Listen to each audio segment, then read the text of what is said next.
I was awakened by a burst of chewing sounds.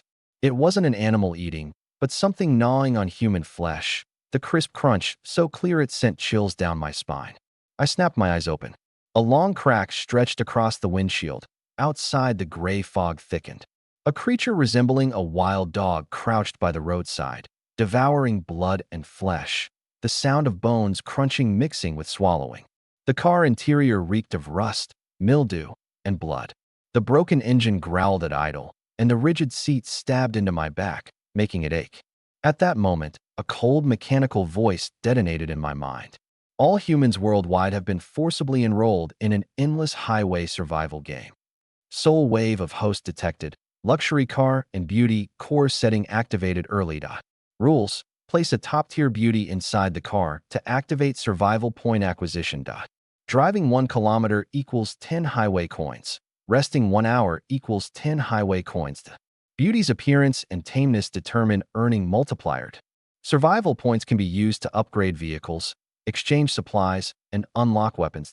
Exclusive cheat code: luxury car and beauty. Driving and sleeping both earn highway coins, and a beauty doubles the gain. Not bad. The global channel popped up right after, drowning in desperate cries. Don't get out. My brother was torn to pieces in seconds. The car gets destroyed, you die? There's no chance to survive in this hellhole. It's colder at night. The monsters get active. Getting out meant death, and nights meant frenzy. I skimmed through the messages and switched off the holographic screen. A rusty shovel lay on the passenger seat. The fuel gauge hovered at a quarter tank. Vehicle level: 0, broken, defense, 1 top speed, 30 kilometers per hour. Bang! The windshield shook violently. When did that monster jump onto the hood? Through the crack, I saw it clearly, a wild dog body with a rotten human head perched on its neck. Blood-red eyes locked onto me. Its claws frantically scratched the glass, the cracks rapidly spreading. This piece of junk wouldn't hold for 3 seconds. Fighting head-on was certain death. I slammed the gear into reverse and floored the accelerator. The car lurched backward violently, throwing it off. Then I switched into first gear, shooting forward, pinning half its body under the chassis. The dull crush of bones under tires echoed as the car jolted. In the rearview mirror, that pile of rotten flesh lay still. I stomped hard on the gas, the broken van roaring into the dense fog. The system was activated, but where the hell was I supposed to find a top-tier beauty in this nightmare place? After less than 2 kilometers, frantic footfalls and a woman's desperate screams suddenly pierced through the fog ahead. Help! Somebody please! A tall figure sprinted wildly down the highway, her clothes torn to rags, blood seeping from thighs and shoulders. 2 dog-headed beasts bit at her heels relentlessly. She caught sight of the headlights and lunged at the passenger door like grabbing a lifeline, hammering the window frantically. Open up, please. The light illuminated her face, Su Qinghan, the aloof school beauty from my campus, who always looked down on boys and never spoke to anyone. At this moment, this ice queen begged me like a lost dog. If it weren't for the system, I would have floored it and left her behind. But now, the passenger seat was empty. Screech! I slammed on the brakes. The broken van screeched a halt beside her. I lunged forward and slammed open the passenger door. Get in. The dog-headed beast's claws were less than half a foot from her spine. I gripped her icy wrist like a vice and yanked hard. Su Qinghan was already exhausted, collapsing straight into the passenger seat. The moment her legs cleared the doorframe, the beast's claws slammed hard against the door. The rotted human head was less than 2 inches from her ankle, stinking saliva dripping onto the floor mat. I slammed the door shut behind her, locked it with the central button, and floored the gas. Bang! The dog-headed thing was thrown off the hood and disappeared into the fog. On the passenger seat, Su Qinghan curled up, trembling all over. I kept my eyes on the road, my focus glued to the screen. High-value target detected in passenger seat. Su Qinghan attractiveness, 98, top tier, tameness, 10%. Luxury car and beauty system core activated. Current bonus, 1x. As long as the car kept moving, this was a money-making machine. Su Qinghan finally pulled herself together, her lips trembling as she said, Thank you for saving me." I ignored her. Biting her lip, she asked again, "Lu Yuan, where are we?" "Those monsters." "Shut up." I spat the 2 words coldly. She froze. utterly shocked. Who had ever spoken to her like that? Save your strength. One more word and get out. She bit the lip harder, curling in tighter, too scared to speak again. Every kilometer the odometer ticked. My balance increased by +11. At 10 kilometers, it stuck at 110. I stomped on the brake. Upgrade to level 1 requires 100 highway coins. Upgrade now. Upgrade. A pale light enveloped the entire car. Sponge padding materialized where there was none. Iron sheets covered the vehicle's surface. The windshield crack sealed itself. Vehicle upgrade complete. Level 1. Iron skin level. Defense. 1/8 speed. 3035 km/h. Immediately, a blood-red announcement exploded across all players' holographic screens. Global announcement. Congratulations to player Lu Yuan for becoming the first survivor to complete vehicle upgrades. Reward. 1 damaged water purifier, 3 premium Wagyu steaks. The world chat instantly went wild. Damn, already upgraded? I'm still being chased. Who is Lu Yuan? Big shots, please carry me. A malicious message quickly rose to the top. Lu Yuan, I want your car. I've got 12 men and 3 vehicles under me. Be sensible and come hand it over yourself. Zhao Tianhao, the heir of the Zhao group? Straight up robbery. Zhao Tianhao added another message. My men are already on their way. Su Qinghan saw the messages, her face turning pale. She instinctively gripped the sleeve of my shirt, but quickly let go. Aren't you scared? I didn't answer, just stepped on the gas. A trust fund brat. If he dares to come, I won't mind feeding him to the dogs early. In the rearview mirror, 2 headlights flashed briefly out of the thick fog and vanished. System notice. The safe zone will shrink in 30 minutes. Distance to edge, 45 kilometers. At 35 kilometers per hour, it will take 80 minutes. Not enough. I have to speed up or take a shortcut. Su Qinghan recovered her composure, straightening up, her voice as cold and clear as she could manage. Lu Yuan, we're in the same boat now. More people means more strength. I can watch your surroundings for you. In exchange, we share resources equally and respect each other. Screech. I slammed the brakes hard. She pitched forward violently. Before she could steady herself, I grabbed her slender neck with one hand and forced her head to the right. Bang! Her head slammed hard against the car window. I grabbed the rusty shovel, pressing the iron blade just below her collarbone, less than an inch from her throat. Understand the situation. I leaned in, voice so cold it could chip away stone. This is my car. Everything here is decided by me. What right do you have to bargain with me now? Choose. Live or get kicked out. Your call. Her face flushed bright red, her breathing shallow. In my eyes, she saw a true murderous intent. This man would really kill her. One more word out of line, and I'll toss you to the monsters right now. She glanced out the window, blood-red fog swirling, twisted black shadows darting about. Cold sweat soaked her back instantly. Pride and dignity shattered completely at this moment. Tears welled in her eyes. She nodded desperately. Got it, got it. I released my grip. She collapsed back into the seat, panting heavily, clutching her chest and trembling, too scared to wipe the tears. Su Qinghan's submission level increased to 30%. Current bonus, 3x. A cold, emotionless curve flickered across my lips. This is the proper way to handle things. Triple bonus, 30 road coins per kilometer. Ahead, the fog thinned slightly.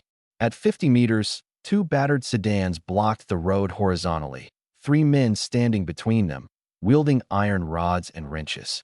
Stop the car. Leave it here. Hand over your supplies. Su Qinghan's face turned deathly pale. They're human. They're blocking the road. Should we back up? I glanced at the dashboard. Their junk cars were level 0, defense rating 1. Back up? That word's not in my dictionary. Hold tight.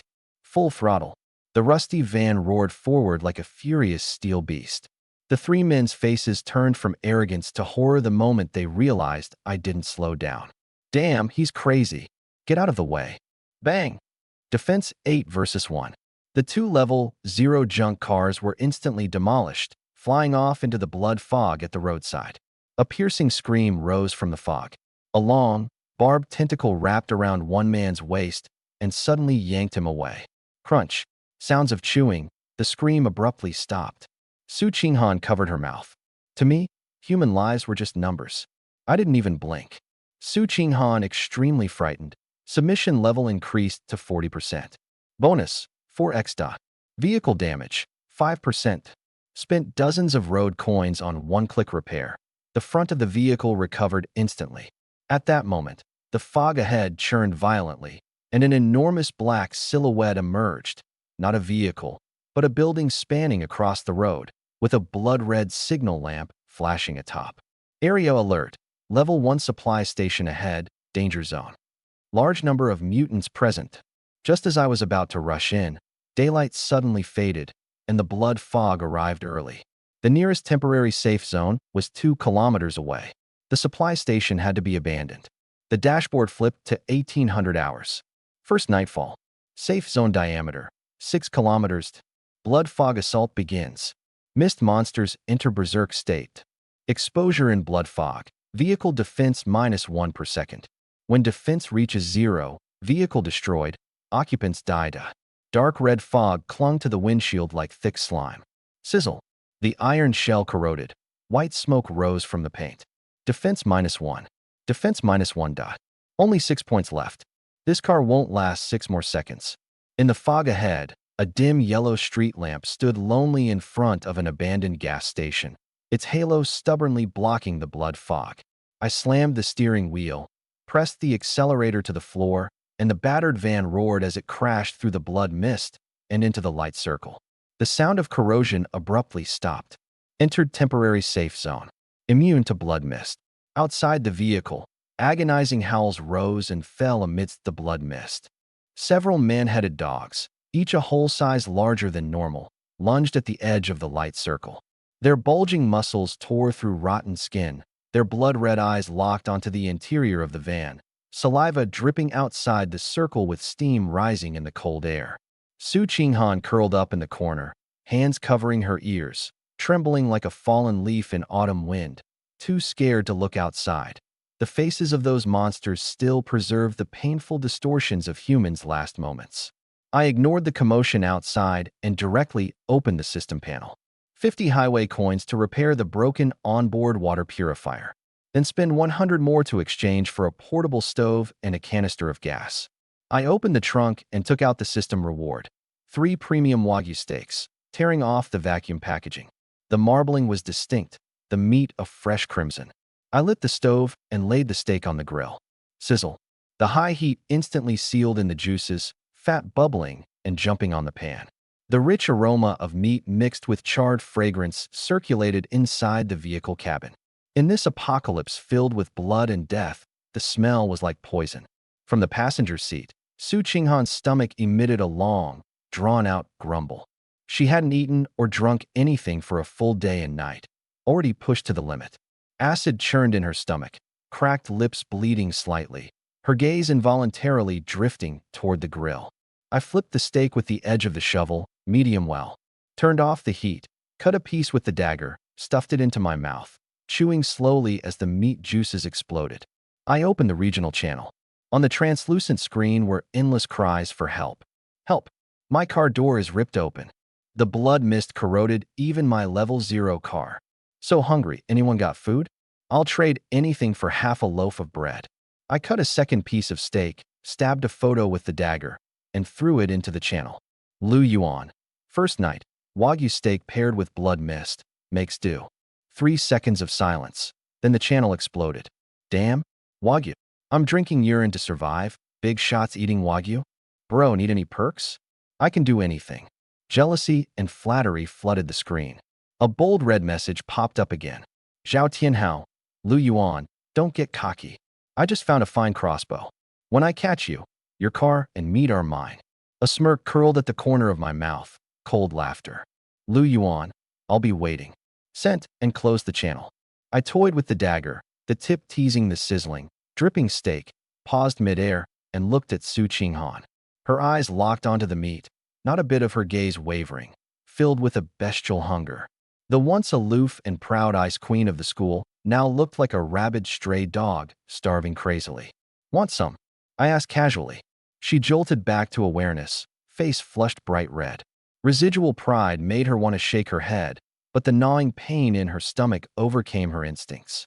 She bit her lip, nodded with difficulty, voice trembling. I Want. I didn't hand it over. With a flick of my wrist, the meat went into my mouth, slowly swallowing. Campus Queen Sue. I leaned against the seat back, unabashedly surveying her from tangled hair to skin faintly visible under torn clothes. Back at school, you wouldn't even give me a glance. There were 2 blocks of people chasing you, but you didn't want any of them. Each word cut deep. Now, how does this meat smell? Her whole body shuddered. Her eyes instantly reddened. I gestured outside the window. At the edge of the street lamp's circle, a mutated dog was frantically gnawing a carcass of its own kind, bones cracking audibly, black blood splattering and sliding down the invisible barrier. The apocalypse is closing in. I don't keep freeloaders in my car. I toyed with the dagger, the blade flickering across her pale face. The monsters outside love soft, tender women. If I threw you out, within a minute you'd either be dissolved to bones by the blood mist or torn apart and chewed up. I leaned in close. Tell me, why do you think you deserve to eat my meat and ride in my car? Su Qinghan's breath caught. She glanced at the monsters outside, then at the lethal blood mist. Her psychological defenses completely collapsed. Dignity? Queen Biora? Worthless in the face of life and death. She didn't want to die. She closed her eyes, tears running down her cheeks. When she opened them again, only resolute desperation remained.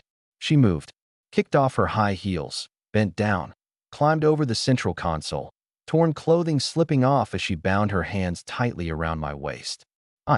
I'm willing to do anything. Please don't throw me out. Ding. Su Qinghan's taming level increased to 50%. Highway coin acquisition bonus, 5x. I looked down at the woman draped over my legs, put down the dagger, grabbed her long hair, forcing her to look up into my eyes. Remember what you're saying now. I used the dagger tip to pick up the last piece of steak and brought it to her mouth. She opened it, tears mingling with the meaty aroma as she swallowed. Outside the car, blood mist clung to the streetlights like thick, coagulated blood, the monster's claws scratching the barrier with a piercing screech. Inside the car, the aroma of roasted meat mixed with the scent of leather, warming the air. Su Qinghan swallowed the last bite. The meat juice soothed her hunger but burned away her last shred of dignity. She didn't flinch, closing her eyes. She knew what was coming next and had no right to refuse. Ragged fabric slipped off her shoulder. She tilted her head back, her trembling lips pressing against my jaw. I didn't resist, my hands encircling her waist, barely a handful. Smooth and trembling. Crack. I pressed hard with my fingers. The torn hem of her skirt completely shattered. The engine's idle masked our heavy breathing, and the temperature inside the car soared sharply. Big, heavy tears fell onto my shoulder. Humiliation, fear, but more so, a resigned relief. From this moment, Zhang's legendary ice-cold campus belle, Su Qinghan, was dead. What remained alive was just an accessory on my car, exchanged for survival. Ding. Su Qinghan's mental and physical defenses are completely shattered, deeply submissive. Taming level, 60%. Road coins multiplier, 6x. 20,000 words omitted here. After an unknown amount of time, the car stopped shaking. She collapsed weakly onto the unfolded military bed. I sat up straight and glanced out the window. The blood mist remained dense. A few head dog mutants lay on the edges of light circles, staring fixedly inside the car, but unable to cross the deadly line. I pulled up the system panel. Luxury car beauty mechanism activated. Rest for 1 hour equals 10 base coins, 6x multiplied. Estimated hourly income, 60 road coins. Sleep and make money. I turned off the light screen, placed the shovel beside the gear shift, sheathed the dagger at my waist, and closed my eyes. Years of solitary living kept me alert, always sensing the outside world. If the light circle showed any sign of breaking, I could hit the gas within half a second. 12 hours later, the first streak of gray-white light pierced the windshield. I opened my eyes on time, feeling refreshed despite having come 7 times last night. 6 o'clock. Outside, the blood mist receded like a tide, replaced once again by rolling gray fog. The mutated monsters that had guarded the road all night dragged their severed limbs and crawled back into the shadows on both sides of the highway. The first night ended. I opened the settlement panel. First night survival settlement complete. Effective rest, 8 hours, base 80, 6x multiplied. Total earned, 480 road coins. Balance, 555. 555 points. It costs only 100 to upgrade to the next level vehicle. With the resources I have, I could fully upgrade this broken van. The light screen flashed again. Su Qinghan's taming level has reached 60%. Unlocking exclusive skill, safe zone alert. Allows advanced notification 10 minutes before the next safe zone shrink direction, marking high-risk zones and player gathering points within a 10-kilometer radius. I turned to look at the back seat. Su Qinghan had woken up. She wore a torn jacket and curled up, hugging her knees in the corner. Seeing me, her body instinctively flinched but then slowly moved beside the driver's seat. Her head bowed, voice hoarse. "Master." The address changed.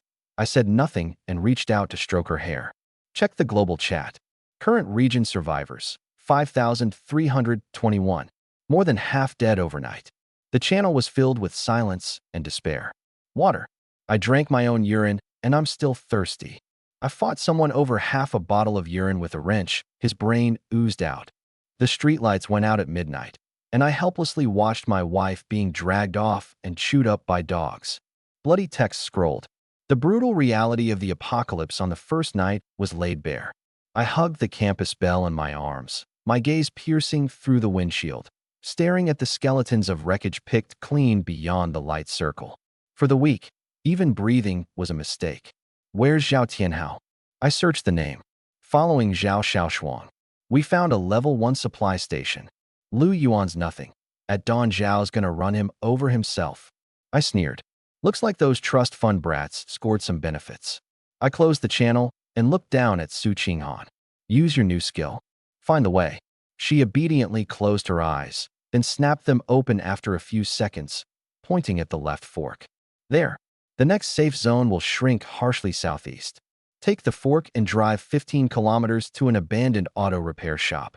It can shield us from the deadly mist. She hesitated, fear flashing in her eyes. But there are 7 red dots inside the repair shop, all players. The system marks them as having long-range weapons. 7 people with ranged weapons. That arrogant face of Zhao Tianhao instantly appeared in my mind. Enemies on a narrow road. I pushed her aside, shifted into drive, and slammed the accelerator with my right foot. Hold tight. The rusty van roared, charging out of the light circle and plunging into the thick gray-white fog. In the regional chat, over 5,000 survivors welcomed a brief respite. A pin message popped up. Wang Zhengwo. Mutants fear light during the day, all hiding in shadows. The deadly mist is only outside the safe zone. Now's the only chance to scavenge. Don't enter shadows. Don't touch the deadly mist. Countless players with bloodshot eyes pushed open the car doors and stepped onto the asphalt road. On a certain stretch of highway, former student council president Li Hao clenched a rusty crowbar, his suit reduced to tatters. 5 meters ahead, a partially open iron box lay there.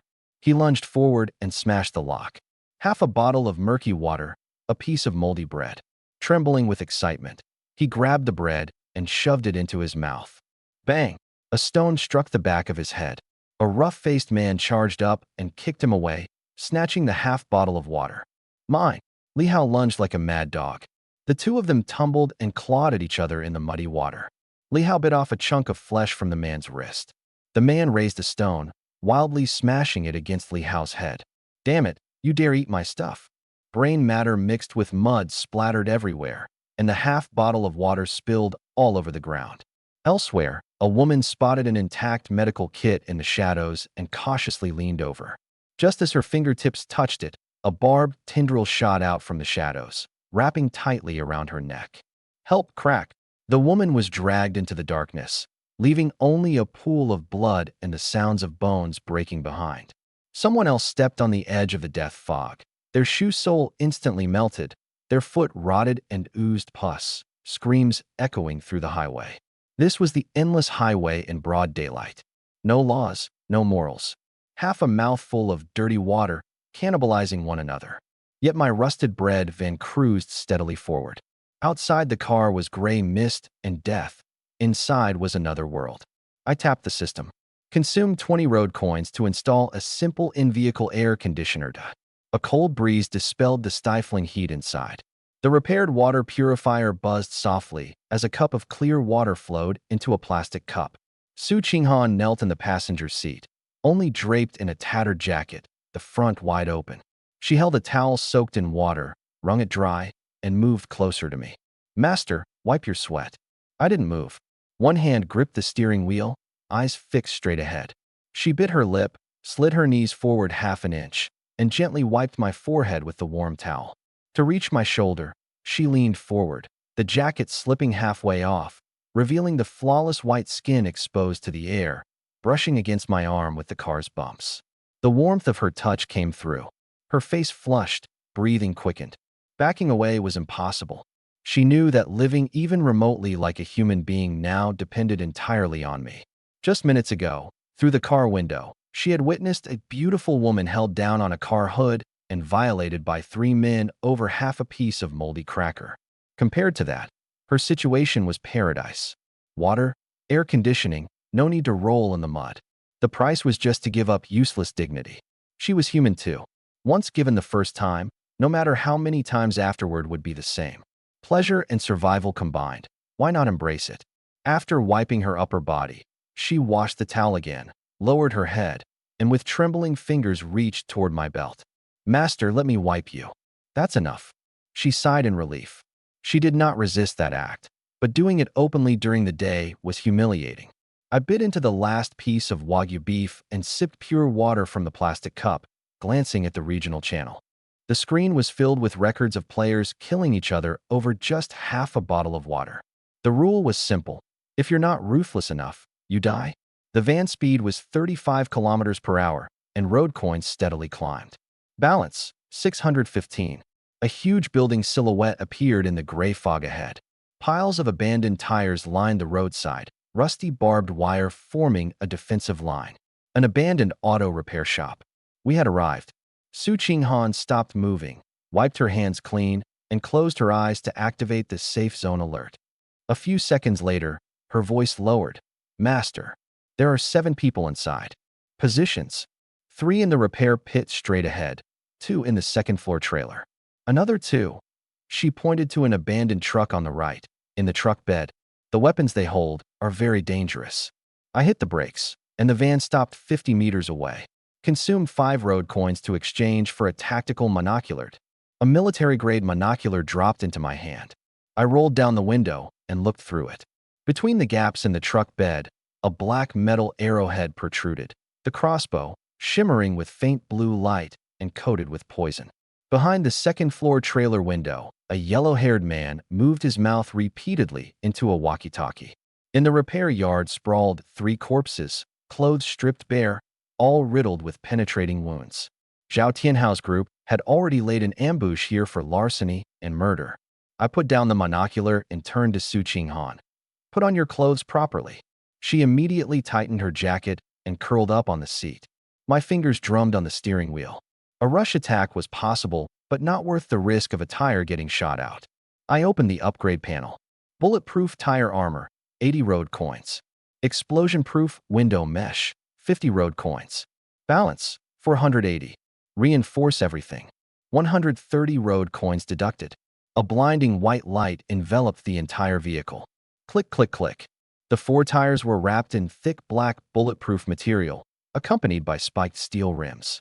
The windshield and windows lowered layers of dense black metal explosion-proof mesh. The old bread van instantly transformed into a steel beast armored to the teeth. I shifted into drive, my left hand gripping the steering wheel, my right hand reaching for the dagger. "Zhao Tianhao, I hope your supplies are worth your life." My right foot slammed the accelerator. Boom! The van shot forward like an arrow released from a bow, racing toward the repair shop's gate. The blond guy on the second floor screamed into his walkie-talkie. Behind the truck bed, that finely crafted crossbow remained locked onto the right front wheel. He squeezed the trigger. Whoosh! A venom-coated steel bolt tore through the air, heading straight for the tire. Ding! Sparks flew. The bolt hit the spiked steel hubcap and instantly shattered, bouncing off. The bulletproof tire remained unscathed. The man behind the truck bed turned pale. "Damn, what kind of tire can't be pierced by this?" I didn't slow down, flooring the gas. The armored front of my van smashed hard into the side and rear of the truck. Boom! The truck slid sideways half a meter.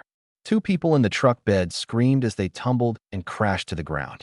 I shifted into reverse, backed up 2 meters, shifted forward again, and slammed the wheel hard. The van surged out, the bulletproof tire mercilessly crushing one person's chest. The sound of bones cracking echoed muffled. The other, terrified out of his wits, scrambled toward a makeshift shelter, crawling frantically. The blond guy on the second floor shouted twice into the walkie-talkie, smashed through a back window, and jumped down into the thick gray fog. I hit the brakes, pulled the handbrake, drew my dagger, and got out. Walking over to the crushed body, I bent down and picked up the crossbow and 5 bolts. I didn't even glance at the several stripped player corpses on the ground before turning back to the van. Obtained quality crossbow X1, venom-coated bolts X5. Not bad. I tossed the loot into the trunk. As noon approached, the gray fog thinned, and the temperature soared to 42 degrees Celsius. The makeshift air conditioner hummed, blowing increasingly warm air. The primitive water purifier dispensed a trickle. The storage tank was nearly empty. In the passenger seat, Su Qinghan was breathing heavily. Her jacket soaked with sweat clung to her skin, outlining her slender curves. She licked her cracked lips, swallowing dryly. Her vision blurred. She turned to look at me, her eyes filled with silent pleading. I glanced at the dashboard. Balance, 480. My gaze locked on the water purifier. Damaged onboard purifier. Basic repair completed. Upgrade, Superior Spirit Spring Purifier. Cost 300 road coins. Upgrade. 300 road coins were deducted. A faint blue glow enveloped the purifier. The old plastic casing peeled away, replaced by a silver alloy panel. The crude filter tubes transformed into 2 transparent pipes emitting a soft blue aura. Upgrade complete. Obtained, Superior Spirit Spring Purifier. Function, converts any sewage, poison water, or condensed death fog moisture 100% into pure water. Additional, slightly enhances constitution and removes hidden injuries. I grabbed a plastic bucket and stepped out, walking to a depression beside the repair shop. Scooping a full bucket of foul, bloody mud water, I poured it into the purifier's intake. The blue light flashed. 2 seconds later came a drip sound. The water flowing from the outlet was crystal clear, frost instantly forming on the walls of the cup. Ice cold. I poured a cup and handed it to Su Qinghan. She froze, trembling as she grasped the cup with both hands, then tilted her head back and drank it all in one gulp. Her pale cheeks flushed instantly, and even her wounds seemed to hurt less. She put down the cup, her expression completely changed. Last night she had submitted just to survive. But in this hell where people would cannibalize even moldy bread, I gave her shelter and sweet water. She unfastened her seatbelt, knelt on the passenger seat, slipped off her jacket, wrapped her arms around my neck, pressing her cheek against my chest. Master, let me serve you. Ding. Su Qinghan's taming level increased to 80%. Current road coin multiplier, 8x. I didn't push her away. With one arm around her waist, I casually grabbed another cup of ice water, took a photo, and posted it in the global trading channel. Seller, Lu Yuan. Item, 200 milliliters ice-cold spirit spring water with stamina recovery effect. Stock, 5 units. Requirement, 1 RV upgrade blueprint or 5 rare metals. Note, no haggling. Trolls will be blocked. Sent. The entire server went silent for 3 seconds. Then the chat exploded. Holy crap. Ice-cold pure water. Lu bro. I'm Jiang University Finance Department's beauty queen. Not much worse than Su Qinghan. Give me a sip and I'll come find you immediately. The private message notification blinked past 9.99 plus. I set keyword filters to only accept messages containing blueprint and rare metals. The world grew quiet again. Suddenly, a private message broke through the filter. The sender's ID was hidden.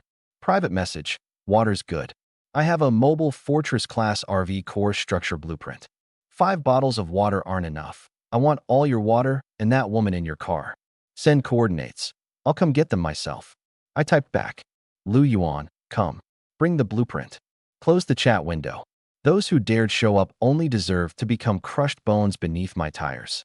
The next few trades happened swiftly. Trading for titanium alloy plates, bulletproof glass, a composite crossbow, plus 30 steel bolts, a fragment of a water purifier blueprint, plus tire materials, a battery pack, and an engine enhancement blueprint. Materials have undergone a qualitative transformation. I glanced at the highway credits balance. An 80% taming rate only yields an 8x multiplier, not enough. The system's rules were clear. The more high-ranking beauties bound, the more the multipliers stack. I turned my head to look at Su Qinghan, who was wiping the control panel. Qinghan, doesn't the car still need another person? Her hand paused. Eyes downcast, she said softly. Qinghan listens to her master. I pinched her chin, forcing her to look up. You need a helper. Don't worry, as long as you don't act up, I won't kick you out. She obediently pressed against my knee. Even if it's to serve new sisters, it's fine. I opened the public channel. Lu Yuan, recruiting number 2 crew member. Compensation, 1 liter of chilled pure water daily, a piece of fresh roasted meat, guaranteed safe shelter. Requirements, appearance rating above 95, absolute obedience. Uniform wearers preferred. The message was pinned with a gold frame. The entire server fell silent for 10 seconds, then exploded. I'm drinking muddy water, and he's choosing a concubine. Lu Yuan, you beastly capitalist. There are monsters outside. Do you have any humanity left? Curses and insults flooded the channel. Weaklings' impotent rages, not even worth being a background noise. Meanwhile, my private messages surged by hundreds per second. The blood fog and cannibalism of last night had driven the female players mad. Once distant goddesses, they now dropped all pride, sending revealing photos and voice pleas. I leaned back in my chair. Su Qinghan fed me fruit, and I swiped the screen with one hand. Thick legs, eliminated. Small chest, 2 generations of suffering. Eyes hiding schemes, no. After sorting through hundreds, not one was satisfactory. Just as I was about to close the interface, a private message popped up. A barefaced selfie, with a pink nurse uniform slightly open at the collar, revealing an astonishing curve. Beep. Target, baby face. Appearance rating, 97, top tier. Special talent, medical expertise, beginner. Medical expertise, priceless in this medicine-scarce apocalypse. Private message, baby face. Brother Lu, save me. The car broke down. Monsters are banging on the door. I'll do anything. I didn't reply and directly accepted 50 milliliters of ice water, putting it up for trade. Item for trade. 50 milliliters chilled spiritual spring water. Requirement. Real-time coordinates plus absolute obedience contract. Note. My card doesn't carry the dead. 30 kilometers away, baby face curled up in a broken sedan, canine hands and claws scratched the roof. She hadn't drunk water for 2 days, throat like swallowing blades. Trade prompt popped up. Trembling, she confirmed and twisted open the bottle cap, gulping it down. The cold, sweet water replenished her energy instantly. Private message, baby face, master, by the abandoned toll station. This life is yours. I scanned the map. Sit tight. Su Qinghan read the situation, and seeing the photo and trade request, a wave of danger washed over her. Young, voluptuous, a nurse. Yet she obediently helped straighten my collar. Master, should I prepare anything? A crossbow. I threw her the compound crossbow. She nodded obediently and struggled to load the bolt. I slammed the accelerator to the floor. Roar. The armored van roared forward, speed surging to 40 kilometers per hour. The gray fog was pushed aside as abandoned vehicles and low-level mutants were left behind. More than 30 minutes later, the road narrowed. Su Qinghan suddenly closed her eyes. Master, 3 red dots ahead, moving very fast. I didn't slow down but accelerated. Bang! A monstrous crack thundered on the roof. A pale, distorted face hung inverted against the windshield. A mutant with spider-like twisted limbs, sharp fangs snarling, claws furiously scratching the protective mesh. 2 more stuck close in the rearview mirror. Hold steady. I yanked the steering wheel hard, scraping the vehicle against a rock wall. Screech. The half of the beast on the roof was crushed. Dark green blood splattered and rolled under the rear wheels. Squelch. Crushed to mush. Ahead in the gray fog, the outline of the abandoned toll station emerged. Among the rusty cars was a mass of over 20 glowing red eyes. Baby face was right there. I raised the compound crossbow and pulled the trigger. The steel bolt pierced the nearest mutated dog's eye socket. Black blood spattered. The rest hadn't reacted before being crushed by the armored tires. One leapt onto the hood, sparks flying from claws, then was flung into the rear wheels 2 seconds later. 3 minutes later, the ground was littered with corpses. I kicked open the toll station door, extending a hand to the curled-up baby face. Get in. At the same time, the public channel was shattered by a euphoric voice message. Brothers, we can kill monsters. Loot gear. A user named Zhang Meng posted a photo, rusted rebar in hand, stepping on a mutated dog's head, a white, glowing orb nearby. The channel instantly boiled over. Form alliances. Kill monsters and grab loot. Lu Yuan's pure water's useless now. Players, seeing a glimmer of hope in despair, went mad, swarming in groups to attack isolated mutants. On a stretch of highway, Zhang Meng and 4 others circled a spiked wild boar. Old Lu was knocked down, blood gushing from a thigh gash as he screamed.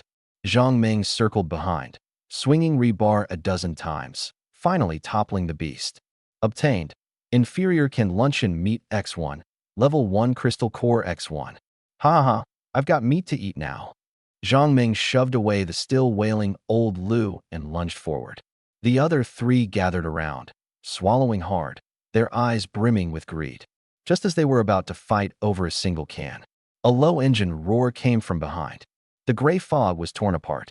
A fully black armored van sped wildly toward them at 40 kilometers per hour, its front fitted with a menacing heavy-duty collision spike. Inside the vehicle, the air conditioning was blasting. Su Qinghan knelt on the front passenger seat, wearing a silk camisole dress, peeling grapes and feeding them to me. On the rear bunk sat a nurse in uniform, youthful-faced. I had picked her up half an hour ago on the way, and after drinking water and eating meat inside, she had quickly adjusted her mindset upon witnessing the vehicle's luxury and security. Now, blushing slightly, she was tidying medical supplies, occasionally stealing a glance at me, full of awe. Crew member 1, Su Qinghan. Tame level, 80%. Crew member 2, youthful nurse. Tame level, 20%. Current total multiplier, 10x. Driving 1 kilometer equals 100 road coins. Master, there's a pack of monsters ahead. 100 meters in front, over a dozen dog-headed humanoids were feasting on a player's corpse, blocking most of the road. Farther ahead, Zhang Meng and the others stood dumbfounded, wielding rusty iron rods. I slammed the accelerator to the floor. Consume 50 road coins. Activate onboard magnetic pickup device. Boom! The armored van blasted through the dog pack like a cannonball, leaving the barrel. Bang! Uff. The collision spikes instantly skewered 3 of them, and the remaining ones, without any reaction, were crushed beneath the bulletproof tires. In just 3 seconds, more than a dozen low-level monsters were utterly smashed, without even a scratch on the paint. The black mist dissipated, and over a dozen glowing spheres fell to the ground. The chassis glowed blue briefly, and the spheres whooshed into the trunk. Acquired. Level 1 Crystal Core X15, Alloy Steel Plates X3, Purified Water 500 milliliters X2, Basic Engine Reinforcement Blueprint X1. I straightened the steering wheel, and the armored vehicle roared past Zhang Meng's group. A gust of wind whipped up mud and splattered across their faces. Zhang Meng stood frozen, peering through the blast-proof glass to see inside. A stunning woman feeding me fruit, the nurse tidying supplies, air conditioning carrying the scent of fresh fruit. Then he looked down at himself, mud-soaked from head to toe, holding a rusty iron rod, almost dying for a cheap can of food. And that man hadn't even gotten out of the car, flooring the gas to crush over a dozen monsters, with the glowing spheres automatically flying inside. A decisive strike from another dimension. Zhang Meng's legs gave way, collapsing into the mud. He didn't even have the strength to retrieve the rolling canned food. How? Do you even play this game now? Old Lu whispered despairingly. The goal they'd been desperately chasing wasn't even as good as the trash that guy casually discarded. Their resolve crumbled. I glanced at the rearview mirror, then averted my eyes. The collapse of the weak stirred not a trace of my pity. You, youthful nurse, count and sort the crystal cores. Yes, sir. She crawled toward the trunk, gasping at the glowing loot, now more convinced than ever she had made the right choice in her life. Current road coin balance, 1250. Over 1,000. With the newly acquired materials, it was enough to complete a qualitative upgrade. I opened the vehicle upgrade panel, my finger hovering over the confirmation button. Leaning back in the driver's seat, I stared at the system interface. Road coin balance, 1250. The trunk was stuffed with the spoils from the crushed monsters, engine reinforcement blueprints, alloy steel plates, rubber tire materials. All set. I directly pressed the glowing upgrade button. Consume 1,000 road coins to upgrade level 1 iron sheet van to level 2 reinforced RV. Upgrade. A burst of white light engulfed the entire vehicle. The sound of metal restructuring grated on the nerves. I could feel the cabin stretch nearly 2 meters longer, the roof rising, the iron sheets replaced piece by matte black armor. The front collision spike thickened, its tip emitting a cold blue glow. The tires were replaced with wide, all-terrain bulletproof off-road wheels, with spikes on the hubs like beastly fangs. The interior was completely transformed. Double mattress, embedded storage cabinets, rooftop air conditioning, and a mini bar. As the white light faded, a heavy armored RV, like an iron beast, silently crouched on the foggy highway. Upgrade complete. Current vehicle level, 2. Defense, 20. Immune to conventional light weapons. Top speed, 50 kilometers per hour.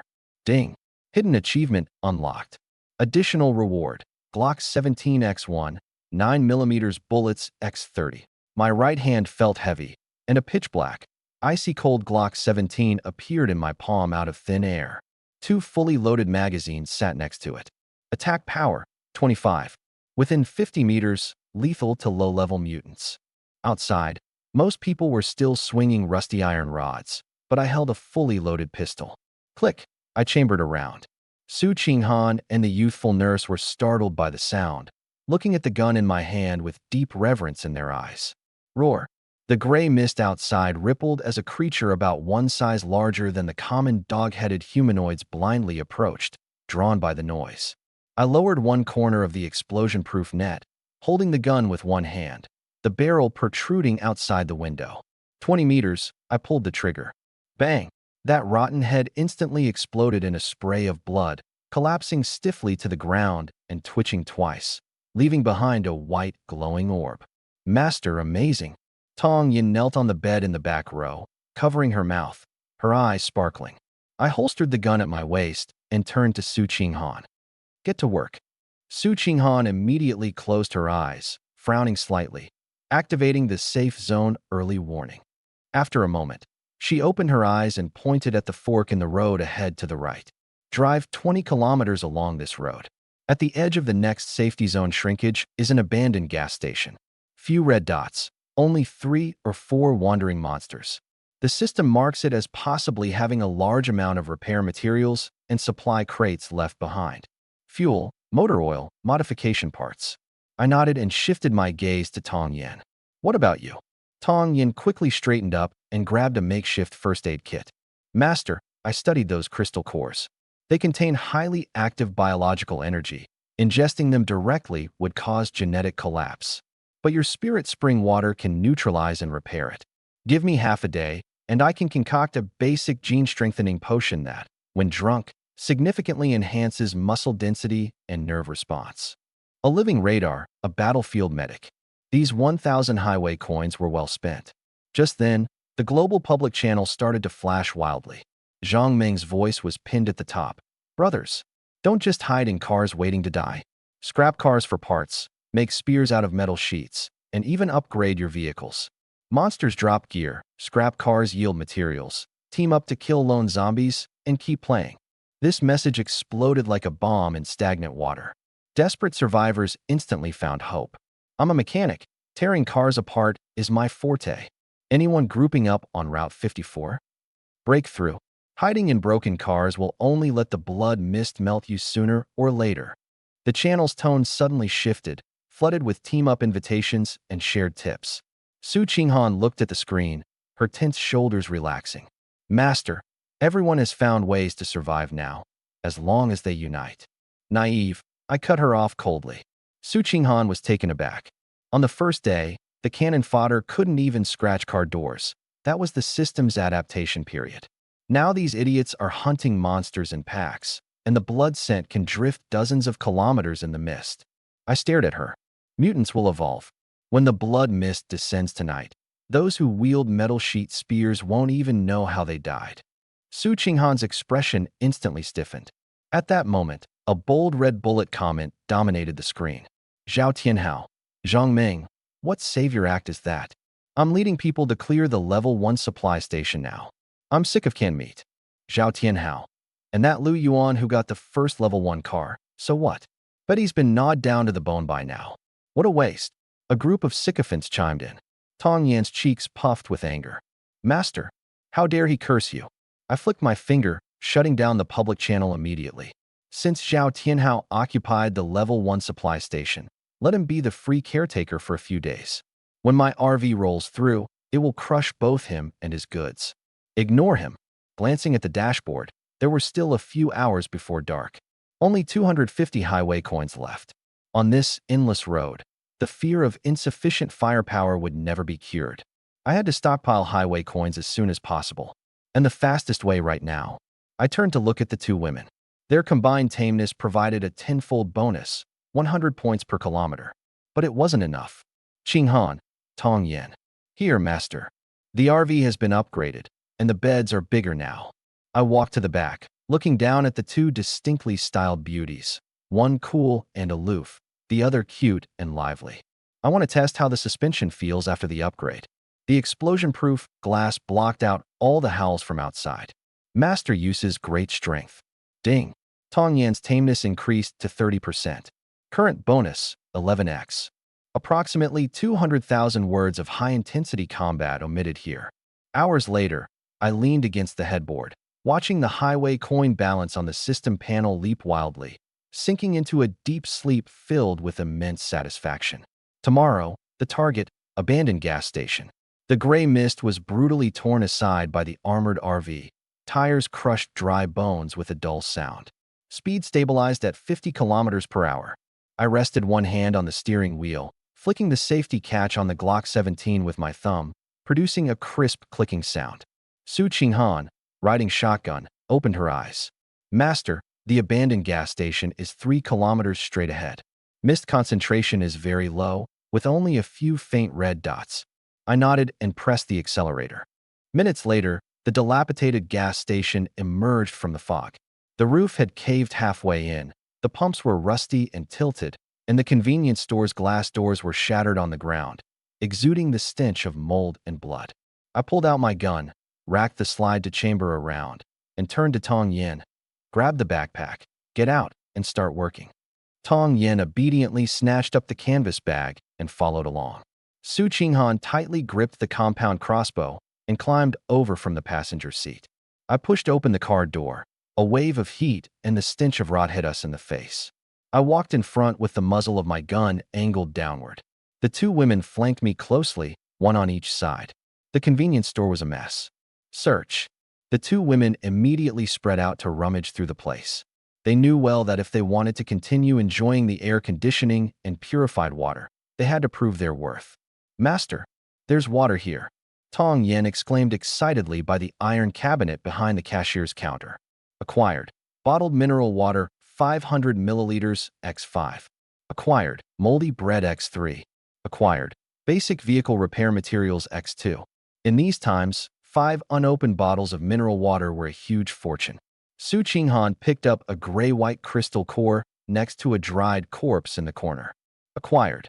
Level 1 mutated crystal core, x1. Not bad. I stuffed the supplies into Tong Yan's bag and turned to leave. Just then, bang!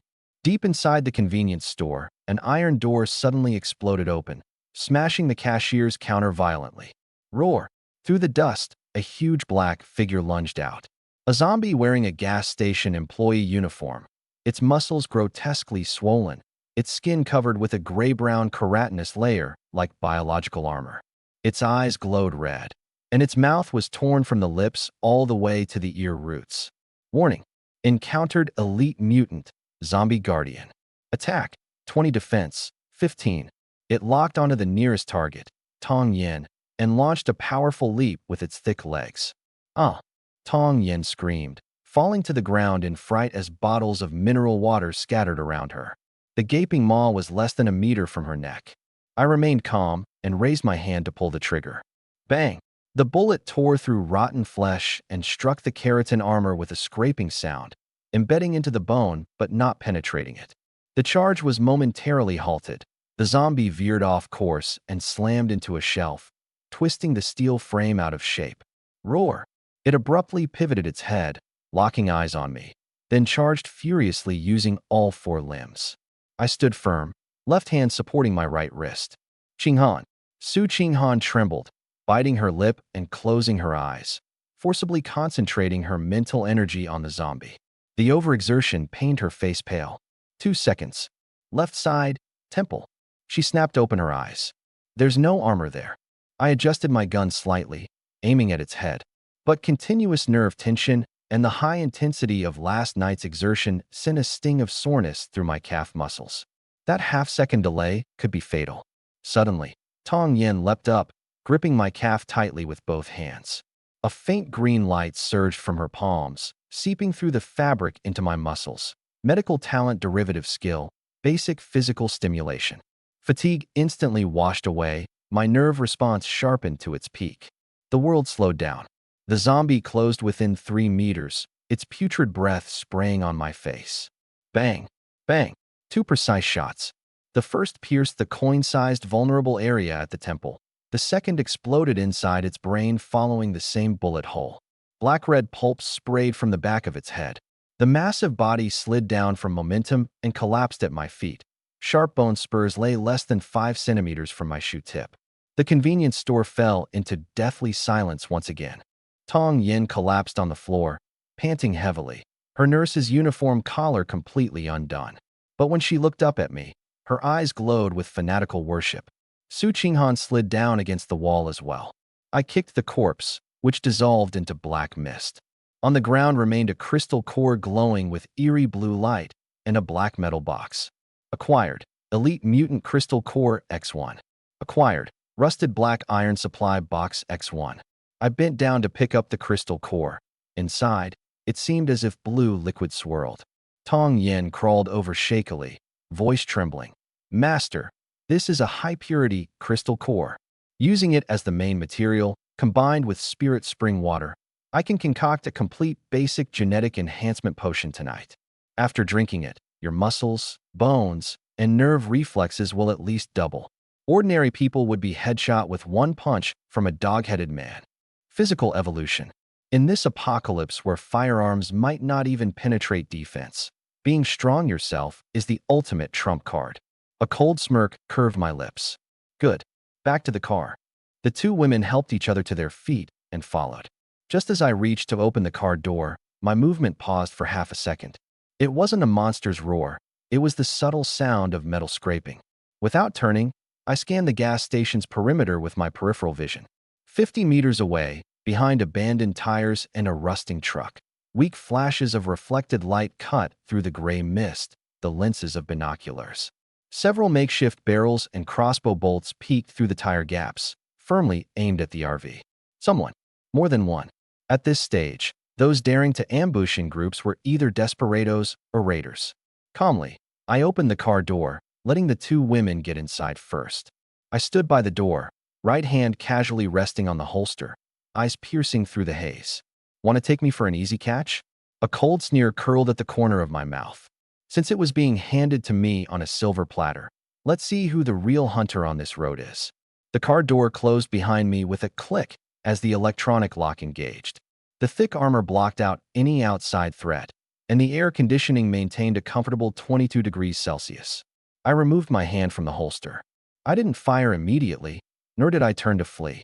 Those few rats hiding behind the tire pile weren't even worth disturbing my rhythm.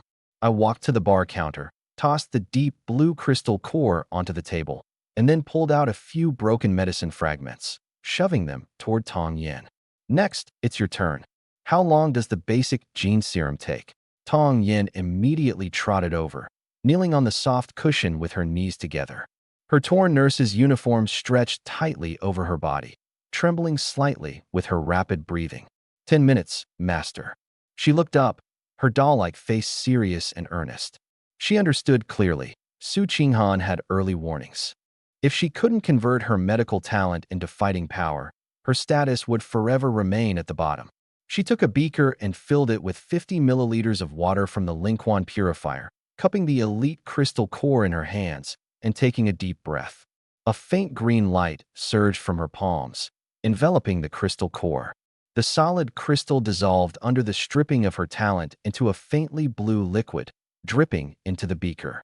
The clear water boiled violently without heat, instead emitting a piercing chill. Sweat beads formed on Tong Yan's forehead, her face pale, but she grit her teeth, crushed the medicine fragments, and scattered them into the liquid, guiding the wild bioenergy to fuse and neutralize with the Linquan water. I leaned back quietly watching. Su Qinghan wasn't idle either. Feeling Tong Yan's core value, her sense of crisis surged sharply. She would never allow herself to be sidelined as mere bed warmer. She took a white towel soaked in chilled Linquan water and knelt beside me. Her silk slip dress slipped down in folds, exposing a wide expanse of pale skin. "Master, you worked hard shooting. Let me wipe you down." The icy towel pressed against my arm with the utmost gentleness, her body leaning unintentionally forward. I didn't refuse, savoring this absolute dominance amid the apocalypse. Outside the car, 50 meters away behind the abandoned tire pile, the skinny monkey lay in the mud holding up binoculars. "Boss, that guy went in and hasn't made a move." "Wait, or what?" Scarface Man held a homemade shotgun, spitting out blood-tinged saliva. "Damn, this car's really cursed. Fully bulletproof armor, definitely level 2 or above vehicle. Our crappy cars don't compare, they're shit in comparison. So do we strike?" Another lackey carrying a crossbow edged closer. "He's got real hardware. Took down that big monster with just 2 shots." "Piss off." Scarface Man snorted coldly. "No matter how good he is, he's only one person. We got 3 weapons. If he dares get out, we'll turn him into Swiss cheese with our gunfire. The car and those 2 fine girls inside will be ours. Once he's dead, those 2 girls will be our reward for several rounds." The 3 held their breath, staring dead at the RV. Inside, in front of the bar, Tong Yin exhaled weakly as the green light in her palm faded. The liquid in the beaker stopped boiling, turning a transparent pale blue and emitting a strange, delicate fragrance. "Master, it's done." She gasped for breath, sweat soaking the back of her nurse's uniform, holding the beaker with both hands respectfully offering it. Obtained, basic gene serum, self-healing type. Effect, greatly enhances basic physique, reshapes muscle fibers, grants basic accelerated regeneration. The liquid was icy cold in hand but pulsed with vigorous life force. I didn't hesitate and downed it in one gulp. The cold flood slammed into my stomach, instantly exploding into a scorching torrent surging through my limbs and bones. I grunted deeply, gripping the armrests tightly. Crack, crack, crack. The sound of bones rubbing was teeth grinding. My muscles visibly swelled and stretched, the lines etched deep as if cut by axe and chisel. Blood roared through my veins like a raging river. Every cell ravenously absorbed the active substances, completing a leap in the level of life. The 2 women were pushed back repeatedly by the terrifying aura I emitted, barely daring to breathe deeply. 2 minutes later, the raging heat flowed into the marrow of my bones.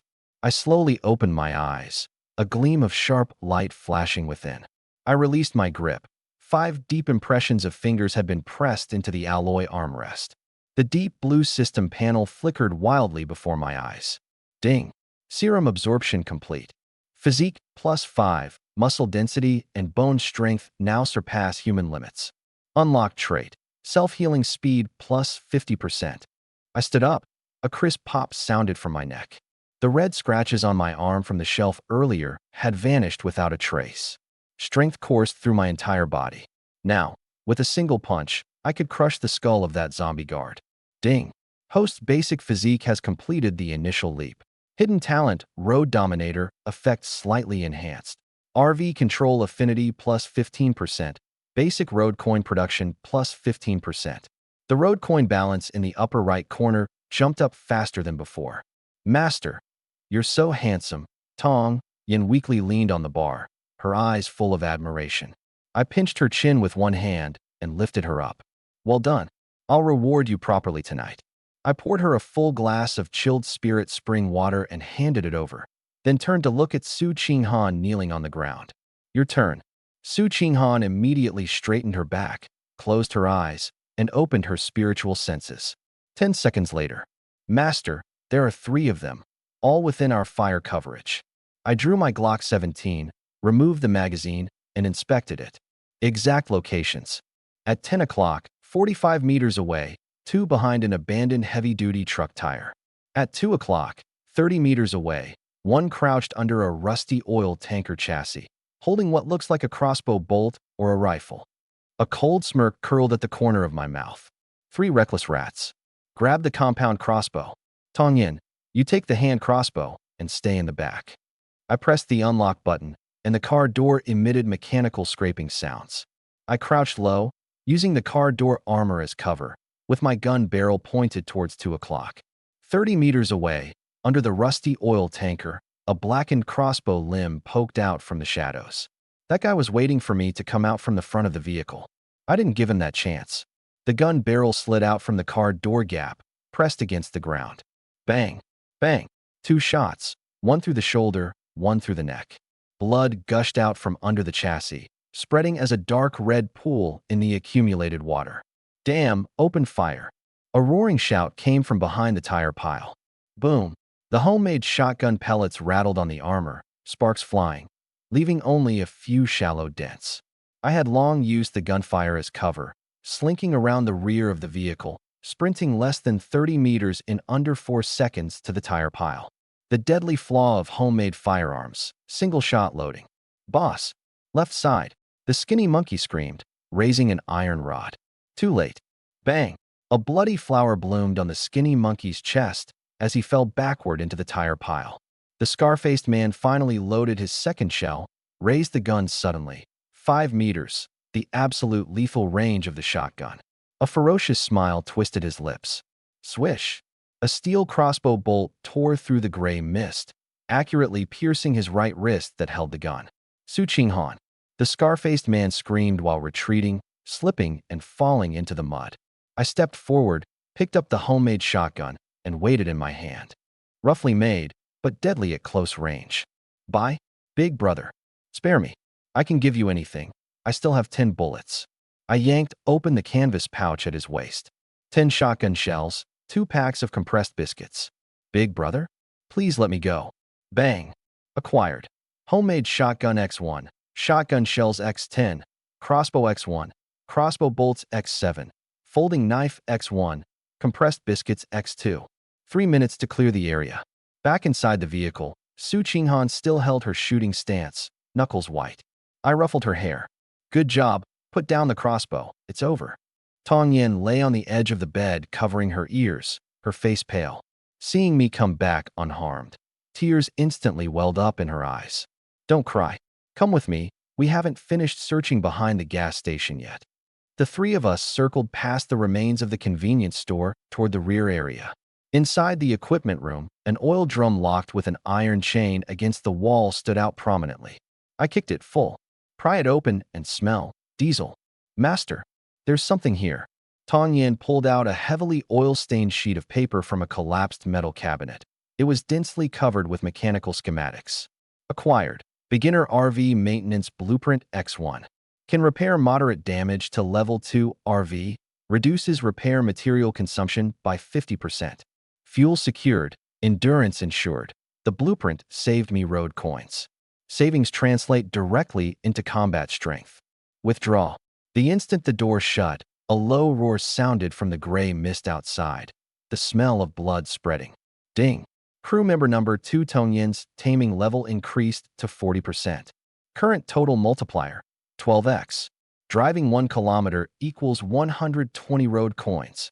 I slammed the accelerator, the armored RV roaring as it crushed 3 bloodstains, smashed through the fence, and sped onto the highway. Tong Yin broke open a compressed biscuit and handed it over.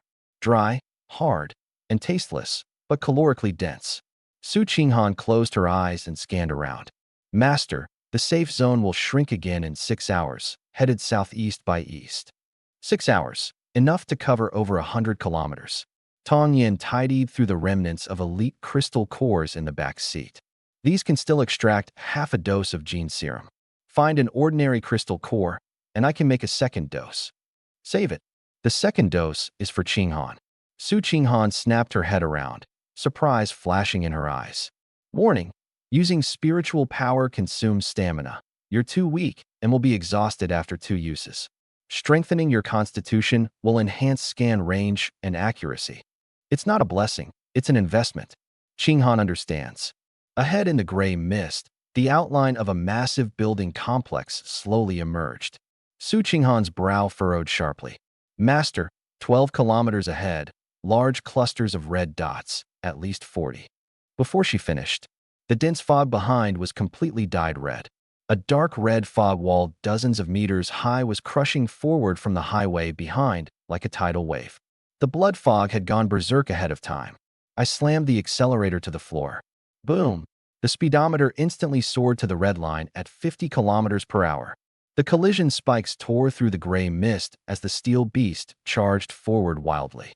Qinghan, report the road conditions. 1 kilometer ahead, abandoned chain collision, blocking the right 3 lanes. The emergency lane on the left has a 2-meter gap. 5 seconds later, the wreckage came into view. I jerked the steering wheel hard to the left, the vehicle carving a sharp arc. The armor on the right scraped past a rusted big bus with a howl, peeling off a large chunk of iron, but my matte black armor didn't even have a single white scratch. In the back seat, Tong Yin strapped herself to the bar with her safety belt, bracing against the bumps as she opened the first aid kit. A faint green glow lit up her palm, activating her medical expertise talent. She mixed healing spring water with hemostatic gel, compressing it into 3 palm-sized rapid emergency dressings. Master, the first aid kits are ready. Instant hemostatic and analgesic when applied. Stay in the back and hold tight to the handles. Countdown, 8 minutes 30 seconds. Distance to temporary safety line, 5.2 kilometers.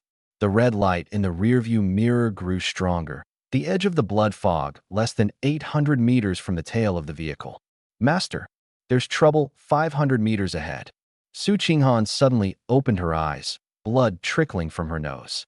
Massive life signs detected, including mutated creatures and humans. The main road is completely blocked, breaking through a dense patch of fog.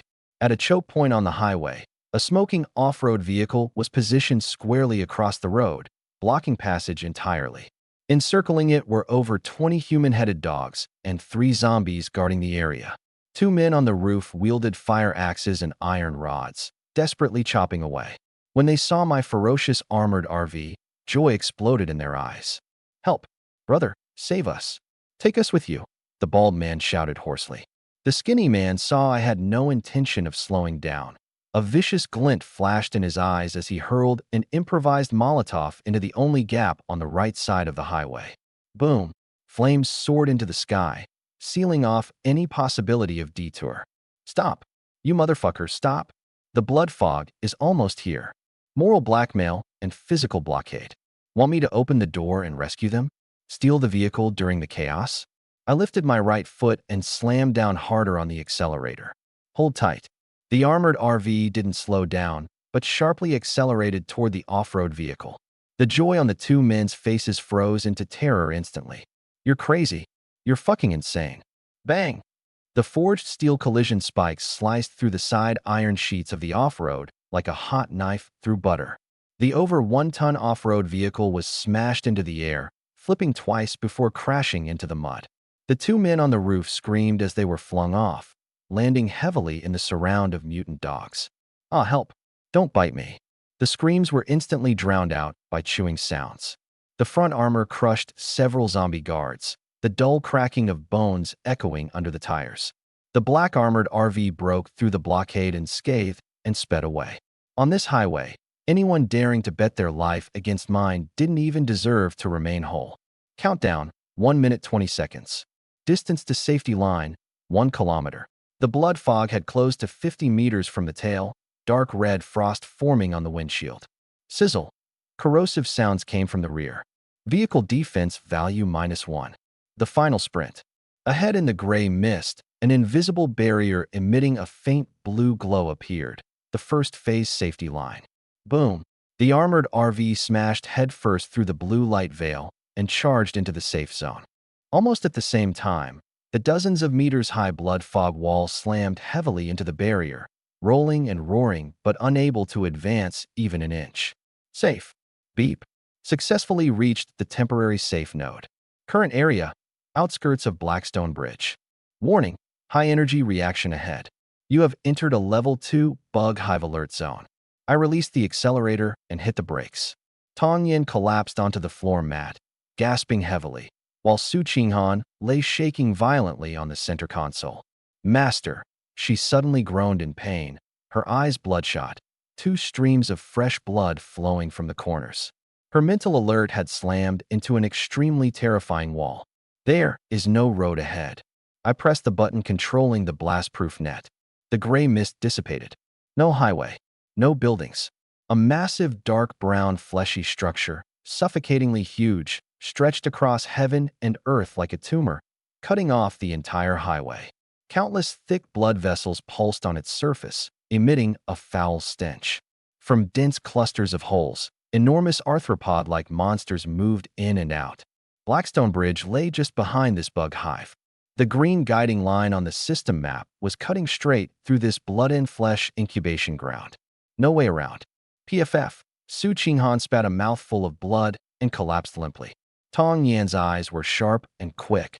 She caught her and pressed the emergency dressing onto her forehead with a palm glowing brightly in green light, while her other hand injected a cardiac stimulant into the vein.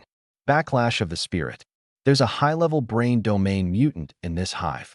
Tong Yin bit her lip, her voice trembling, yet the green light continued to pour steadily into Su Qinghan's body.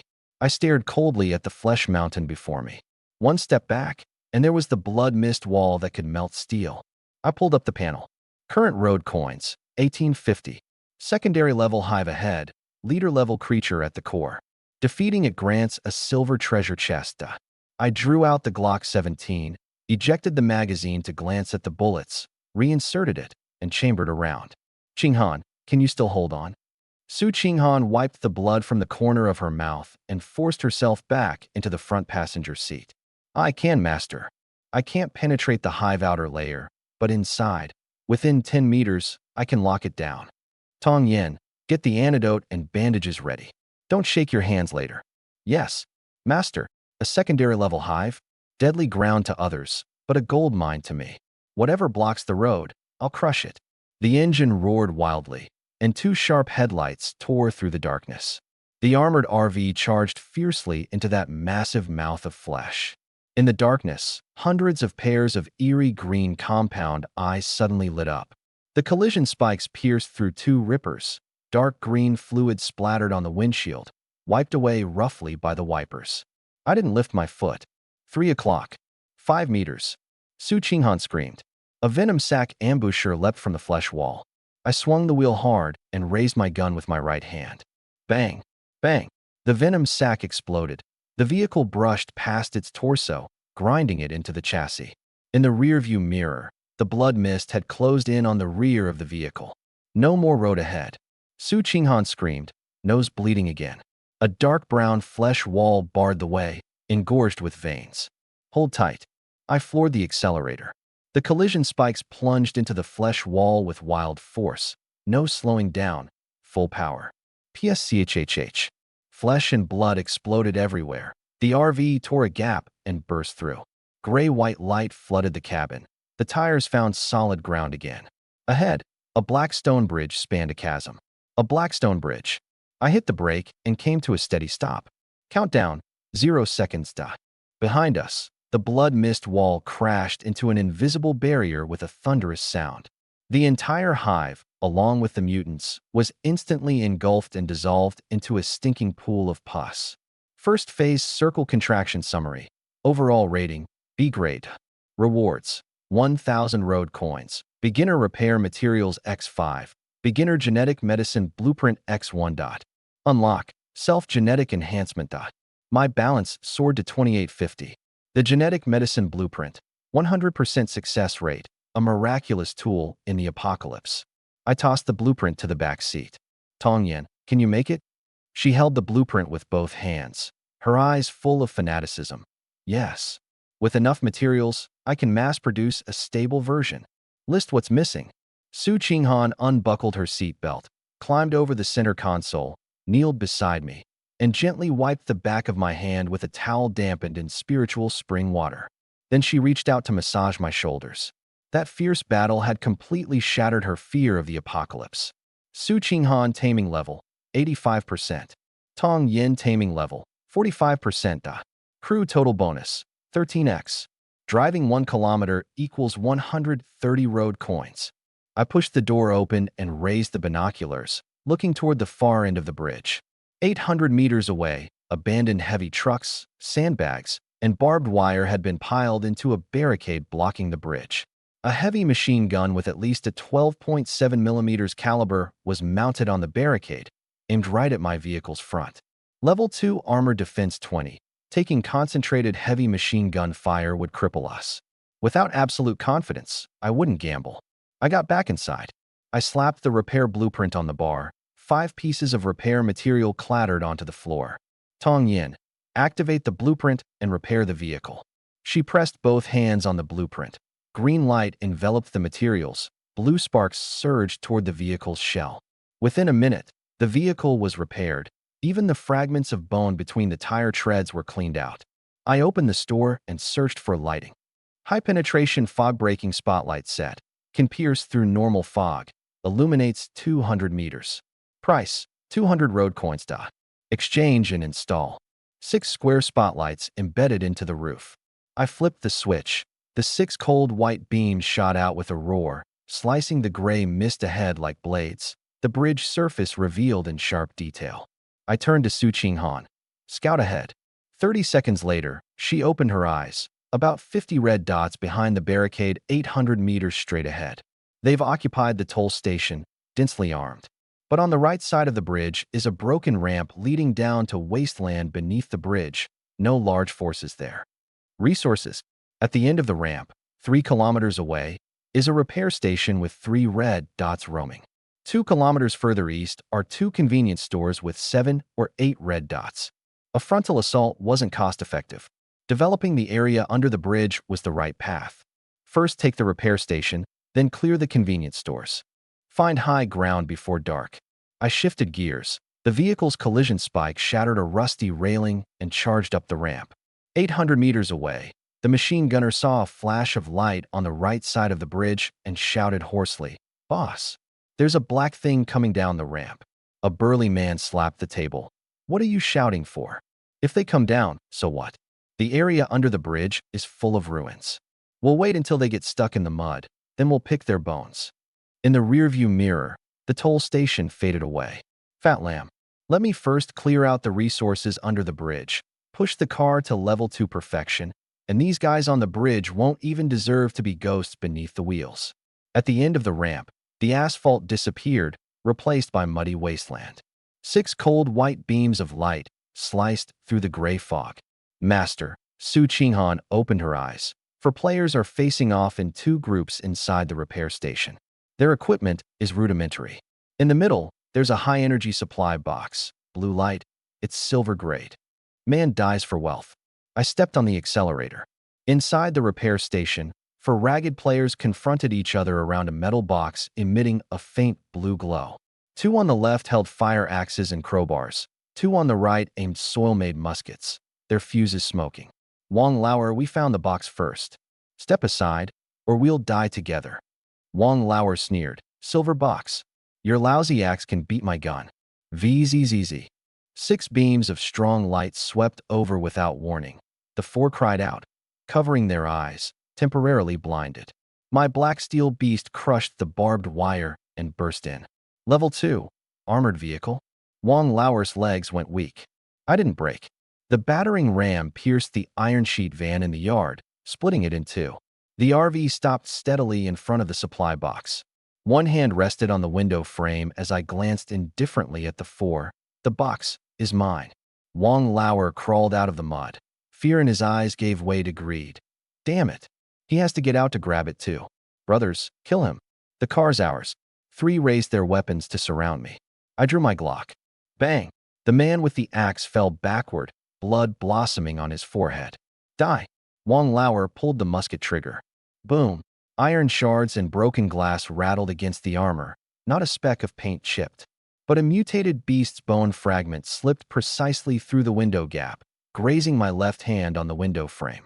A red mark appeared, a bead of blood welled. The genetically enhanced muscle density meant this bone fragment that could pierce flesh only nicked the skin. Bang! Bang! Wang Lauer and his companion burst holes in their chests and flew backward into the mud. The last one knelt, begging, pants soaked. Don't kill me. Master! Tong Yin scrambled over and grabbed my hand. Seeing the blood, her eyes instantly reddened. I'm sorry, I didn't protect you well. It's just a scratch, won't die. No, there's risk of infection. She cupped my palm. Green light surged as the blood vanished in 2 seconds. She looked up at me, eyes filled with fervent devotion. Master, Tong Yin will keep a close watch from now on and never let a drop of your blood flow again. She pressed her cheek against the back of my hand and rubbed gently. Tong Yin taming level, 50%. Crew member bonus, 14x. I pinched her chin, thumb stroking her lips. Good job. Go get the box. Yes. She jumped off the car. The kneeling survivor's eyes widened, but he didn't dare to breathe. Tong Yin carried back the box, and I flipped open the lid. Intermediate repair materials, X1. Diesel 20L X2. High strength, bulletproof, glass X4. My eyes lit up. Intermediate repair materials. Essential for upgrading the RV to the next level. Extremely rare drop. 2 drums of diesel for endurance. Bulletproof glass to replace the explosion-proof nets and improve visibility. All promptly stored in system space. I shifted into reverse, backed up, then switched to drive. Boom. The armored RV brushed past the kneeling man, dousing him in cold mud. Not killing him wasn't mercy. Inside the RV, Su Qinghan handed me a damp towel. Master, wipe your hands. I wiped casually and instructed her to scan a deserted convenience store 2 kilometers ahead. Seconds later, she opened her eyes, pale. Master, something's wrong. There were only 7 or 8 low-level mutants there before, but now the red dots exceed 30, all motionless, tightly gathered inside and outside the store. In the center is an enormous energy source, more solid than a hive leader's, pulsing rhythmically as if feeding. My fingers paused on the steering wheel. More than 30 mutants no longer wandering, but surrounding a stronger individual, indication of elite level, maybe even a lord-level dominator. And convenience stores usually stock high-calorie food, perfect lairs for these monsters. High risk, high reward. Intermediate repair materials are in hand. If a few high-level crystal cores or advanced blueprints drop, the RV's next evolution can come early. Load up.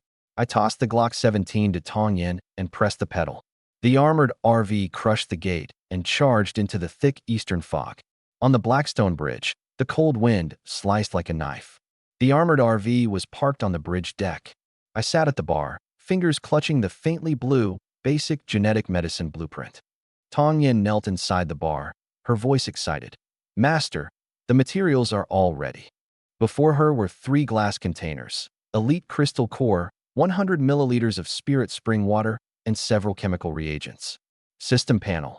Current road coins, 2850. Cost, 1,800 road coins. Elite crystal core X1. Spirit spring water, 100 milliliters.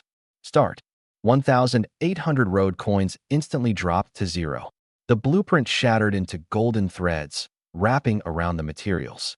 Tong Yin pressed both hands on the bar, medical talent pouring forth, green light and golden threads intertwining. The violent energy from the crystal core gradually tempered within the spirit spring water. 5 minutes later, a vial of deep purple potion lay quietly on the tray.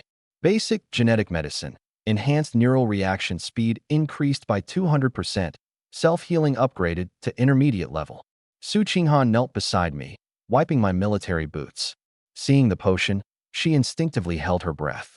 I tilted my head back and drank it all at once. Boom. It felt like magma rushing down my throat. My face flushed crimson, veins bulged, and I slid off the leather chair, half kneeling on the floor. Crackling sounds, bones popping. Every inch of muscle was torn and reassembled. The pain was beyond limits, but I clenched my teeth, not making a sound. My body didn't grow bulky. Instead, it became leaner, my skin glowing with a faint metallic sheen. Su Qinghan and Tong Yen were so scared they retreated to a corner. 10 minutes later, I stood up. The alloy floor beneath my feet had two shallow impressions. I clenched my fist. The air between my fingers popped with a snap. The world in front of me slowed down. The air conditioner blades, Su Qinghan's breathing, the fog outside the window, all moved like stop-motion animation. Physique, 15. Trait, Land Dominator, Basic, Road Environment Explosion Force, plus 20%. I grabbed a stainless steel cup and crushed it into a wad of scrap metal with a single squeeze of my 5 fingers. Master, so terrifying. Tong Yin trembled as she touched my arm. I really like it. I glanced toward the co-pilot's seat. Su Qinghan curled up in the seat, eyes shut tight, 2 lines of blood trickling from the corners. What's wrong? She suddenly opened her eyes. Master, my perception has advanced. I can see the flow pattern of the deadly fog. It's not moving randomly. There are core nodes driving it. She pointed outside the window. In 5 minutes, the deadly fog will move directly north, accelerating by 30%. Within 3 minutes, the left pillar of the bridge will be corroded and fracture. My gaze sharpened. Advanced warning meant absolute initiative in this shrinking circle game. Sit tight. I returned to the driver's seat, but didn't start the engine yet. Instead, I looked 100 meters ahead. From the gray mist, a 3-meter-long intermediate-level human-headed dog crawled onto the bridge surface, its back armored with bone plates, sharp claws gleaming metallically. It sniffed the scent of flesh, growling low, ready to charge. I pushed open the car door and got out. Master, aren't you taking a gun? Tong Yin exclaimed. No need. I wanted to test just how strong I was now. The intermediate human-headed dog sprung with its hind legs, transforming into a gray afterimage as it lunged. Extremely fast, but to me, laughably slow. I sidestepped, narrowly evading its claws scraping my chest. The wind pressure didn't even ruffle my hair. My right hand shot out like lightning, 5 fingers hooking tightly onto its thick rear leg. Up. Using my hips and waist for power, I swung the monster weighing several hundred pounds in a half-circle, slamming it viciously onto the bridge deck. Bang! The bridge trembled violently. Half of the dog's body shattered, a piercing, miserable howl escaping. It struggled to retaliate, but I closed in. My right fist clenched tight, all my strength converging into one point. The heavy punch landed. Squelch! A fist pierced the bone armor, plunging into its chest cavity. The wild force exploded inside. Its organs, spine, and skull instantly turned to pulp. I withdrew my hand, dark green blood dripping from my fingertips. The human-headed dog twitched twice, then dissolved into black smoke, leaving behind a blue crystal core. Obtained, intermediate mutant crystal core X1. Fine reinforced iron plates X5. Back in the vehicle, Su Qinghan and Tong Yin's gazes shifted from awe to fanatic admiration. Let's go. The armored RV roared to life, charging toward a safe direction before the deadly fog arrived. Just then, a bold message popped up in the global channel from Zhao Tianhao. Zhao Tianhao, Lu Yuan, stop hiding. I've occupied the supply station across the Blackstone Bridge. There's a box of high-explosive detonators here. Come at me if you dare, and I'll blow your crappy van to bits. Detonators? Hopefully, his bones will be tougher than those explosives when the time comes. The muddy wasteland under Blackstone Bridge. Su Qinghan suddenly opened her eyes. Master, 1 kilometer ahead. 3 vehicles are blocking the road to the convenience store. 8 red dots, level 1 ironclad cars with ranged weapons. I pressed the accelerator without easing off. Get ready to work. At 800 meters ahead, 3 beams of headlights sliced through the gray fog. 3 rusty vans welded with scrap metal formed a fiend shape, blocking the road. On the roof of the middle van stood a man in a leather jacket, holding a fine-grade crossbow, Zhao Tianhao himself. I hit the brakes, stopping 30 meters away. Zhao Tianhao grabbed the broken megaphone and shouted arrogantly, Lu Yuan, I've been trying to find you on the channel for ages. There are 3 level 1 vehicles and 8 armed brothers here. Can your junk car even crash through us? He raised a crossbow and aimed it at the windshield. 2 options. 1. Hand over the Lingquan water formula and the RV blueprints. 2. Strip Su Qinghan and that little nurse naked and throw them off the car. Do as you're told, and we'll spare your life. Disgust flashed in Su Qinghan's eyes, her youthful face clenching into a fist. Master, this guy is so disgusting. I didn't bother responding. Wasting words on an idiot who didn't even understand the apocalypse rules was an insult to my genetically enhanced intellect. My right hand rested on the gear shift lever, left hand pressing the light button. No need to be polite. Shoot. Break his tires. Whiz. Several poison-tipped steel crossbow bolts tore through the air. Clang. All were blocked by the bulletproof glass, explosion-proof netting, and bulletproof rubber. Not even a scratch. Zhao Tianhao sneered, frozen. How is this possible? Fire. Use the flintlock. Bang. Iron shards shattered the glass and pelted the front of the car. A smirk tugged at the corner of my mouth. Buzz. 6 anti-fog searchlights suddenly lit up, blinding white beams piercing 30 meters, directly hitting Zhao Tianhao and his men's faces. My eyes. Zhao Tianhao screamed, tumbling from the roof onto the hood. The other lackeys were all blinded, dropping weapons, clutching their faces and wailing in pain. Hold tight. I shifted into drive and slammed the gas pedal. Roar. The heavy diesel engine exploded to life, hitting 50 in just 2 seconds. The massive black vehicle shot forward like a cannonball, crashing into the lead level 1 iron sheet car. He's ramming us. Run. Boom, crack. The steel reinforcement spikes on the RV's front smashed through the iron sheet car's side door like a hot knife through butter. The level 1 iron car instantly disintegrated, the 2 players inside screaming but unable to finish their cries before being crushed into pulp by warped steel. Half the wreckage was flung back, smashing into the windshield of the car behind. I crushed parts and flesh under the chassis, steady as a mountain. Zhao Tianhao lay prone on a nearby car, staring blankly at his dying men. This wasn't an RV, it was a damn heavy tank. Boss, we can't break through at all. The few remaining lackeys panicked, scrambling and crawling into the car, desperately trying to start it. I performed a drift to stop, the searchlight locking onto Zhao Tianhao. He began trembling, climbed into the passenger seat, and yelled, "Drive. Reverse." The rusted iron car roared as it spun and sped away wildly, another vehicle closely chasing. Only after escaping 100 meters did Zhao Tianhao dare peek, snatch the walkie-talkie, and roar. "Lu Yuan, you wait. I've got a whole box of high-explosive detonators at the supply station. No matter how tough your car is, it can't withstand explosives. If you've got guts, come to the supply station. I'll blow you to bits." His hysterical shouts echoed on the regional channel, gradually fading into the fog. "Master, are you not going after them?" Tong Yin asked quietly. "No need to waste fuel on a few rats." I tapped the steering wheel. Zhao Tianhao's life was mine anytime. I valued the elite in the convenience store as the true prize. As for those detonators, once I upgrade the RV defenses to the next level, those things would be no more than firecrackers. Qinghan, watch the convenience store direction. The armored RV crushed the wreckage, charging deeper into the fog. The armored RV stopped in front of the abandoned convenience store. The glass sign was shattered, with a heavy, rancid stench drifting from inside. Su Qinghan closed her eyes to sense, then opened them. "Master, that massive high-energy reaction source is gone.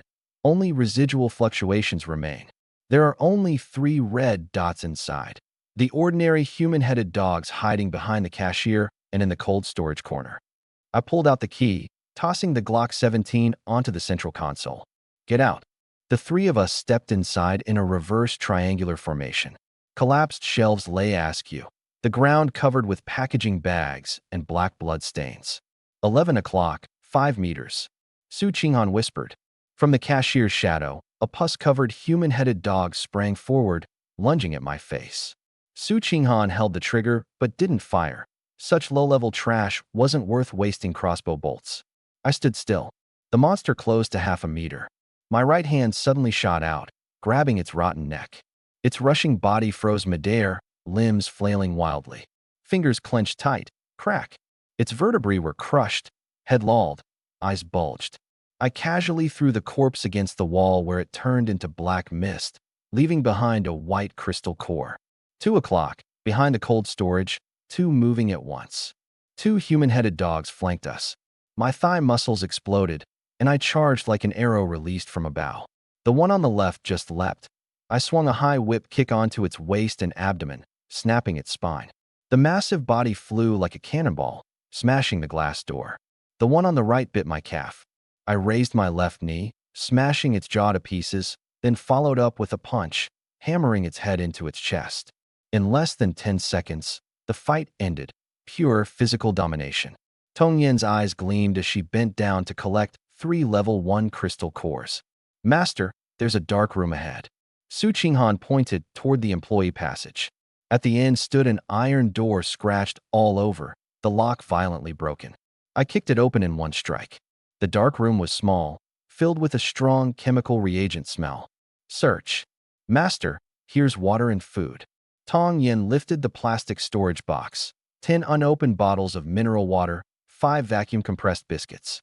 At this stage, where even moldy bread could cost lives, this was an absolute fortune. Su Qinghan dragged out 3 red metal barrels, high-grade diesel, 20 liters per barrel. Including what we had scavenged before, it was enough to race at full speed for days and nights. I scanned the corner of the dark room, a pile of foul-smelling shed exoskeletons, and in the center lay a black metal combination lockbox quietly. It looked like a large arthropod had just completed its metamorphosis here. My military boot crushed the remains, and I pried the box open with a dagger. Click! An eerie blue light instantly illuminated the dark room. A crystal twice the size of an ordinary core rested on a velvet cushion, its interior blue liquid churning, pure energy. Next to it was a sealed glass vial containing pale green powder. Obtained, Elite Mutation Crystal Core X1.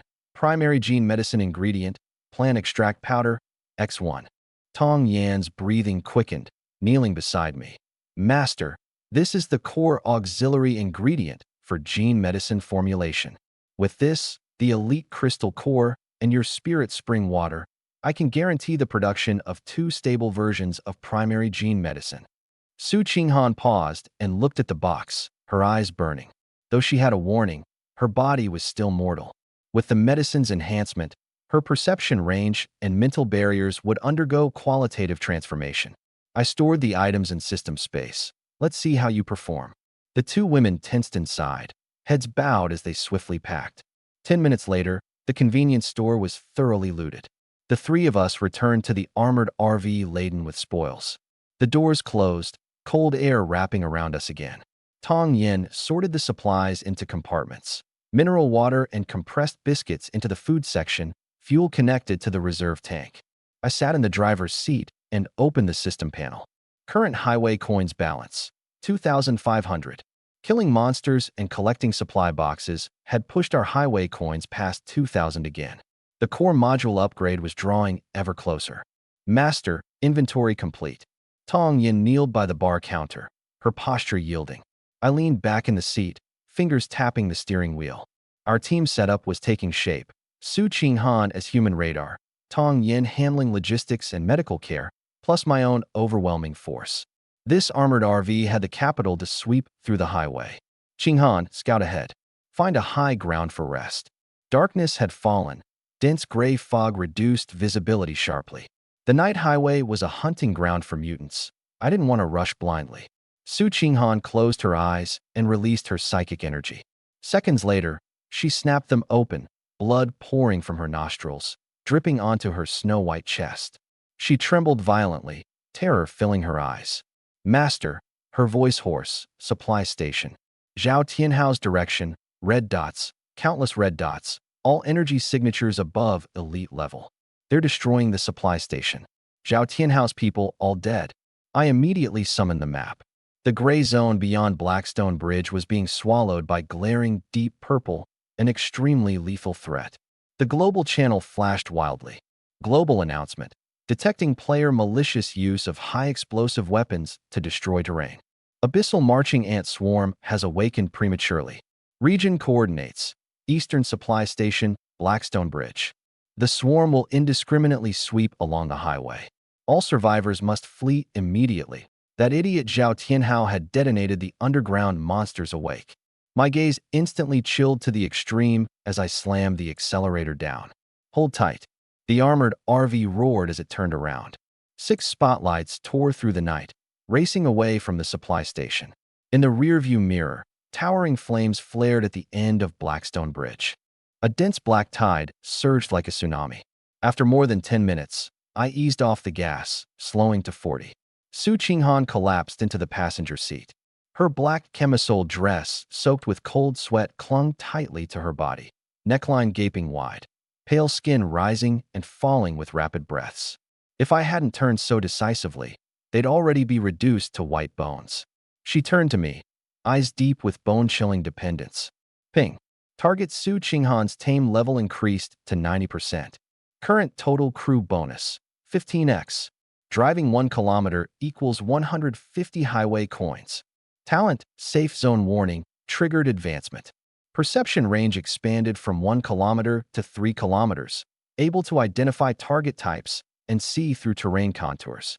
Beside me, Su Qinghan let out a painful groan, her body curling uncontrollably. Her legs squeezed tight, skirt riding up to her upper thighs.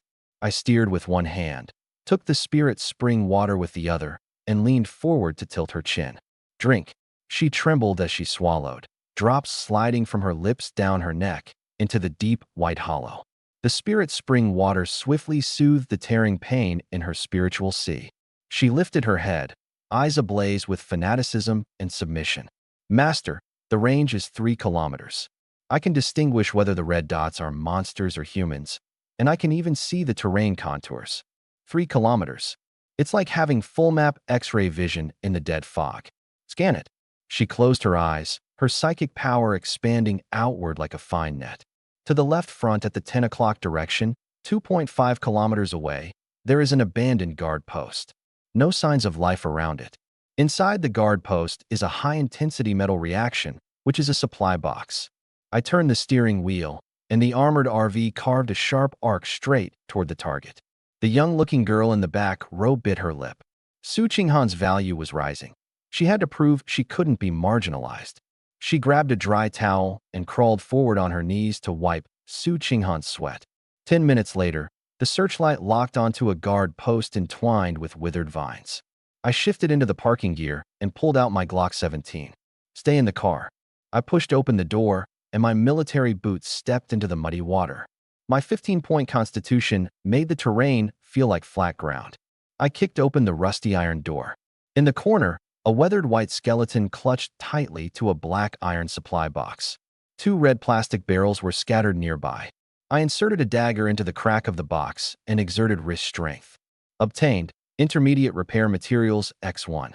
Obtained, level 1 mutant crystal core X1. Obtained, diesel 20L X2. The intermediate repair materials were the core for upgrading from level 2 fully equipped to level 3. I had already stockpiled 2 sets. I stored all the supplies into the system space and returned to the car. Just as I closed the door, Su Qinghan suddenly straightened up, her face changing sharply. Master, at the edge, 3 kilometers straight ahead. Something's coming. Not bugs, not zombies. It's a convoy, 5 vehicles total, all showing level 2 or higher metal reactions. Tactical formation, speeding toward us. My eyes instantly turned icy cold. A level 2 convoy. Most people were still struggling to scrape together level 1 iron-plated vehicles. Bullies like Zhao Tianhao could only drive worn-out vans. Only someone extraordinary could field 5 level 2 vehicles in formation. My fingers rested on the gear lever. My right hand grabbed the Glock 17, flicking off the safety. Prepare to receive guests. 5 level 2 off-roaders tore through the gray mist, their bodies welded with steel spikes, advancing in an inverted V battle formation. I pushed the gear lever and let the armored RV stretch across the mud road, blocking the way. Boss, a level 2 RV is blocking the road up ahead, the lead off-roader shouted. The scar-faced man in the driver's seat slammed the steering wheel. Who cares what level? Fire the poison arrows. 5 heavy crossbows popped out of the sunroofs, their arrowheads coated with eerie green poison. Bang, bang, bang. 5 poison arrows shot toward the windshield. Bang, bang. The crossbow bolts struck the bulletproof glass and explosion-proof nets, snapping instantly. The green poison splattered and sizzled on the armor, emitting white smoke. The armored defense value didn't budge an inch. Damn, tough nut. Circle around. Scarface hammered the steering wheel. Too late. I swung open the door. Military boots stepped into mud. My 15-point constitution surged, pressing deep pits into the asphalt. I transformed into a black lightning bolt, instantly covering 30 meters. Scarface's vision blurred. I had already leapt onto his hood. My right hand's 5 fingers pierced through the windshield and clutched his throat. Crack. A clean cracking of bones sounded. I tore off the tactical pouch at his waist. The baldy in the co-driver's seat was terrified, wildly brandishing a poisoned dagger. I dodged the vital hits to the side. My left forearm actively met the blade. Ding! The dagger shredded through my combat uniform and cut the epidermis, but was stopped by hardened muscle fibers. I delivered a punch with my right hand, shattering Baldy's sternum. The other 4 vehicles, seeing their lead maimed and their boss killed, frantically swerved and fled. I didn't pursue. I looked down at my left forearm. The wound was shallow, but the green poison was spreading with the blood, turning my skin a strange black-purple.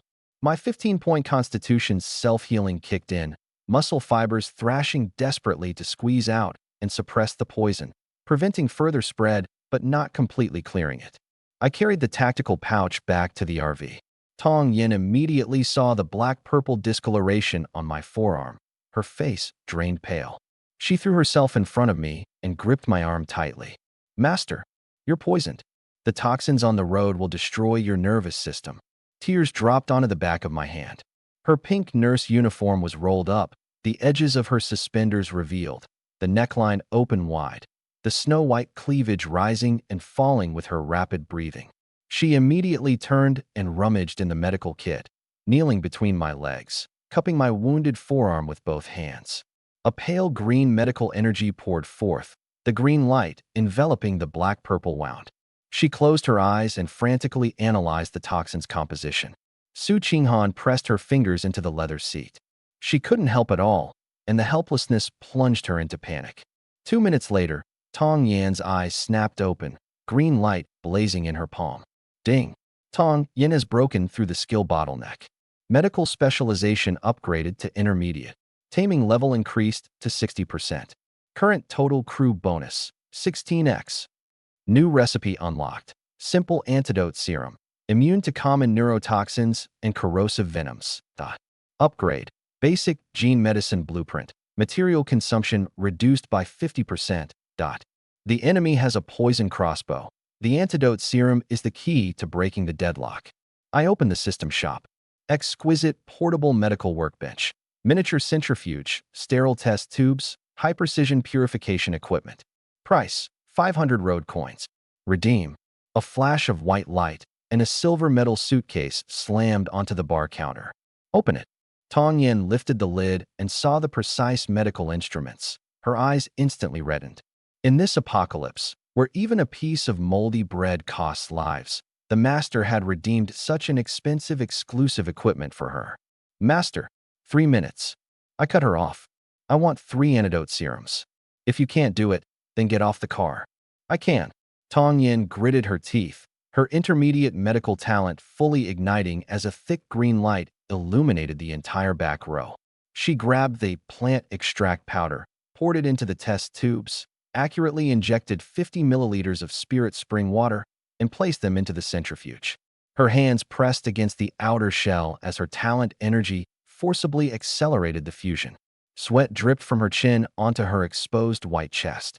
In the co-pilot seat, Su Qinghan's eyes snapped open. 1.5 kilometers.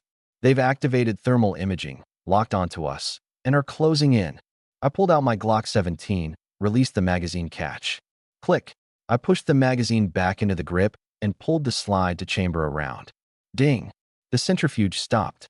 Tong Yin collapsed to the ground, cradling 3 pale green syringes and crawled beside me. "Master, they're ready." I took one and injected it straight into the vein of my left arm, pushing the plunger all the way down. Ding. Injected simple antidote serum. Gained toxin immunity, lasting 24 hours. I threw the remaining 2 to Su Qinghan and Tong Yin. Inject them. The toxin threat was completely neutralized. 300 meters.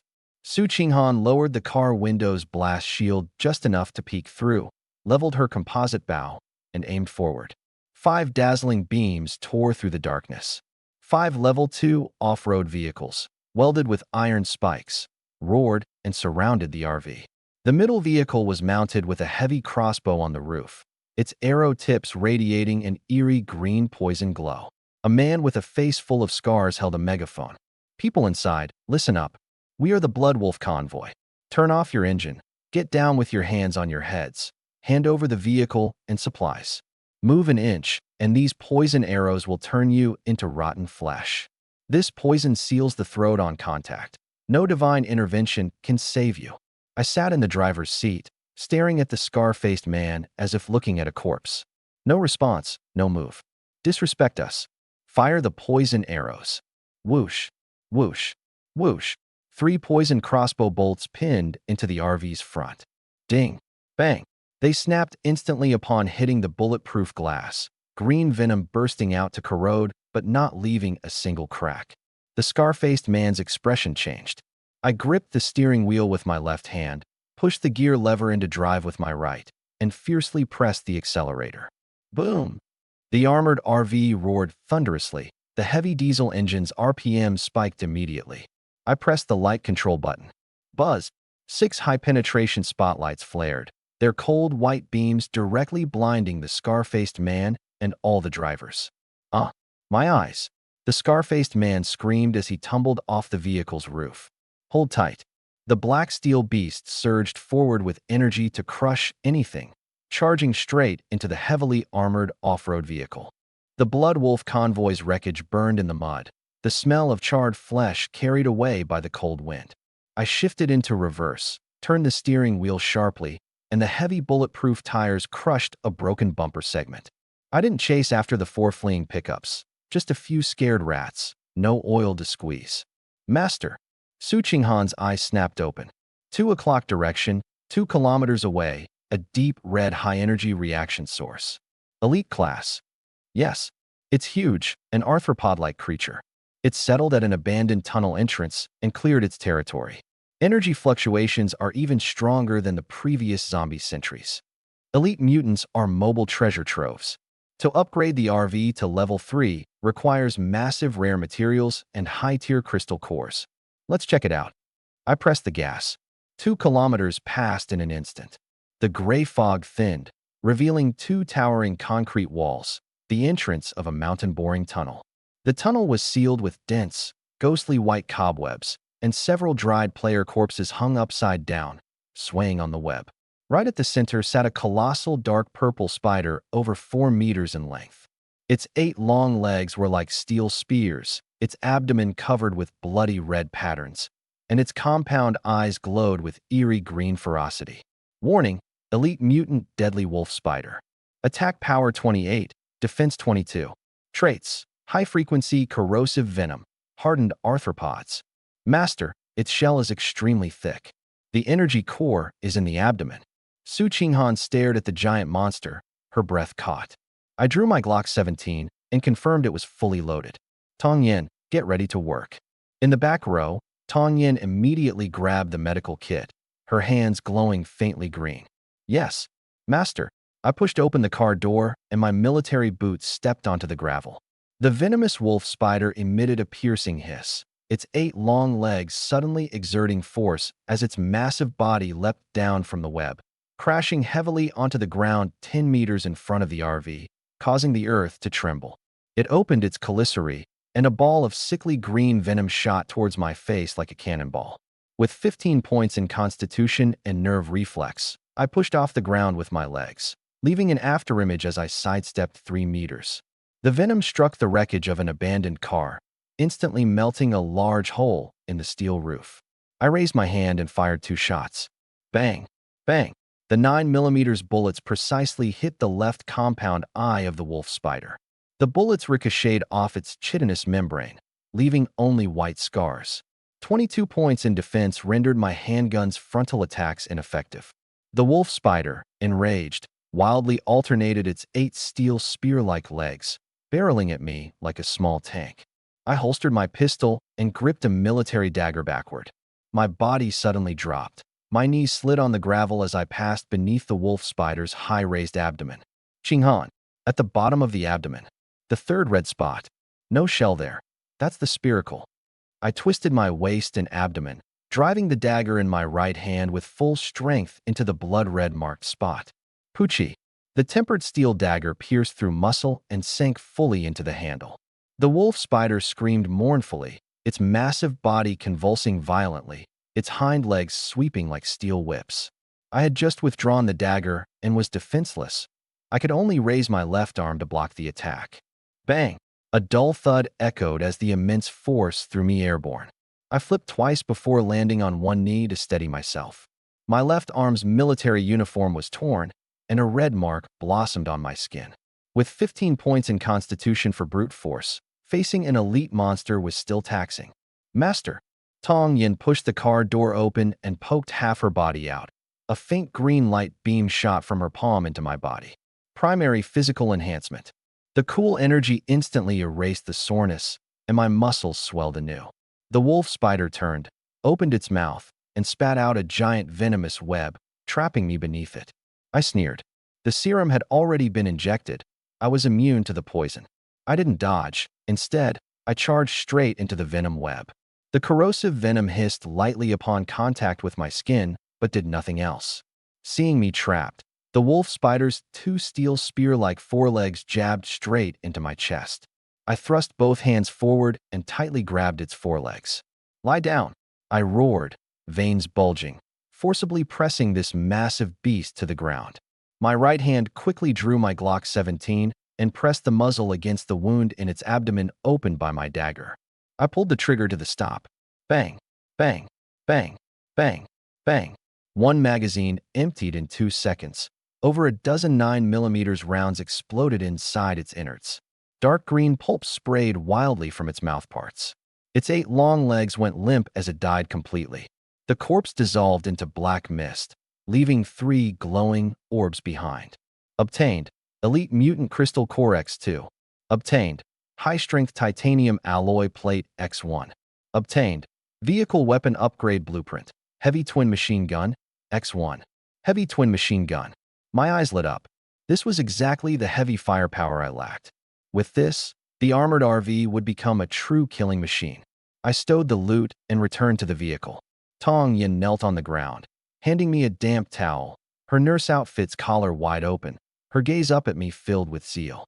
Su Qinghan also brought a bottle of chilled spiritual spring water to my side. I placed the 2 elite crystal cores on the bar. Tong Yin, how long to make an intermediate gene drug? She stared fixedly at the crystal cores. 2 hours, for the stable version. Make it. I sat back in the driver's seat and pulled up the blueprint panel. Only 35 pieces of scrap metal short. Basic materials like these were everywhere on the highways. Ahead was a tunnel. The spider web had been cleared, and ventilation was restored. Qinghan, scout ahead. Su Qinghan closed her eyes for a few seconds. When she opened them, her brow furrowed slightly. The tunnel is very long. No mutants detected. But in the depths, there are sounds of heavy machinery running and frequent gunpowder explosions, like armed forces clashing. Where there's a gunfight, there's resources. Where there are resources, there's scrap metal. I shifted into drive. The armored RV crushed bones beneath its wheels and drove straight into the tunnel. 2 kilometers in, the muffled sounds of gunfire and artillery echoed inside the tunnel.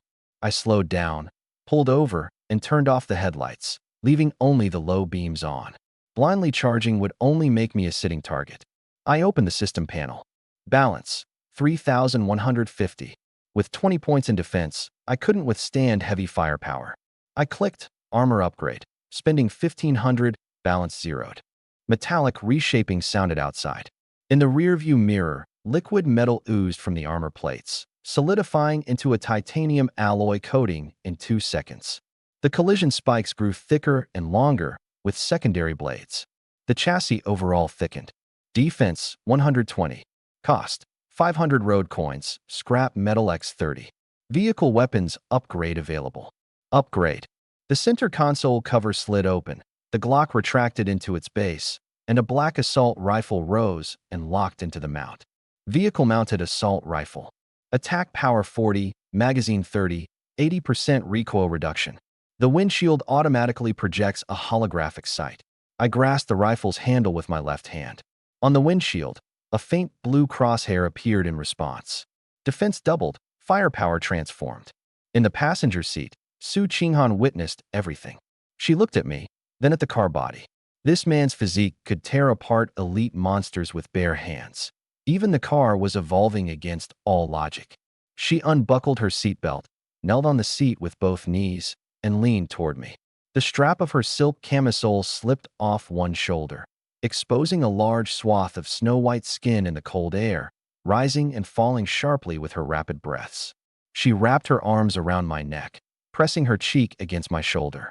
"Master, you're getting stronger and stronger." Beep. Su Qinghan's taming score has increased to 95%. Crew bonus, 16x. Driving 1 kilometer equals 160 road coins. I grabbed her chin, my thumb tracing her lips. "Do your scouting duties well. On this car, no idlers are allowed. Everything of Qinghan's belongs to Master." In the back seat, Tong Yin bit her lower lip tightly, danger flashing in her eyes.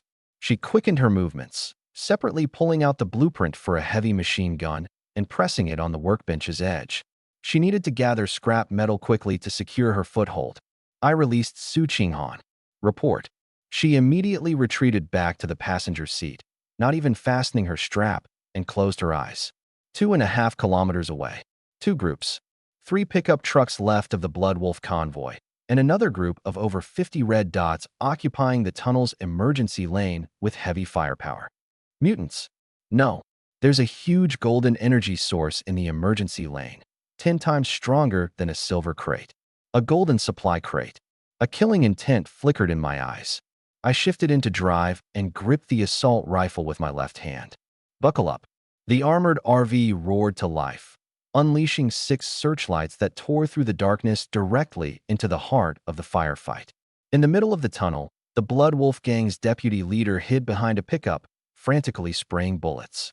At the entrance of the emergency lane, 3 heavy trucks blocked the way, each topped with 2 heavy machine guns. Behind one truck, a man wearing an exoskeleton armor clamped a cigar in his mouth. "Young Master Lin said, anyone who gets close to this crate today will be riddled like a sieve." Suddenly, 6 blinding white beams shot directly from behind. "What the hell?" The exoskeleton-clad man threw away his cigar. The armored RV charged into the battlefield at 50 kilometers per hour. One Blood Wolf pickup tried to dodge, but was hit head-on by my vehicle's front. 120 defense points completely overwhelmed it.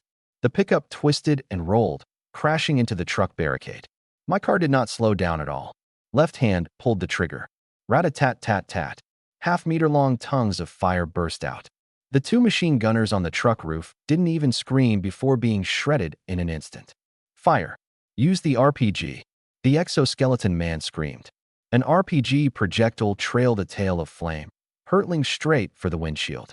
Su Qinghan and Tong Yin exclaimed in alarm. I didn't turn the wheel. 120 defense, perfect for testing the quality. I floored the gas. Boom. Flames engulfed the car body. The shockwave flipped over the surrounding wrecks.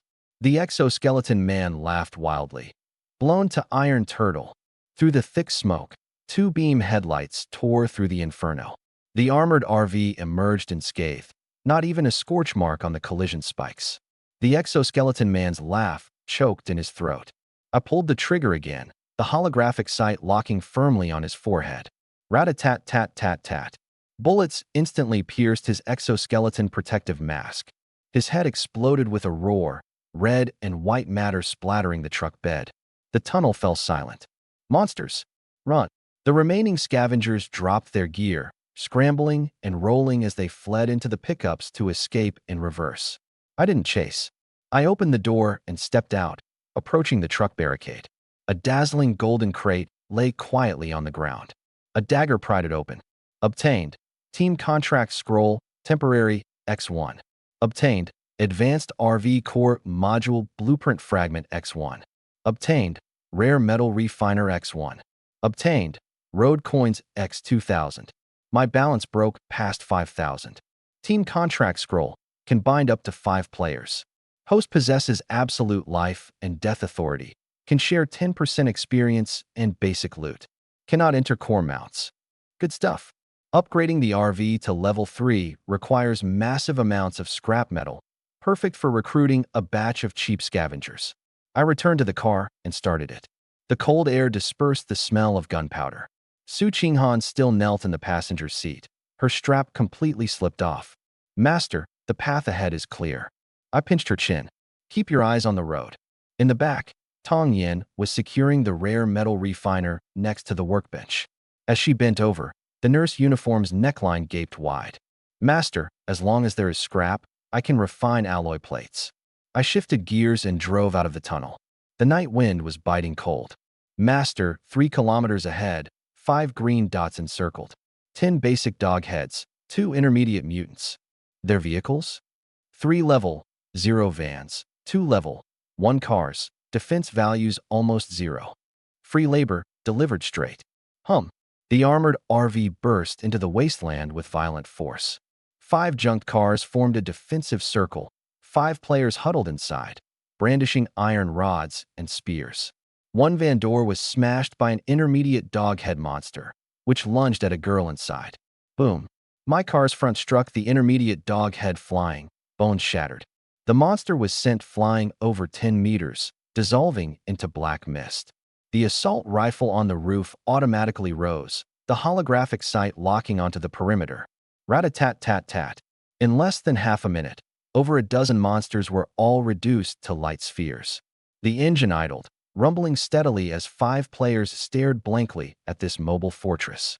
I pushed open the door and stepped out, my hand resting on the Glock's grip, coldly scanning the 3 men and 2 women.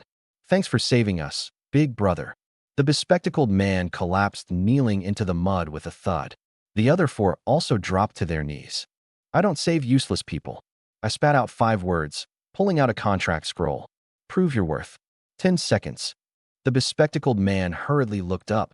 Big brother. I graduated from a prestigious university's management department. I understand planning and coordination. Bang. I fired a shot at his knees, muddy water splashing across his face. No need for PPTs on the road. Get lost. A scruffy middle-aged man stood up. Boss, I'm Lao Zhang. Before the apocalypse, I drove heavy trucks. I can drive any vehicle, and I know some fixing too. I glanced at his rough hands.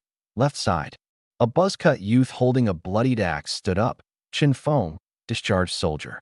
Melee is no problem. Put me on whoever you want. Left side. A young girl tearfully pulled at her collar. Big brother, I can do anything. I can serve you. Su Qinghan in the car, with her youthful face, towered over her by hundreds of streets. No need for some useless warm bed flower. Get lost. The last was a woman in her 30s with short hair, carrying a canvas bag full of metal parts. Lu Mei, former warehouse manager. I can tell at a glance what's valuable in the ruins. Exactly the scavenging skill I needed. Left side. The bespectacled man and the girl screamed in despair. Big brother, you can't leave us behind. I turned and got back in the car. Whether you live or die is none of my concern. Rolling down the window, I tossed the scroll in front of the 3 of them. Bleed and sign it. Once signed, you are my front line. All high-grade supplies must be turned in. Keep 10% of the basics for food. Without hesitation, the 3 bit their fingers and bled. The scroll transformed into 3 beams of red light, merging into the forehead. Temporary team contract binding successful. Loyalty lock. Lao Zhang, drive the level 1 truck. Chin Feng on guard. Lu Mei, pick up the light spheres. The 3 immediately moved, their execution efficiency extremely high under the contract's constraints. Lu Mei swiftly collected the crystal cores and scrap iron, handing them to the car window. I tossed them to Qinghan. Put scrap iron into the refinery. Use crystal cores for medicine. Yes, master. Qinghan bent over to operate. The hem of her nurse dress lifted, legs taut. I picked up the walkie-talkie. Lao Zhang, keep 50 meters behind. If you fall behind, I consider you dead. Understood, boss. The armored RV restarted.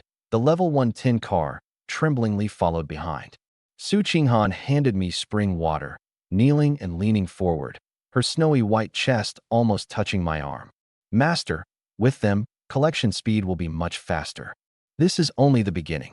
Upgrading the RV to level 3 requires astronomical resources. Su Qinghan closed her eyes and after a few seconds suddenly snapped them open, breathing rapidly.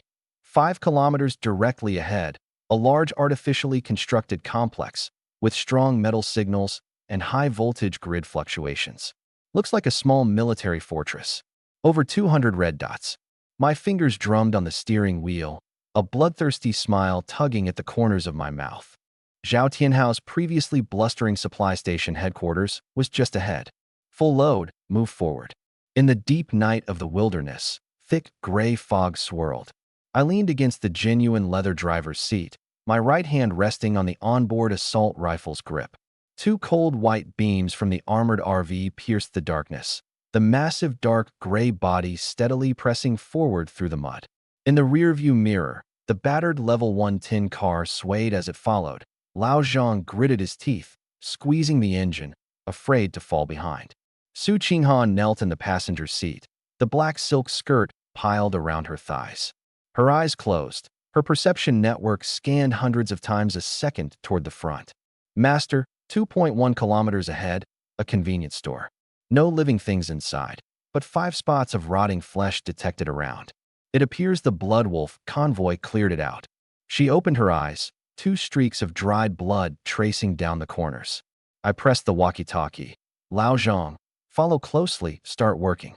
3 minutes later, the armored RV stopped at the convenience store entrance. I didn't get out, lowering the blast net. Chen Feng, keep guard. Lu Mei, find supplies. Lao Zhang, carry. If even one fly sneaks in, I'll toss you out for the dogs. Got it. The 3 rushed inside. Lu Mei's eyes gleamed oddly as she headed straight to the hidden compartment under the cash register and shelf cavities, quickly dragging out a sealed box of diesel from behind the fridge. Chen Feng stood guard at the door. 2 humanoid dogs approached, their heads split with a single axe swing. 20 minutes later, the supplies were counted. Obtained: mineral water X15, compressed biscuits X8, diesel 100L, primary repair materials X3, level 1 crystal core X2. Lu Mei's scavenging skill additionally acquired. Scrap iron pieces X25. I tossed 2 bottles of water and a biscuit to them. Your share. The remaining 10% is logged. Lao Zhang bowed repeatedly. Chen Feng tore open the packaging and shoved it into his mouth. On this road, a clean drink of water was life. The vehicle started again. Current highway currency, 5200 crew multiplier, 16x. Master, for kilometers ahead, someone is setting up anti-tank barricades. Su Qinghan's voice trembled slightly. Not some bandit junk, it's legit. I sneered, flooring the gas pedal. Old Zhang, speed up. At that moment, a pinned message popped up on the global channel. Lin Xiao, the area 3 kilometers east of Haishi Bridge is a Qinglong Guild restricted zone. Surrender 50% of your fuel and all crystal cores, or die. Qinglong Guild, Lin Xiao, the name the exoskeleton man mentioned before dying in the tunnel. Perfect, my level 3 RV still needs a ribbon cutting. Climbing a steep hill, a brightly lit steel fortress appeared faintly through the fog. Master, locked on. Anti-material weapons. Su Qinghan screamed. Boom. A 12.7mm armor-piercing round traveled 4 kilometers, striking the titanium alloy plating on the hood. Sparks flew as the bullet deformed and dropped into the mud. Armor defense -2, current 118 of 120. A smirk curled on my lips as I reached for the machine gun control.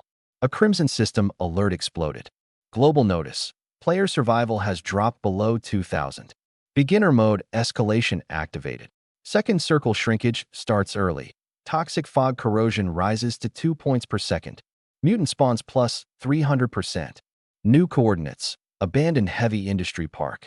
I pulled up the map. The fortress lay directly within the new shrinking toxic fog radius. From the fortress direction came chaotic screams and alarms.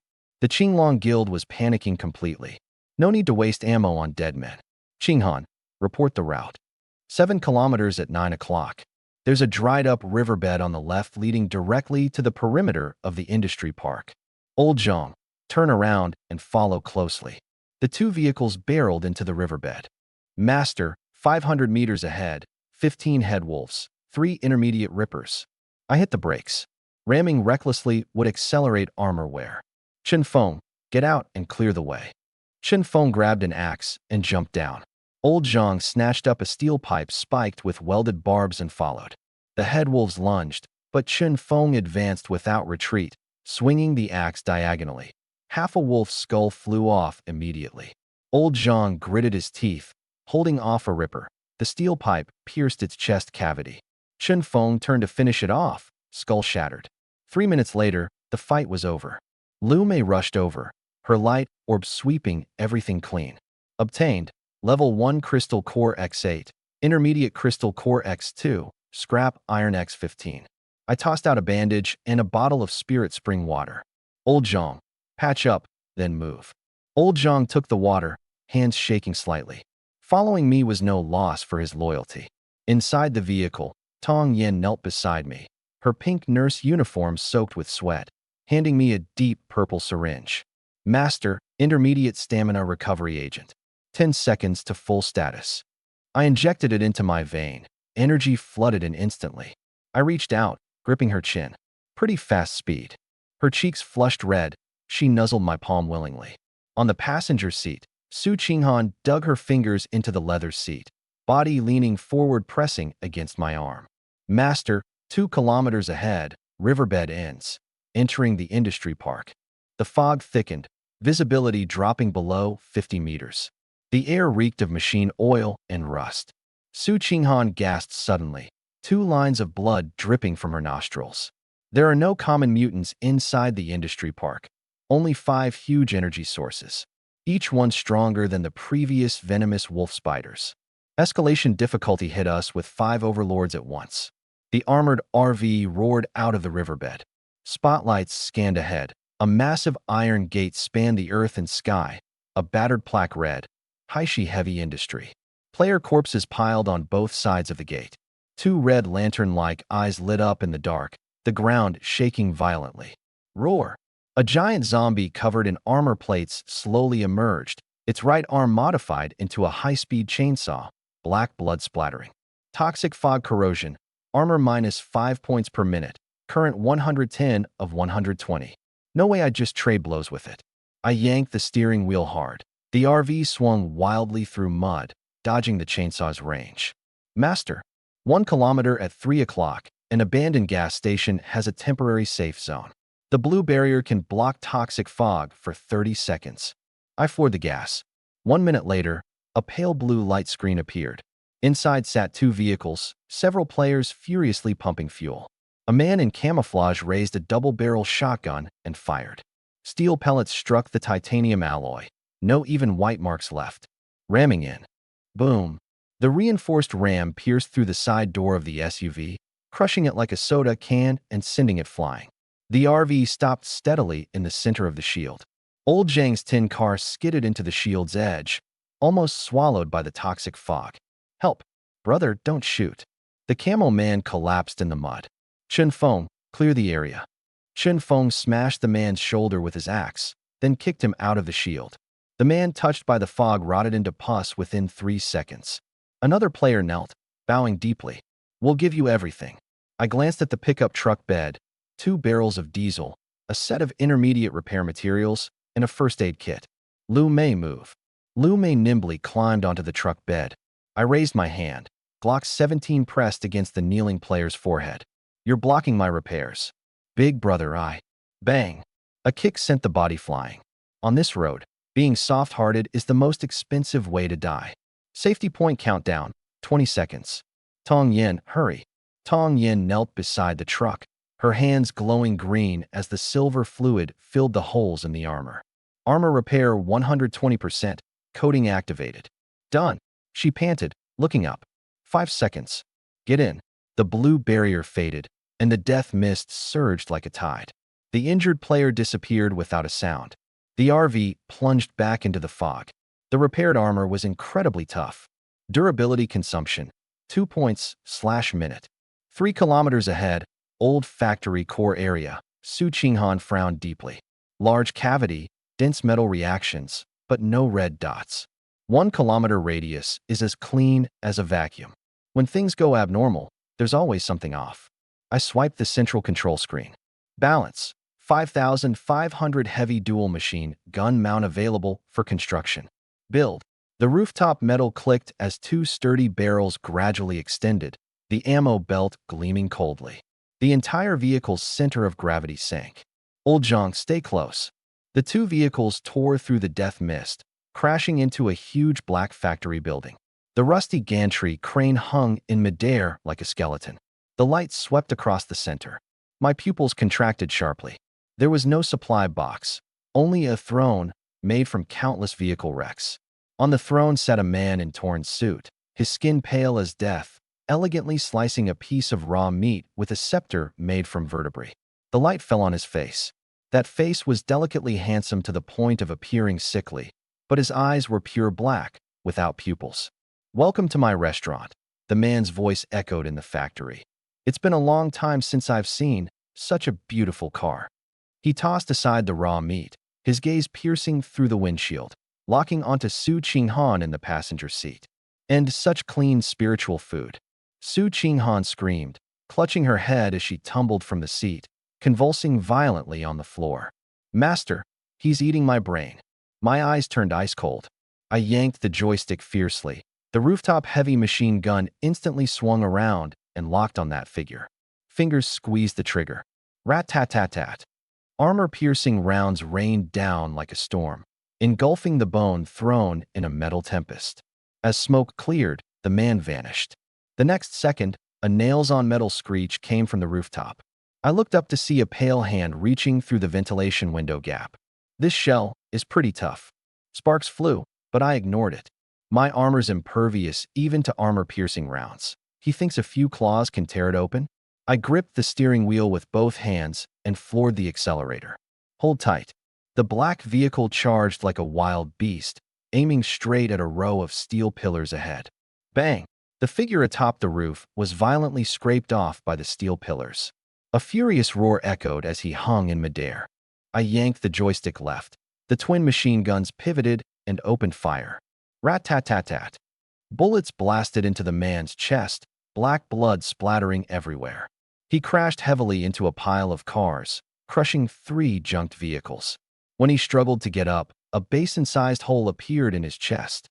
No internal organs, only countless writhing black nodules. Those pure black eyes glared at me, his figure wavering before vanishing deep into the factory. A Lord-level creature. This type of enemy is far tougher to deal with mentally than mere minions.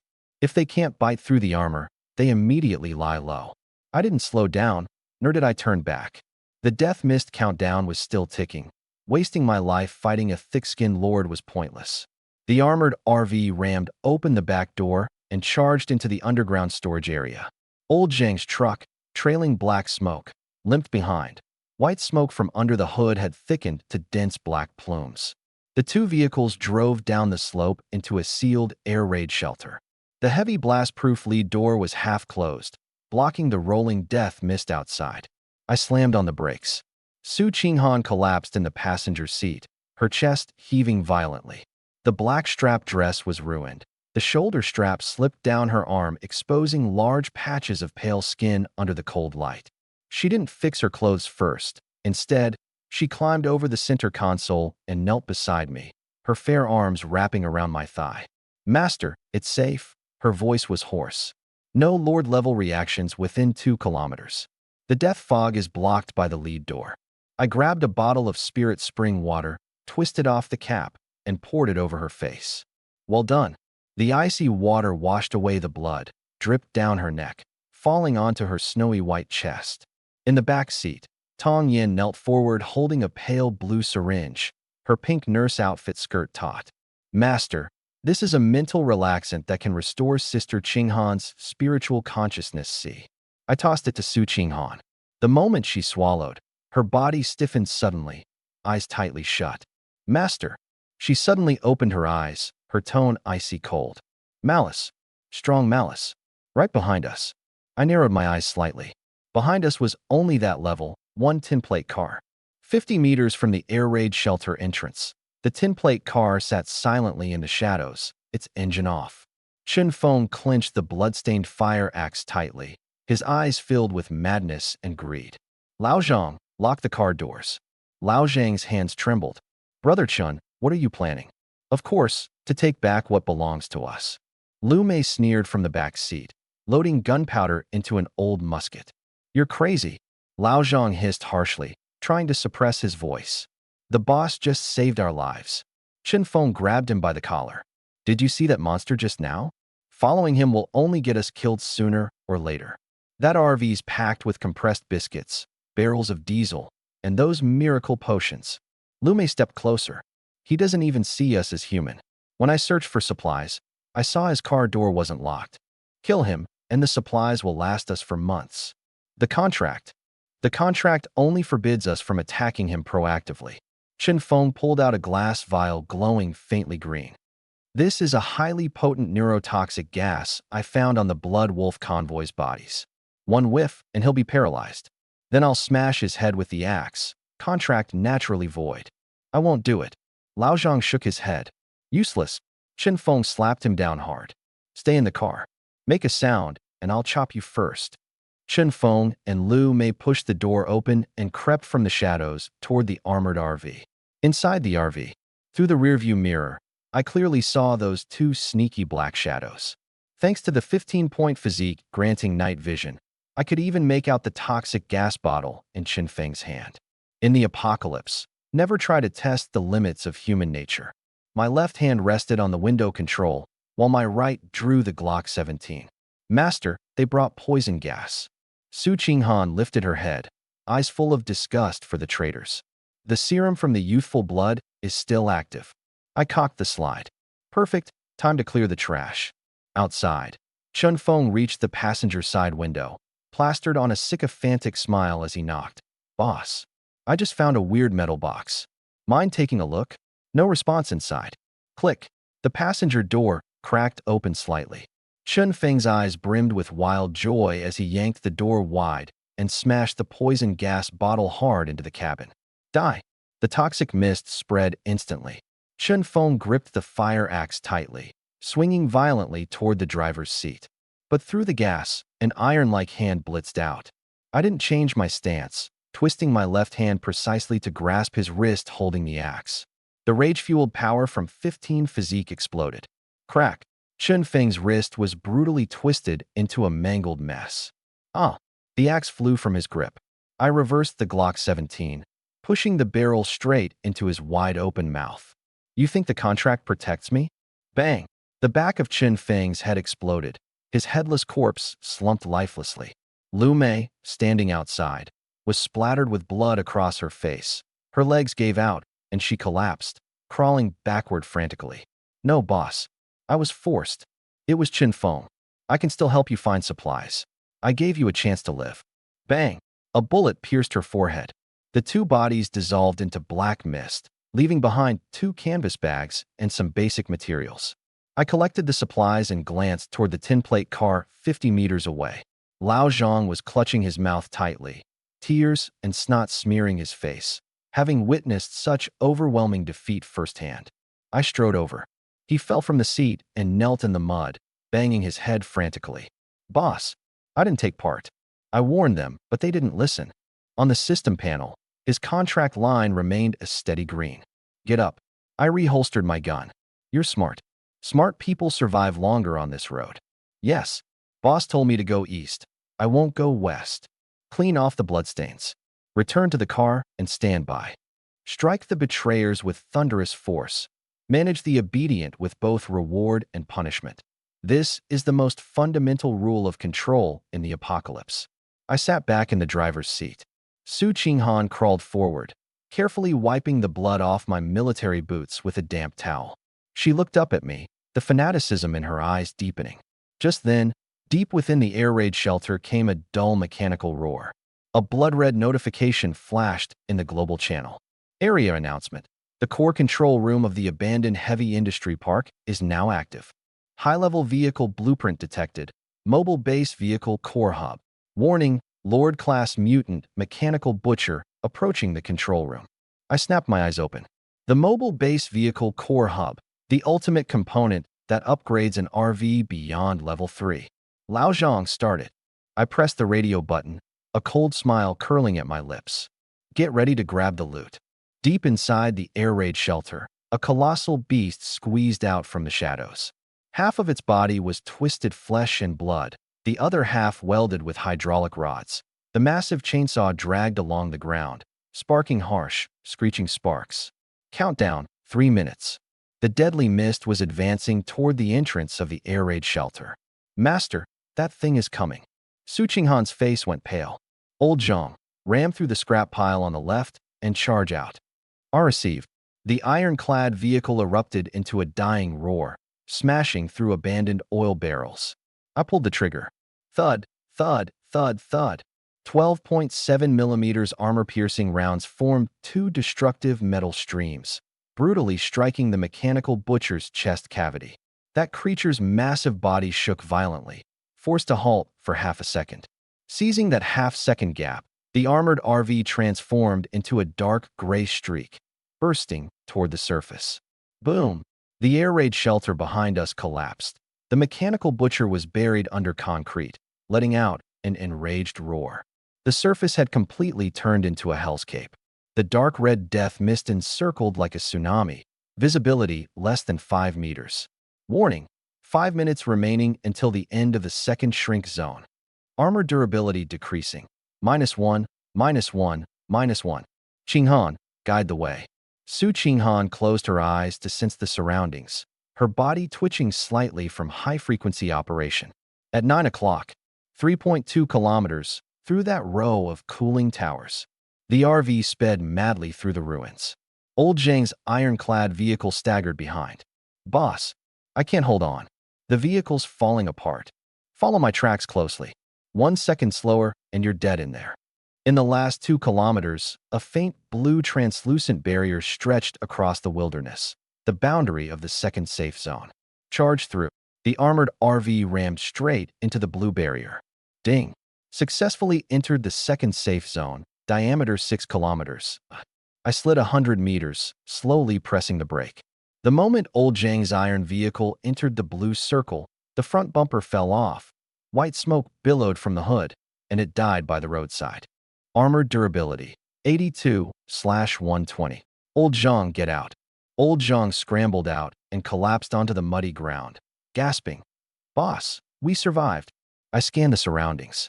We were at the outskirts of the heavy industry park's abandoned residential zone. Several 2-story small Western-style houses, half-collapsed walls, open views, easy to defend and hard to breach. Chen Feng and Lu Mei are dead.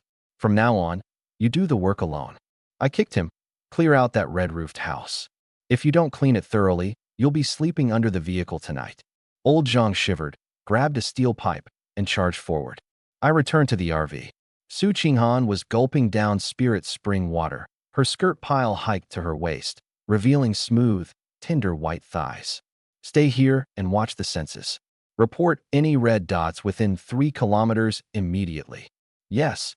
Tong Yin knelt behind the bar, guarding the extractor, her pink nurse outfit soaked with sweat and clinging to her back. Master. She turned around excitedly, pointing at the titanium alloy armor plates on the bar. These materials are enough to fully replenish the RV's defense. Get started. Tong Yin jumped off the bar and ran outside. Night had almost fallen. She knelt before the damaged armor plates. Her healing silver glow guided the titanium alloy to fuse with the vehicle body. Armor repairing. 120. Armor durability fully restored. Master, it's fixed. Tong Yin stood up, wiping the grease off her face.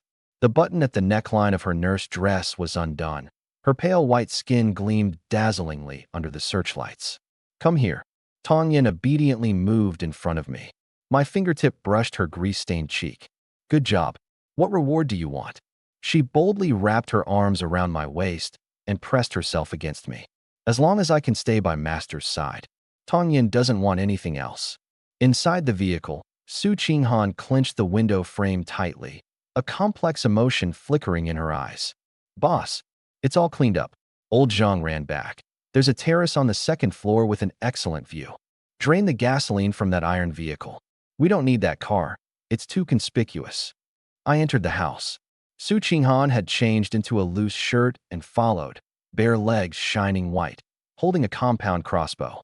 Qinghan, go upstairs. Cover 3 kilometers.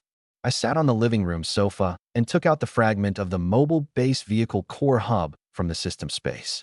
Mobile Base Vehicle Core Hub. Fragment 1/3. Collect all 3 fragments to upgrade the Level 2 RV to the basic mobile base. A cross-generational upgrade. The current armored RV is a heavy tank, and the mobile base is a running war fortress. Tong Yin came in carrying a hot can, knelt at my feet, and fed me a forkful. The full server channel was going crazy. Zhao Tianhao Lu Yuan. You fucking survived. The Qinglong Society has already blocked all the heavy industry park exits. Let's see how you get out tomorrow. Lin Xiao. Those who provide the coordinates of that black RV will be rewarded by the Qinglong Guild with 2 barrels of clean water and 3 compressed biscuits. I sneered and turned off the channel. Go take a shower. Tomorrow, collect rent. Late at night, the candle flickered faintly. Su Qinghan was standing guard on the second-floor terrace. Suddenly, Master, there's a situation. I sprang up instantly, drew my gun, and rushed upstairs. A red dot, a suddenly appearing red dot, right under the manhole cover in our backyard. I leaned over to look. The rusty manhole cover was slowly pushed open, and a pair of muddy hands emerged. Then, a ragged woman with long hair obscuring her face struggled to climb out. Tightly strapped to her back was a glowing purple, a platinum supply box. My eyes sharply narrowed. At this stage, the drop rate for platinum boxes was nearly 0. The woman collapsed as soon as she escaped the manhole, struggling to lift her head, revealing a face smeared with dirt but still undeniably stunning. Save me, the stuff inside. I'll give you half. I didn't move. Inside Su Qinghan's perception network, dozens of violent red dots were rushing upward through the sewer from the depths of the manhole. The rusty cover was completely flipped open. Over a dozen mutated water rats, each the size of a full-grown earth dog, poured out madly, covered in pus-filled sores, their crimson eyes fixed intently on the woman and her box. Save me. I stood at the terrace edge expressionless, drew my Glock 17. Bang! A bullet grazed the woman's scalp, then precisely pierced the right eye of one airborne water rat. Its head exploded, black ichor splattering across the woman's face. Push the box over here. 1 second slower. Next shot blows your head off. The woman shuddered all over, using the last of her strength to untie the parachute cord, pushing the platinum supply box forward before passing out in the mud. Old Zhang. I pressed the walkie-talkie. Boss, I'm here. Old Zhang's voice came from the first-floor living room. I glanced at the pack of mutated water rats outside the window and commanded coldly, move the box in the backyard. Kill the rest of those bastards. Old Zhang grabbed his spiked steel pipe and rushed out. With me suppressing from the second floor, he went all out. Each time I pulled the trigger, a mutated rat's head exploded. Old Zhang rolled through the mud, stabbing the last 2 water rats in the abdomen with his steel pipe. The fight ended. The floor was littered with gray light spheres left by the dead water rats. Old Zhang didn't bother picking them up and dragged the heavy platinum supply box into the living room, then returned to grab the unconscious woman's ankle, dragging her inside like a dead dog. I swapped in a fresh magazine and went downstairs. The candle flickered, and the platinum box lay quietly on the broken tea table. Just as I moved closer, a global channel alert popped up, flooding the living room with scarlet light. Global announcement. Second circle contraction complete. Settling rewards. Player, Lu Yuan. Overall rating, a grade. Rewards. 2,000 highway coins, 1 deep sea marrow, 1 level 2 RV upgrade blueprint, 50L advanced fuel. After 3 rounds of shrinking circles, endless highway advances fully to intermediate difficulty. I glanced at the status panel. Highway coin balance, 7,800. Funds were now sufficient to upgrade the core control unit of the mobile base vehicle. With a flick of my wrist, the rewards materialized out of thin air on the tea table. A black oil drum, a dark gold parchment blueprint, and an eerie blue vial sealed inside a temperature-controlled cryptographic box. Master. Tong Yin crawled forward. Her pink nurse uniform soaked with sweat, 2 buttons at the collar undone, revealing a generous expanse of white skin flickering in the candlelight. She stared intently at the vial, eyes burning with zeal. This is deep sea marrow, the core initiator for intermediate genetic pharmaceuticals. With the elite crystal core from before, I can concoct a perfect grade enhancer for you. I leaned against the sofa, eyes scanning that expanse of white skin. Effect greatly enhances physique and neural reflexes, with a high probability to unlock rudimentary innate abilities, like muscle hardening or cellular regeneration. I pinched her chin, thumb tracing her lips. How long? For hours. She rubbed against my palm like a cat. Yin won't waste a single drop of the materials. Good girl. I patted her head. Go do it. Tong Yin cradled the cryptographic box, retreated to a corner, and busied herself at the medical workstation. Footsteps came down the stairs. Su Qinghan's bare feet padded softly. The oversized men's shirt she wore barely covered her hips, exposing two long, white legs without obstruction. She circled behind the sofa, wrapped her arms around my neck, pressing herself softly and tightly against my back. Master, no red dots within 3 kilometers. Those monsters are restricted by the second contraction circle rules. I patted her thigh reflexively. Keep watch. Intermediate difficulty is coming soon. Qinghan understands. She pressed closer. Master, tonight do you want to? I nodded, eyes returning to the blueprint. Level 2 RV upgrade blueprint. Unlocks advanced modifications for either ecological recycling system or firepower central control console. Good stuff. I stored the blueprint in the system space and pulled out the dagger, aiming it at the platinum box's lock. Just as the blade was about to pry it open, the woman in the corner suddenly coughed violently, spitting out a mouthful of black blood. Her eyes snapped open. Seeing my dagger pressed against the box, her pupils instantly contracted. Don't touch that lock. I stopped and looked at her coldly. She stared at me fiercely. That's a custom password lock from the Azure Dragon Society. There's a miniature self-destruct device inside. If you force it open, the contents will burn to ashes instantly. Plus, the lock is equipped with the highest grade positioning pulse.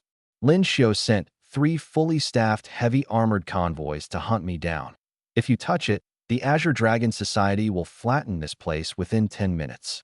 I flicked the dagger, spinning it like a blade, aiming the tip at her forehead. What's inside the box? She gave a bitter smile.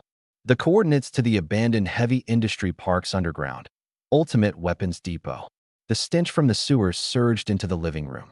The rusty manhole cover was completely flipped aside, and a dozen mutated water rats the size of adult street dogs scrambled out frantically. The woman closed her eyes in despair. I stood on the second-floor terrace, waved my left hand, and the platinum box with the positioning pulse vanished into thin air, stored away in system space, completely cutting off all signals. The woman's pupils trembled violently.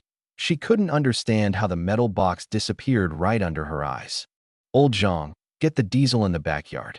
Old Zhang rushed into the backyard and grabbed a fuel canister. Pour it all in. Light it. The pungent smell of fuel overpowered the stench. Old Zhang pulled out a lighter and tossed it in. Boom! A towering fireball erupted. The water rats screamed in agony. A few of the burning water rats darted out of the manhole. I squeezed the trigger. Bang! Bang! Bang! 9mm bullets pierced through the flames, successive rat heads exploding. The immediate danger was temporarily over. I went downstairs, glanced at the woman collapsed on the floor. Tie her up. Gag her. If she causes trouble, smash her knees. Old Zhang efficiently bound her and shoved her into a corner. At the medical workstation, the miniature centrifuge stopped humming. Tong Yin knelt by my feet, holding a faintly blue syringe. Her semi-transparent nurse uniform clung to her skin. Master, the intermediate gene serum is ready. The deep-sea marrow fluid's activity is fully activated, integrated with that elite crystal core. I summoned the system panel. Warning, direct injection has a high chance of causing muscle fiber dissolution. Use 1,800 road coins to activate system-assisted integration. Activate. The balance was deducted. I took the syringe, pierced it into my left arm, and pushed the plunger down. The icy liquid flowed into my veins. 2 seconds later, terrifying heat burst from my heart, engulfing my entire body like molten lava. Muscle fibers tore and reassembled frantically. Bones cracked with excruciating pops. I clenched my teeth, not letting out a single groan. My skin flushed dark red, with streaks of faint blue electric arcs wildly dancing beneath. Crackle! Fine electric currents jumped between my fingers. Tong Yin sat down frightened, squeezing her legs together involuntarily. 5 minutes later, the abnormal phenomena subsided. I opened my eyes. A faint blue electric glow flashed deep within my pupils. My right hand's 5 fingers suddenly curled. Crackle! A blinding blue arc exploded in my palm, instantly scorching a black burn mark on the nearby metal coffee table. Intermediate gene enhancement complete. Basic latent ability unlocked. Lightning manipulation, beginner. Can discharge high voltage current, causing force paralysis from 0.5 to 2 seconds on targets. Behind the sofa, Su Qinghan witnessed the entire transformation, her mental defenses completely shattered. She circled the sofa and knelt between my legs. Her oversized shirt slipped off, revealing 2 snow-white thighs in full. She pressed her cheek against my thigh, wrapping her arms around my waist, her soft chest pressed tightly and deformed against me. Master. Qinghan's everything belongs to Master. Life and death, all at Master's command. Target Su Qinghan's tameness level increased to 100%, loyalty full. Talent skill triggered ultimate upgrade. Crisis prediction. Can predict death fog trajectories, mutant routes, and player ambushes 10 minutes in advance. Cooldown 1 hour. I grabbed her chin. The residual electric current at my fingertips sent a shiver across her skin, causing her to emit an uncontrollable, breathy moan. Test the new skill. Su Qinghan closed her eyes. A white light ignited between her brows. 3 seconds later, she opened her eyes abruptly, blood streaming from both nostrils, dripping onto her pristine thighs. Master. She clutched my wrist. 10 minutes from now, Lin Xiao is personally leading the team. 3 fully equipped level 2 heavy trucks, 12 reinforced pickups, all carrying heavy ground drilling explosives, have completely surrounded us from 4 directions. The woman in the corner heard Lin Xiao and closed her eyes in despair. I stood up, blue electric arcs popping in my palm. Since the Azure Dragon Society was coming for me, there was no need to passively take hits in this abandoned house. Old Zhang, throw that woman in the trunk. Tong Yen, clean up the workstation. 3 minutes later, the armored RV engine roared to life. The dark gray titanium body smashed through the backyard wall. The bulletproof tires crushed the corpses on the ground and charged straight into the night.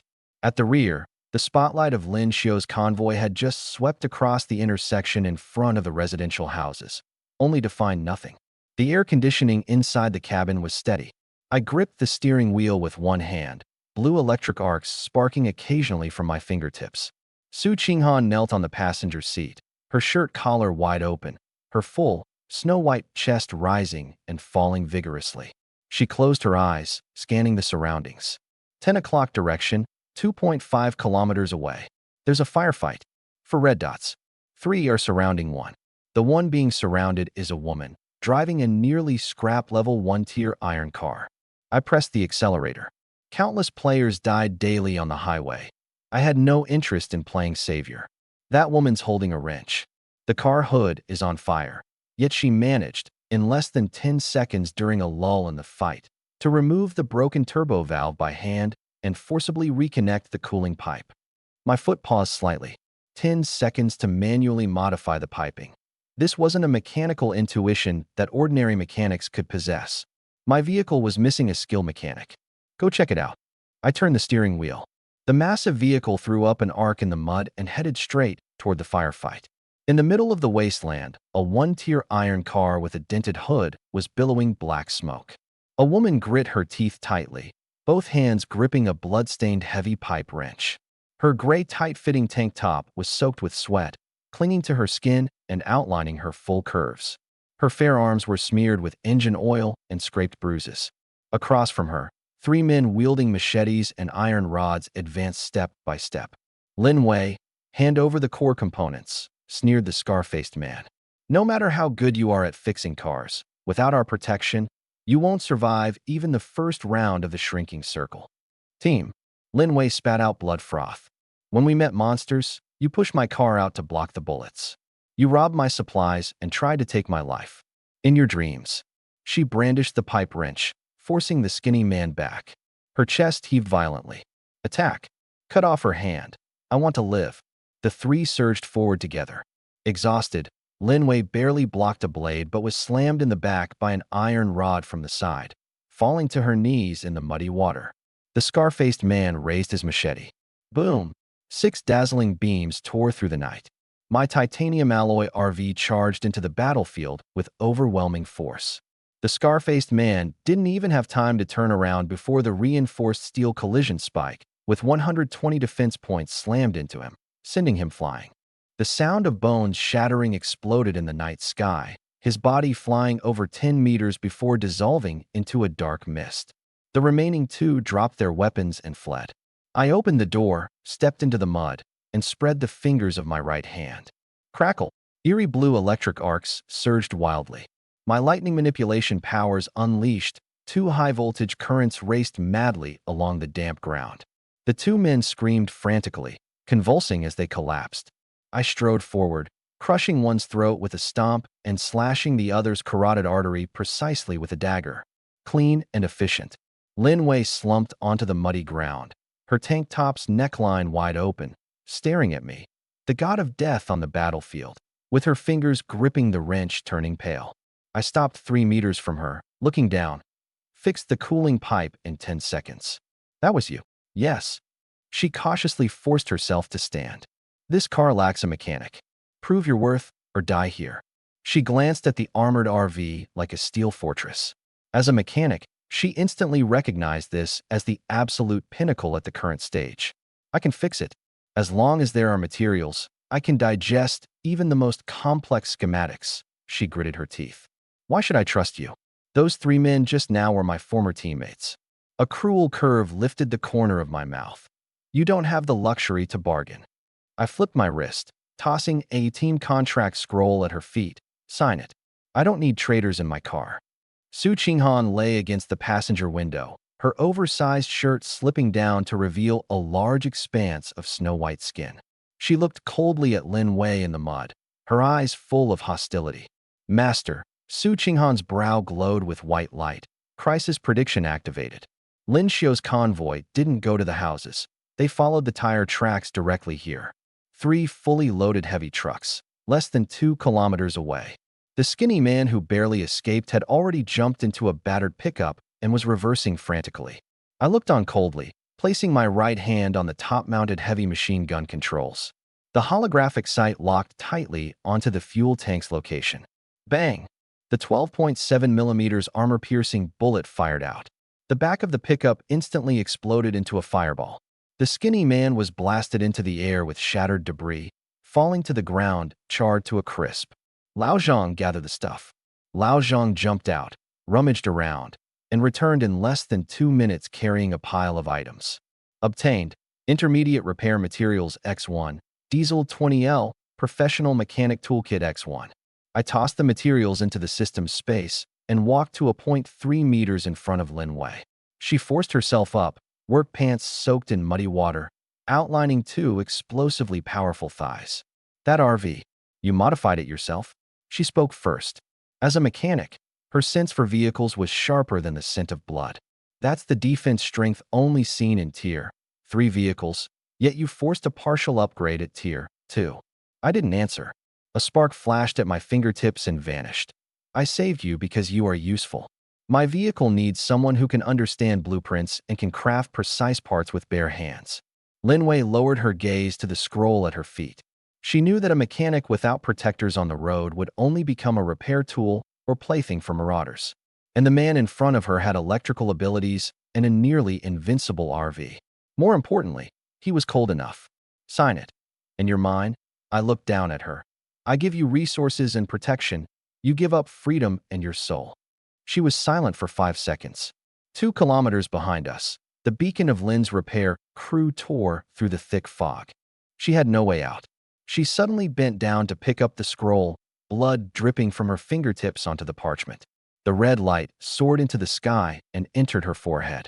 Target Lin Wei signs the team contract, becoming the 3rd crew member of the host. Profession, senior mechanic. Talent, precision reassembly, vehicle upgrade success rate plus 20%, material consumption minus 10%. Taming level, 15%. Crew total multiplier, 17.5 times. Traveling 1 kilometer equals 175 road coins. 17.5 times. My development speed was already more than 10 times that of ordinary players. Get in. Lin Wei carried her pipe wrench and stepped into the cabin. The cool air conditioning and faint scent of spirit spring water hit her face. The luxury akin to a five-star hotel before the apocalypse stunned her for a moment.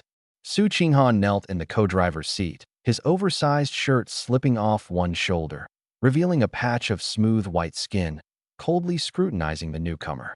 "Master, those pesky vagrants are almost here." I sat back in the driver's seat, eyes on the radar. Lin's repair crew was fanning out to encircle us. Lin Wei, to the back seat. "Tong Yen, clean the wounds." "Yes, master."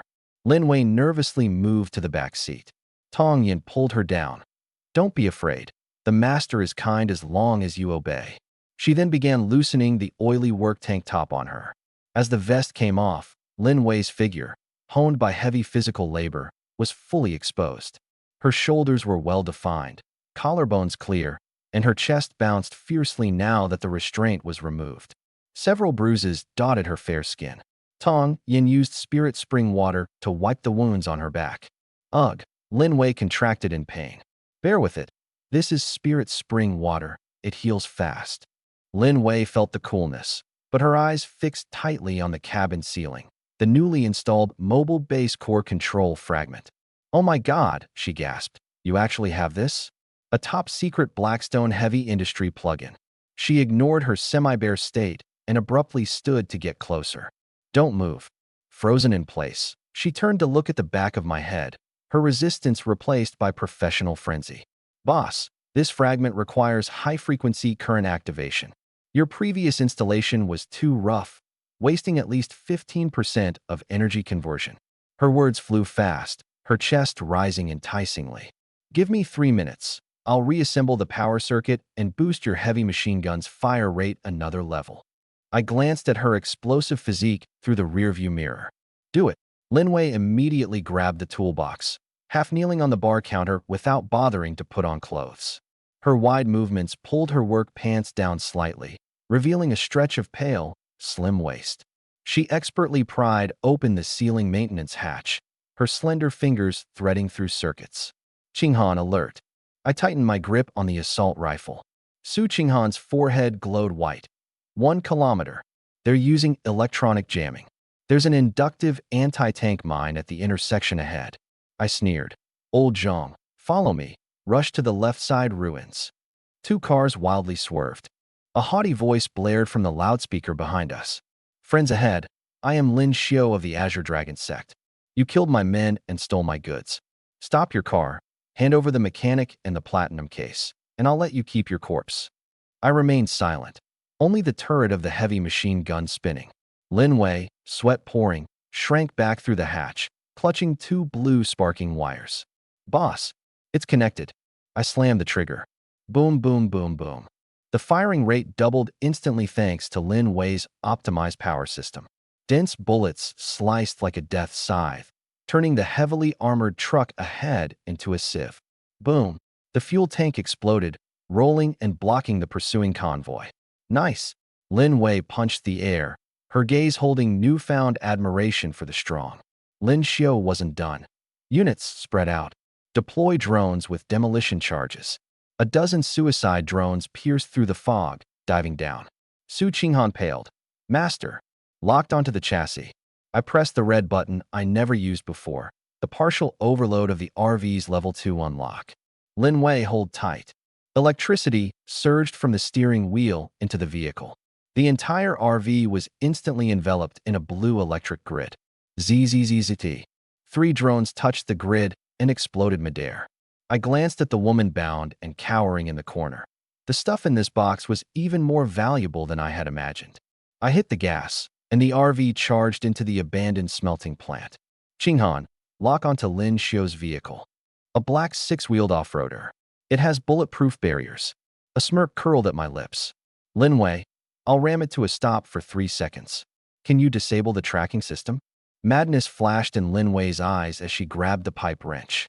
"If you can stop it, I can break it down into parts." The armored RV tore through the steel frame like a beast. Just as the 2 vehicles were about to collide, I yanked the handbrake hard. The massive vehicle performed a 180-degree drift. The crash spikes aimed squarely at Lin Xiao's off-roader. Go to hell. Bang! The off-roader's front crumpled halfway. The glass shattered into powder. I slammed open the door and leapt out, my palm crackling with thunder. Lin Wei nimbly climbed onto the hood, smashing fiercely with the pipe wrench. Suddenly, the off-roader's door was kicked open. A young man dressed in black tactical gear stepped out, wielding a long blade glowing green. Lin Xiao gave a sickly smile. Lu Yuan, do you think you're the only one who's awakened abilities? With a swing of the green blade, a stench of poisonous mist spread instantly. I didn't even blink. My youthful antidote serum was still active. Is that all you've got? My left hand shot out like lightning, ironclad fingers locking onto Lin Xiao's wrist. Crackle! Dark blue electric arcs exploded down, 15 points of constitution stacked with lightning control. High-voltage currents pierced through the tactical suit. Ah! Lin Xiao screamed and convulsed, his eyes rolling back, flesh visibly carbonizing. I drew my Glock 17 with my right hand and shoved the barrel into his mouth. Bang! Blood mist sprayed as the back of his head exploded. His corpse dissolved into black smoke. Obtained. Advanced Mutation Crystal Core X1. Toxin Extractor Blueprint X1. Highway Coins X1000. Lin Wei smashed the control glass with the pipe wrench, pulled out a black cube emitting red flashes, and stomped on it, crushing it. The tracker is destroyed. Get in. 10 minutes later, the RV rolled into the base of the abandoned blast furnace. Old Zhang pulled down the blast-proof iron door, completely sealing off the pursuers. Without rest, Lin Wei crawled straight into the undercarriage monitoring area. Boss, we can't keep driving it like this. She leaned out from the monitoring area. The titanium alloy shell is tough enough, but the drive shafts and hydraulic suspension can't take it. 3 hidden cracks in the shock absorption module, and the engine coolant line is leaking. Another high-intensity off-road run, and the chassis will fall apart. Can it be repaired? Give me an hour. With the medium-grade repair materials we confiscated, I can also retune the engine's fuel injection logic. Get to work. Sounds of metal hammering and electric welding sparks came from outside the vehicle. Su Qinghan stepped barefoot over the dashboard and knelt on the passenger seat, her oversized shirt tucked up to her waist. She took a drag from the cigarette near my lips. Master, this new girl is quick with her hands and feet, but the smell of oil is too strong. Her soft chest pressed against my arm, shamelessly seeking attention. I stroked her thigh while my eyes stayed fixed on the system panel. An hour later, Lin Wei emerged, her tank top soaked through and semi-transparent. All done. All hidden wear and tear on the RV repaired. Shock resistance threshold increased. Optimized fuel injection logic. Top speed increased by 10%. Fuel consumption reduced by 5%. A 10% speed boost on the misty highway was the difference between life and death. Boss, this is just basic maintenance. Lin Wei propped her hands on the window, leaning forward. This vehicle has far more potential. If I can get high-strength hydraulic bearings and steel, I can modify the heavy machine gun into a hidden retractable turret, and we can upgrade the armor to reactive composite. I stubbed out my cigarette and swiped through the system market, consuming 500 highway coins. Redeeming Advanced Repair Toolkit. A flash of white light, and a silver-black metal box landed in front of her. It's yours. Lin Wei trembled as she opened the box. Her eyes instantly reddened. Such equipment could buy 10 mechanics in the apocalypse. This is too precious. In my car, the tools must match the person. Don't let me feel like this investment was wasted. Lin Wei's taming level increased to 40%. Current crew total bonus, 20x. Driving 1 kilometer equals 200 highway coins. Don't worry, boss. I'll turn this vehicle into a mobile fortress. She hugged the toolbox and crawled under the vehicle, turning on the plasma cutter, then suddenly froze. Deep near the exhaust close to the fuel tank, a fingernail-sized metal patch flickered with dark red pulses. She scrambled out frantically and slammed against the window. Boss, don't start it. There's a miniature nuclear-powered sensor mine welded under the chassis. If engine RPM exceeds 3,000, it'll detonate. My gaze instantly dropped to ice, passing over Su Qinghan to the corner of the back seat. That mysterious woman bound there was staring at me with a sinister gaze. I stepped over, drew my Glock, pried open her clenched teeth and shoved the barrel into her mouth. Whoa, her eyes bulged in terror.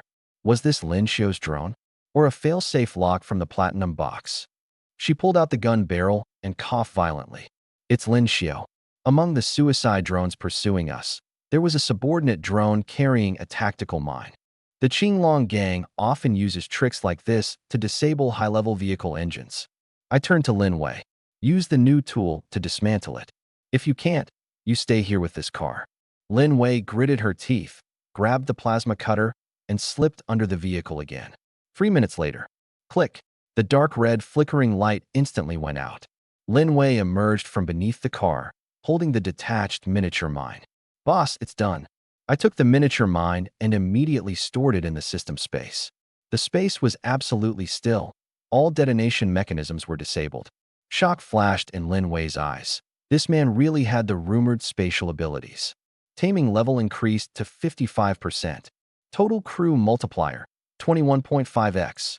Driving 1 kilometer equals 215 road coins. Lin Wei unlocked exclusive skill. Quick repair, basic. Old Zhang, bring out the scrap metal we confiscated. Old Zhang hauled in a pile of broken armor plates and mechanical parts. Use your new ability to refurbish them. I don't keep useless junk on my car. Lin Wei placed both hands on a twisted armor plate. A silver light glowed in her palms. The metal emitted a crackling sound as visible cracks closed up. 2 minutes later, a perfect high-strength alloy panel appeared before everyone's eyes. Within 10 minutes, the pile of scrap metal had been transformed into 7 or 8 standard armor plates and several hydraulic drive shafts. She picked up the welder and began modifying the rear cabin wall. Sparks flew everywhere. In less than half an hour, the supply box and spare diesel barrels were all stowed into hidden folding cabinets, and weapon racks were added to the walls. The utilization of space had doubled entirely. Boss, storage optimization complete. Lin Wei knelt on the ground, her tank top sticking to her skin, looking up at me with a gaze full of pride.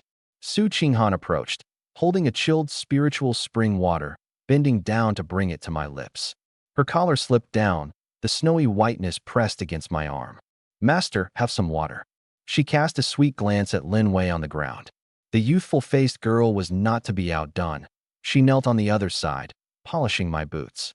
3 women, 3 temptations, currents swirling beneath the surface. My gaze landed on a black panel Lin Wei had repaired, the shattered central control console of Lin Xiao's off-road vehicle. What's that? Lin Wei pried it open with a screwdriver. Click. A black chip bearing the Qinglong gang tattoo popped out, emitting a faint energy pulse. Boss, this is an encrypted coordinate storage device. The data is physically locked. Any forced reading triggers self-destruction. The woman tied up in the corner saw the chip, and her pupils shrank sharply as she twisted violently. I walked over and tore off the rag in her mouth. You recognize this?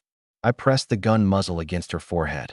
That is the highest level access key for the Qinglong gang's intranet. Lin Xiao actually carried it on him. She looked up at me. Inside the platinum box is the blueprint for the underground air raid shelter at the bottom of the heavy industry park. The chip in your hand is the only key to open the final weapons vault door. What's inside? Something that can level the entire 6-kilometer safety zone.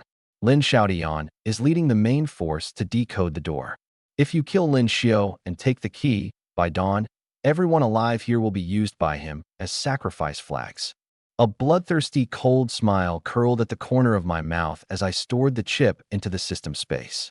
Old Zhang, start the engine. Since they found the door, we'll go collect the spoils. The engine shifted to idle. I didn't start immediately, my gaze resting on the muddy woman in the corner.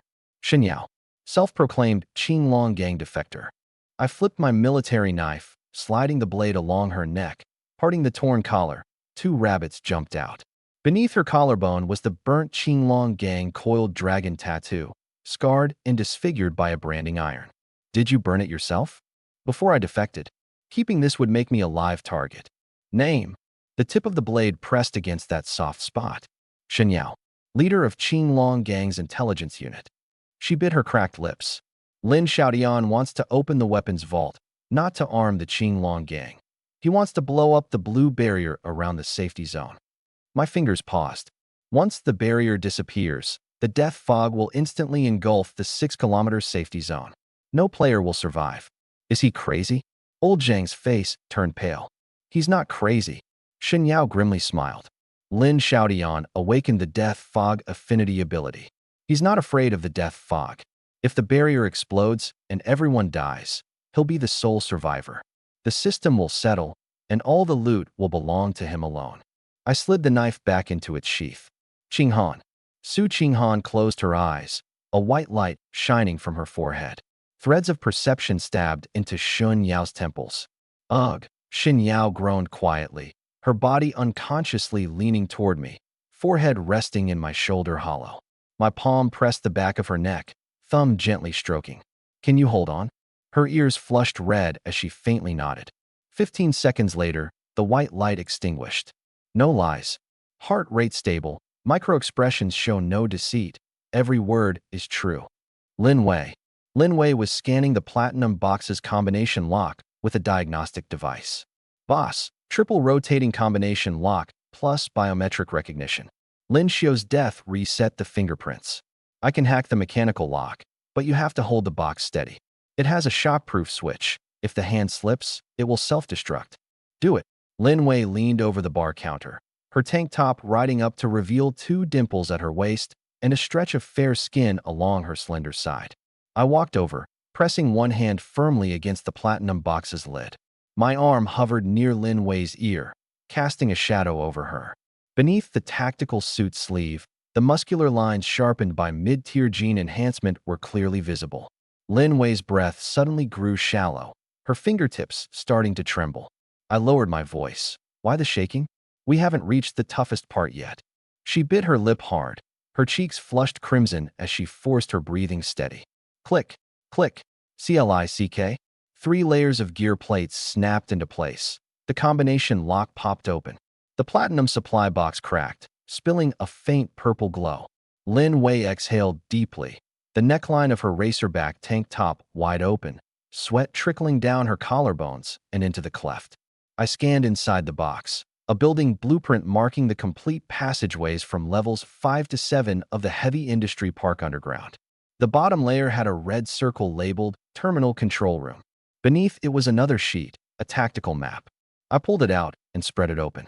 In the upper left corner of the map was a system watermark, a red dashed line enclosing a hexagonal area with small text beside it.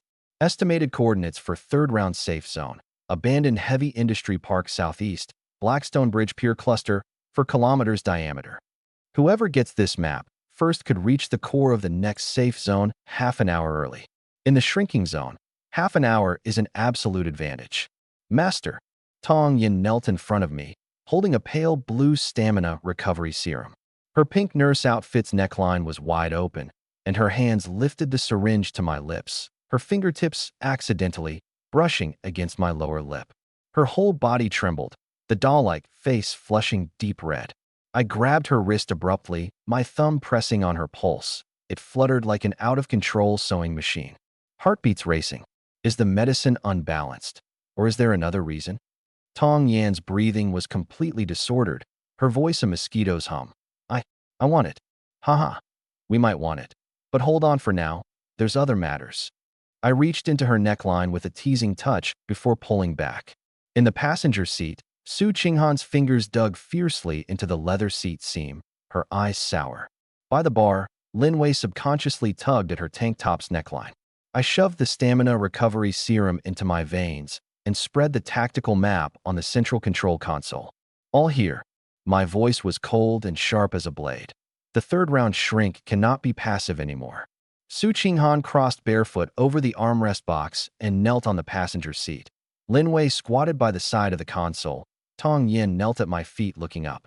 My finger tapped the center of the red circle, Blackstone Bridge Pier Cluster, for kilometers in diameter, 1/3 smaller than the current circle. I drew my finger southeast. Lin Xiaoyan's main force is on the 5th underground level. Opening the armory will take at least 24 hours. I glanced over the 3 of them. We have 12 hours. Su Qinghan spoke first. Occupy the high ground in advance. Any players shrinking in will have to pass under our feet. Lin Wei added. The bridge piers are reinforced concrete. I can weld a defensive fortification, paired with the twin heavy machine guns on the roof. It'll be a fortress. I stored the map back into the system space and pressed the radio button. Old Zhang, start it up. Yes, boss. The armored RV roared towards the blast furnace exit. Xin Yao in the trunk stared hard at the back of my head, her hoarse voice breaking out. Lin Xiaodian has dead fog affinity. Bullets can't kill him. I didn't turn around. A faint blue electric arc flickered from my fingertips, ozone drifting in the air. The partition slid closed, cutting off her words. Su Qinghan closed her eyes for 3 seconds, then snapped them open sharply. Master, 3 green dots are moving fast towards the Blackstone Bridge direction. Vehicle energy signatures, same level as ours. I overlaid the system map projection with the tactical map. The armory entrance, the Qinglong Association main force, and the third round safe zone core formed a distorted triangle. Qinghan, dead fog path. Su Qinghan knelt straight on the passenger seat, white light glowing between her brows, breathing heavily as she leaned forward. The broad collar of her shirt opened, second button popped off with a pop, rolling onto the console. She was oblivious. I pinched the button with 2 fingers, fiddled with it briefly, then tossed it into the junk box. Button's in the way, I'll sew it back later. Su Qinghan bit her lip hard and kept sensing. Blood beads formed at her nose tip, dripping down onto my hand. She lowered her head instinctively to wipe it, her lips nearly brushing my knuckles, warm breath puffing onto the back of my hand. She froze for half a second, then sharply turned her head and wiped the blood with her sleeve, her ears burning pink. Master, dead fog is contracting from the northwest. The safe zone is shifting southeast. In 6 hours, the entire west side of the heavy industry park will fall into the dead zone. And the armory entrance, stuck at the boundary between the new and old safe zones. Lin Xiaodian had calculated the shrinking circle's path, leaving the retreat route along the edge of the deadly fog. The moment he opened the big door and retreated 200 meters, it was straight into the poison mist. Anyone chasing him would die in the toxic fog. I tapped the map twice with my finger. Lin Wei. Here. She squatted down by the side of the central control panel, clutching the modification blueprint. 3 key welding points: the turret base, chassis diversion node, and intake valve. The error margin can't exceed 0.5 millimeters. As she spoke, she grabbed my right hand resting on the steering wheel, pried open my palm, interlaced her fingers between mine, and spread my 5 fingers wide open, pressing them against the caliber marks on the blueprint. Your palm is exactly 23 centimeters, better than a caliper. After marking the last figure, she stopped moving. Our fingers remained intertwined in a pose so suggestive it was almost uncontrollable. Suddenly, Lin Wei snapped back and withdrew her hand. Her tank top was wide open, revealing a large patch of snow-white skin beneath her collarbone, stained with engine oil right in my line of sight. That's enough data. She turned her head away, ears flushed red as if bleeding. When will the blueprint be finalized? In 2 hours. But we're short on materials, still need 30 high-strength alloy plates. We have those in the armory, I stated confidently. Lin Wei paused, then understood. I never intended to bypass Lin Xiaodian in the first place. I needed the key, the coordinates, the full resources of the armory, even their lives. Metal clanked from beneath the bar. Tong Yin squatted beside my legs, sealing the potion. Her hand slipped. A small bottle dropped onto my thigh, sliding inward along the crease of my pants. She reached to retrieve it. Her fingertips brushed the rough fabric on my upper thigh and paused for half a beat. Beneath the fabric was muscle hard as steel, heat radiating through the cloth, making her fingertips tingle. Tong Yin gripped the bottle tightly and yanked her hand back sharply, her ears flushing deeply to her collarbone. I didn't look her way. I pressed the walkie-talkie button. Old Zhang, is the wire mesh set up? Done. The north gap is blocked tight too. Move the backup diesel into the blast furnace. Fill the tin car tanks and transfer the rest into the RV. Roger that. I opened my palm. A pale blue electric arc danced between my fingers, the cold white light reflecting on the 3 faces. Before the third circle shrinks, there's only one target. I hammered my finger in the center of the map. The electric arc exploded, burning a hole through the paper, leaving a charred black spot on the red circle marking the armory entrance. I'm the one who will insert the key before Lin Xiaotian opens that door. All three looked up in unison. A blood-red alert popped up on the server-wide channel. Third circle shrinking countdown, 6 hours. Deadly fog inflicts 3 damage per second. Mutant spawn rate plus 500%. Just as I was about to give orders, the trunk of the car was hit violently. I pulled open the panel. Xin Yao's face was covered in blood. A torn cloth had somehow been pushed out from somewhere. Lin Xiaotian, there's a mole. Someone on your side is a planted nail from the Azure Dragon Society. I stared at her for 3 seconds, then shoved the torn cloth back into her mouth and closed the panel. Su Qinghan opened her eyes and murmured, "Master." Her heart rate fluctuations were deliberately guided when she said that. Sowing discord. I spat the 2 words. With her limbs useless, the only means Shun Yao had was to make the people in the car suspicious of one another, giving herself breathing room. I crushed that thought and summoned the system panel. Third circle shrinking, 5 hours 48 minutes. Flipping to the RV upgrade page, still short 8 alloy plates, 1 medium-level repair material, and 1 high-level crystal core. Linwei, scrap metal inventory, 17 plates. My quick repair conversion ratio is 3:1, so at most 5 alloy plates. 5 plates are still short of 3. Old Zhang, dismantle all the equipment in the abandoned factory buildings around the blast furnace. Bring all the steel and iron parts into the car. Within half an hour. Understood. I turned to Tong Yin. Potion supplies. She stood up and opened the medicine box. Her pink nurse outfit's hem rolled up at the waist. 2 stamina restorers, 1 mental relaxant, and the last dose of antidote. Not nearly enough for entering the dead fog zone. Raw materials? Can make 1 more stamina restorer and 3 battlefield emergency injections. But there are only 2 bottles of spirit spring water left. I swiped in the system store. Spend 1,000 road coins. Obtain spirit spring water x5. Tong Yan's eyes lit up. Clutching the spirit spring water, she dashed to the workbench. All will be done within 2 hours. I turned to Su Qinghan. New safe zone resource layout. She shook her head, pinching the bridge of her nose. Her fingertips touched dried scabs of blood. Give me 15 minutes. I handed over a bottle of spirit spring water. She tilted her head back, downing 3 large gulps, closing her eyes as a white light glowed between her brows. 40 seconds later, she opened her eyes, pupils serious. There's an abandoned logistics warehouse south of the bridge piers with strong metal readings. It should be a resource spawn point. Around it, only scattered low-level mutants. What about the red dot? Right in the center of the bridge piers, there's a colossal energy source. Far exceeds the previous mechanical butchers. A lord level, perhaps even higher. How far? At least 4 kilometers, currently dormant.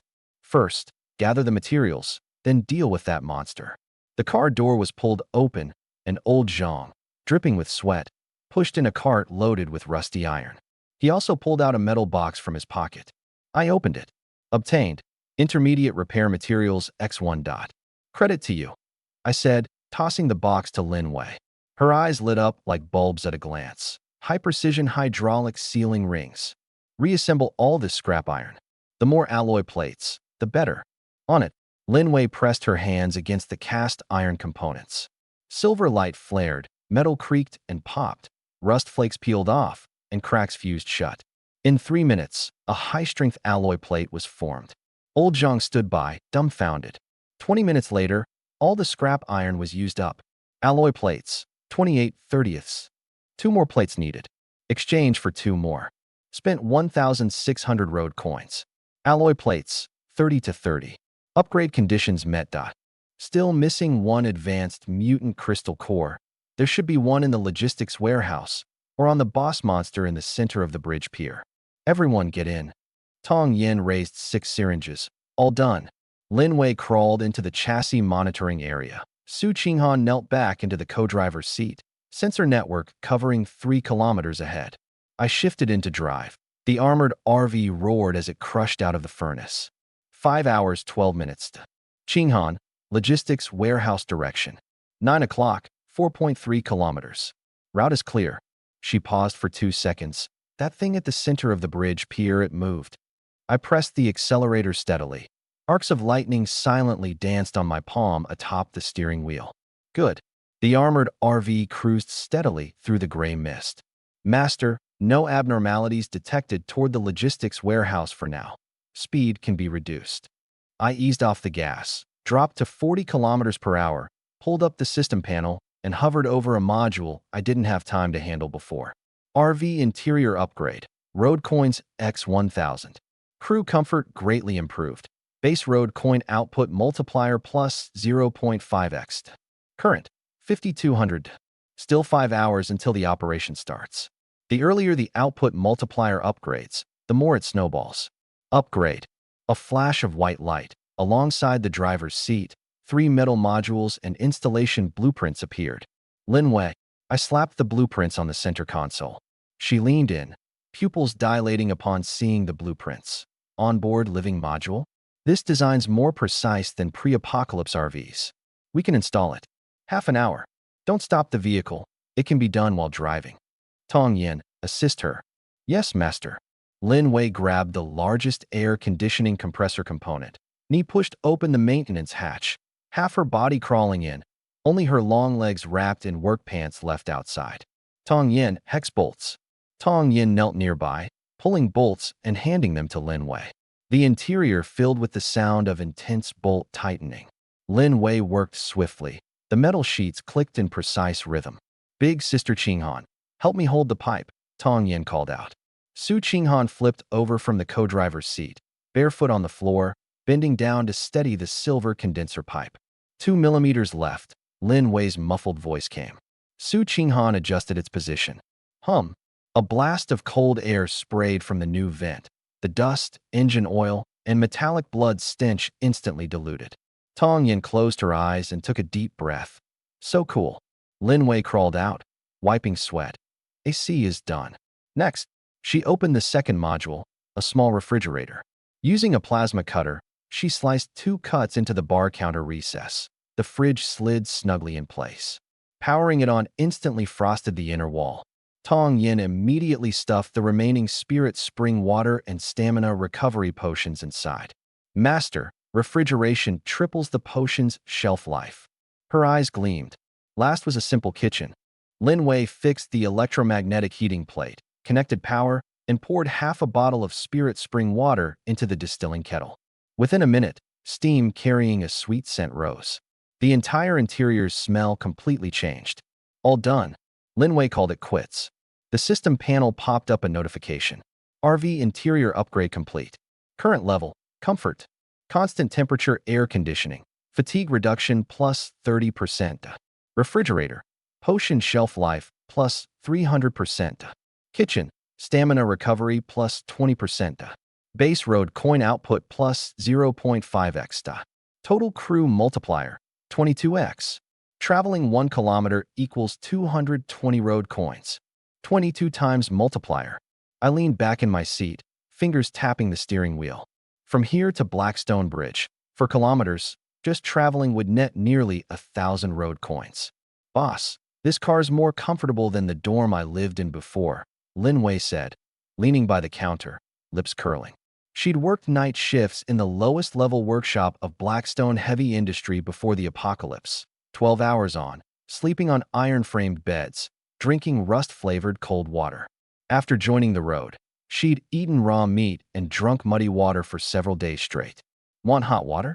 Pour it yourself, I said flatly. Lin Wei was stunned for half a second, then turned around and poured half a cup, holding it in her hands, lowering her head to take a sip. Suddenly, her eyes reddened. She tilted her head back and drank it all at once, then wiped her mouth fiercely with the back of her hand. Thanks, boss.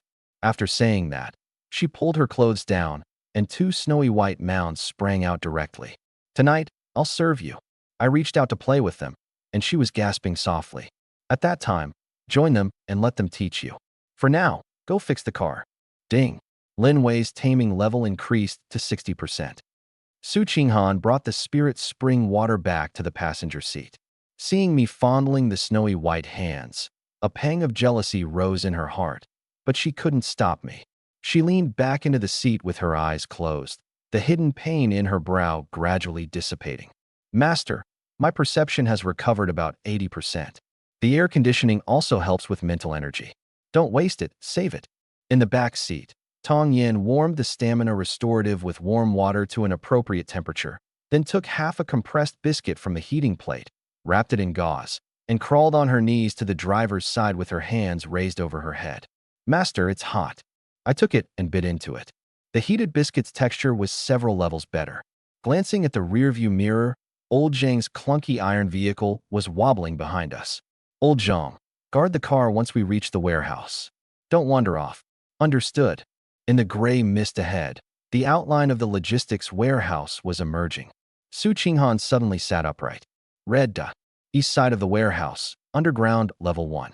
Not a low-level mutant. It's fluctuating like that thing near the bridge pier. I slammed on the brakes.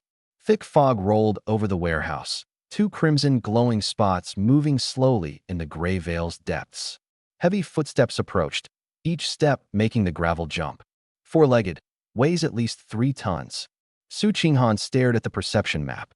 Mutant boar. Attack 30, defense 25. Thick hide and meat.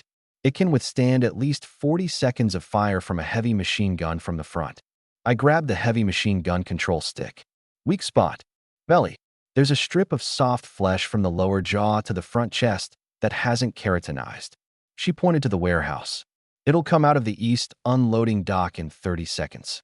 I pressed the accelerator and advanced 100 meters, stopping in the shadow of a row of abandoned containers, less than 200 meters from the unloading dock. Lin Wei. Boss. She had already crawled under the chassis. Reinforced the front bumper. 2 minutes. Sparks flew beneath the chassis. Tong Yin, prepare the emergency injection. Ready, master. Boom. The roll-up door on the east side of the warehouse was smashed open from the inside. The iron sheet tumbled 3 times and crashed 50 meters away. Through the dust, a giant boar charged out. Nearly 2 meters at the shoulder, its tusks were as long as an adult's arm, for hooves bigger than basins, each step cracking the cement ground. Its back was covered with bone spurs, dripping black slime. Roar! A deafening, ripping roar tore through the air. It's charging. Su Qinghan grabbed the handrail. The boar lowered its head, tusks pointing forward like an out-of-control armored train recklessly accelerating. Lin Wei, welding's done. She rolled and scrambled into the rear door. I didn't absorb the impact. I slammed the steering wheel hard and swung out in an arc. The tusks pierced an empty container. Tons of iron sheets were thrown 10 meters, crushed into scrap. I squeezed the control stick. Dong, dong, dong, dong, dong. Twin heavy machine gun flames tore the gray fog apart. 12.7 millimeters armor-piercing rounds splattered across the boar, leaving only faint white marks and shattering 2 bone spurs. 25 defense isn't a joke. I released the trigger. The boar turned direction and charged again, even faster. I slammed the accelerator in reverse to create distance, grabbed the car window frame with my left hand, leaning half out. Right palm open, an eerie blue electric arc exploded. Crackling. The high-voltage current struck the boar's snout precisely. Squeal. It convulsed violently, legs stiffened, and its multi-ton body lost balance, toppling over. The soft flesh strip on its belly was completely exposed. I pulled back inside and held down the trigger. Dong, dong, dong, dong, dong, dong. Lin Wei's optimized firing rate doubled, turning this into a one-sided massacre. Armor-piercing rounds drilled into the soft belly, black slime erupting like a fountain. The boar howled miserably, thrashing its hooves in chaos. I didn't give it a chance and ran over it directly. Boom! The 120 defense hardened steel collision spike pierced the bullet wounds, pushing the 3-ton beast over 10 meters and nailing it to a concrete pillar. The howl ceased abruptly, its huge body dissolving into black gas. Ding! Lord-level mutant killed. Gray-armored giant boar. Gained. Lord-level core X3. Gained. Reactive armor substrate X1. Gained. Hidden elevating turret blueprint X1.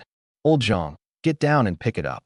Old Zhang scrambled and slipped while stuffing the spoils into a bag and carrying them back. I weighed the cores. The dark gold was a circle larger than elite level. Energy veins densely packed and wild inside. Master. Tong Yin came up, breathing rapidly. With these, the advanced gene medicine formula can be activated. I stored the items and unfolded the blueprint. Concealed retractable turret, Intermediate firepower plus 40%, with automatic target acquisition. Lin Wei's eyes immediately scanned the mechanical structural lines, and her expression lit up. Boss, this rotary bearing is a military-grade design. Paired with reactive armor plates, the armored RV's offense and defense can leap to a whole new level. Talk later, get out of here first. The death aura of the Lord would attract nearby monsters. Just as I was about to start the engine, Su Qinghan suddenly grabbed my arm. Master, at 11 o'clock, someone's there. I looked over. On the rooftop of a partially collapsed power distribution building in the northeast corner of the warehouse, a figure was crouched behind the railing. About 300 meters away, a deep gray hooded coat concealing the face. From the silhouette, it was a woman. In her hand, she held a blood-stained tactical knife. Behind her, inside the power distribution room, faintly visible were two recently blackened mutant corpses, clearly a lone, clean kill. We exchanged glances through the gray mist for less than 2 seconds. Then the woman pulled out her knife, leapt down the other side of the roof, and vanished. Chase her? Su Qinghan asked. No chase. I shifted into drive. Anyone who can solo hunt mutants at this stage isn't just some good person. The armored RV crushed broken bones under its wheels as it headed toward the Blackstone Bridge. Su Qinghan's sensory network continued to cover that direction. She's tailing us. Her eyes snapped open. Let her tail. Once we reach the bridge piers, she'll show herself. In the back seat, Tong Yin had already locked 3 crystal cores into a temperature-controlled password box and was flipping through advanced potion recipes. Lin Wei hugged the armor plates, scanning them repeatedly. Advanced mutant crystal cores, 2 halves. Level 2 RV upgrades now complete. All materials gathered. For kilometers ahead, the black silhouette of the Blackstone Bridge's pier cluster was materializing from the gray fog. At the very center of the pier cluster, the massive energy source's fluctuation was accelerating sharply. I drove into an abandoned gas station. 3 sides were blocked by concrete walls, with an unobstructed view. Old Zhang pushed the 2 scrapped cars at the entrance over to block it. Understood. Su Qinghan scanned the area. Clean. The nearest red dot is 1.8 kilometers away. 3 junior zombie dogs. I pulled out blueprints and materials, laying them on the bar counter. Lin Wei, come over. Her gaze landed on the blueprints. Her pupils suddenly contracted. The turret's blueprint is too complex. We don't have time right now. I tapped the 3rd page. But here's a modification plan for an intermediate assault rifle. Take a look. Lin Wei flipped it open, breathing rapidly. Double-layered composite rifling. The inner layer is wear-resistant. The outer layer causes the bullet to spin at high frequency, doubling penetration power. She slammed her hand on the counter at the magazine page. Double staggered feeding. Capacity jumps from 20 to 40. Feeding speed up by 40%. Jam rate nearly 0. Can you make it? Yes. She was already squatting down, rummaging through the toolbox. But we have to dismantle the rooftop's basic rifle and redo it. Also need the Lord Crystal Core's high-density metal powder for coating. Give me 2 hours. I tossed her a Lord Crystal Core.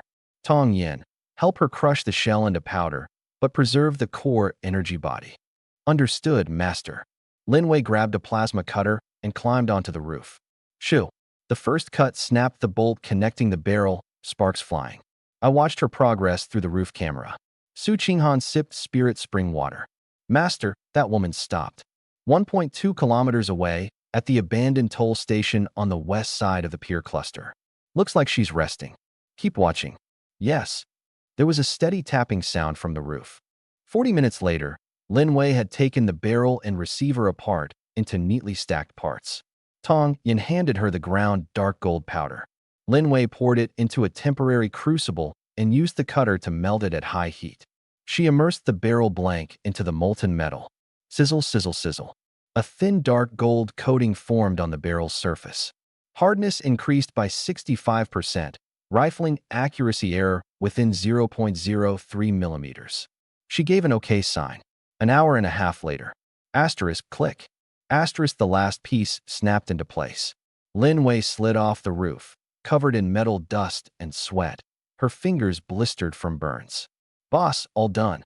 I climbed up onto the roof. An intermediate assault rifle coated fully in dark gold lay firmly mounted on the bracket. The barrel was nearly 10 centimeters longer, with a trident muzzle brake at the end, and the double-stack magazine was visibly thicker. Most eye-catching was the bracket. The single-axis fixed mount had been changed to a dual-axis omnidirectional rotating structure, allowing 360-degree horizontal rotation and elevation from -15 to +45 degrees. I grasped the stock, feeling its cool, steady weight, and aimed the muzzle at a scrapped van 50 meters away. Right side safety, single shot down, then switch one notch for burst fire. Lin Wei explained. I switched to single shot, squeezed the trigger. Asterisk, bang. Asterisk. The van's B-pillar was pierced, the bullet hole the size of a fist. The bullet passed through and punched a bowl-sized dent in the cement wall behind.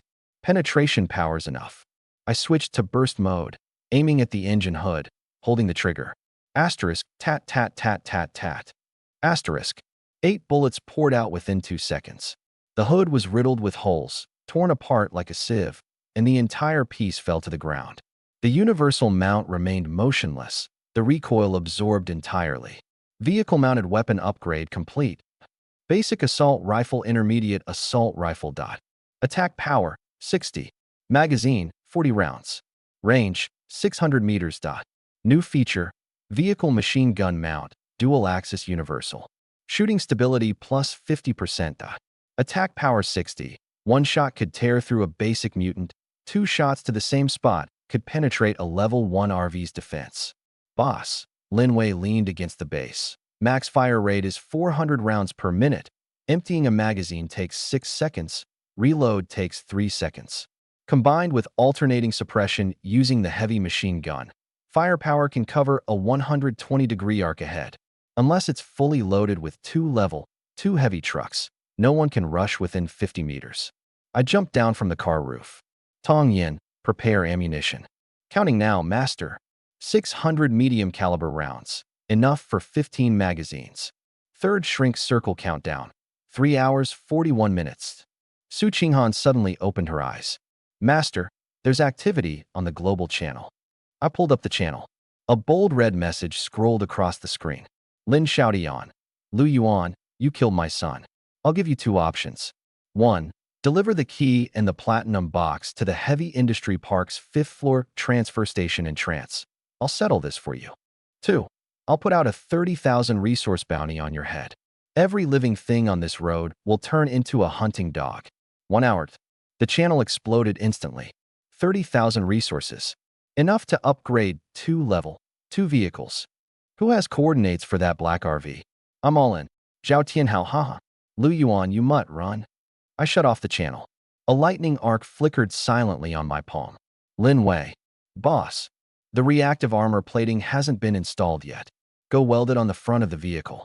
Now. She grabbed the welding machine and slipped out of the car. Behind the trunk partition, Xin Yao, tied up like a rice dumpling, trembled violently at the sound of the name Lin Xiaotian. Suddenly, Su Qinghan's perception network detected a faint fluctuation. Master, that thing in the center of the bridge piers, it's waking up. The fluctuation frequency is increasing. It won't be fully awake for more than 20 minutes. I didn't respond. Leaning back in the driver's seat, the modification blueprint just handed to me by Lin Wei sat beside my hand, but my eyes were fixed on the rearview mirror. Old Zhang squatting next to the tin car, picking up bolts painstakingly scavenged from the warehouse one by one into a cloth bag, bathed in moonlight. No rush, no complaint. When finished, he patted his hands and went off to scout the perimeter again. That detail I had already noted several times. When Chun Feng was groping for the poison gas bottle behind him, Old Zhang covered his mouth, but didn't move. When Lu Mei's brain matter splattered everywhere, he was the first to rush forward and clean up. Even with Lin Xiu's drones swarming overhead, he never lost formation behind the car for a single second. In the apocalypse, the word reliable is worth more than many things. Old Zhang, come in. I pressed the walkie-talkie. 30 seconds later, the tin car's door opened. Old Zhang stamped off the mud and slipped into the back seat. Hat brim pulled low, gripping the cloth bag tighter. I turned the seat back around and said nothing. He held the silence for 7 or 8 seconds, voice wavering. Boss, where did I go wrong? Nowhere. I took out a glowing red scroll from the system space and tossed it at his feet. This isn't temporary. This is an official binding contract.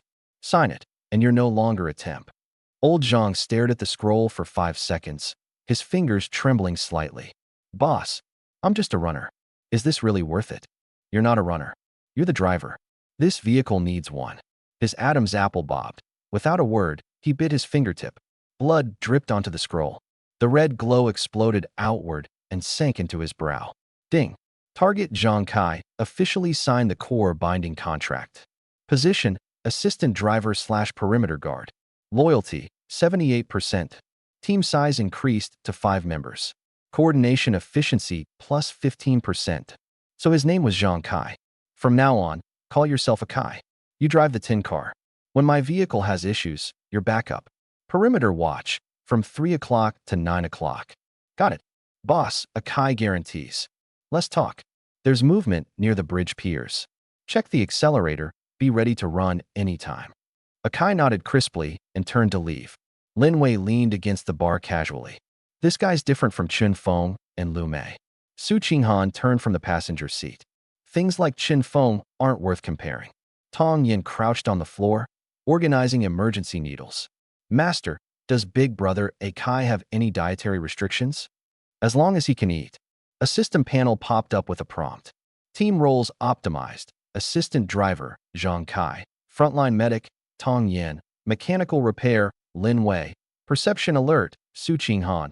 Combat command, host. Overall combat strength, B+. B+. Even Qinglong Guild's top members just reach A-. They have 3 fully upgraded heavy trucks plus over a dozen reinforced pickups. I only have 5 people, 1 level, 2 armored RV, and 1 level, 1 tin car. Qinghan, what's the status of the energy source at the far end of the bridge pier?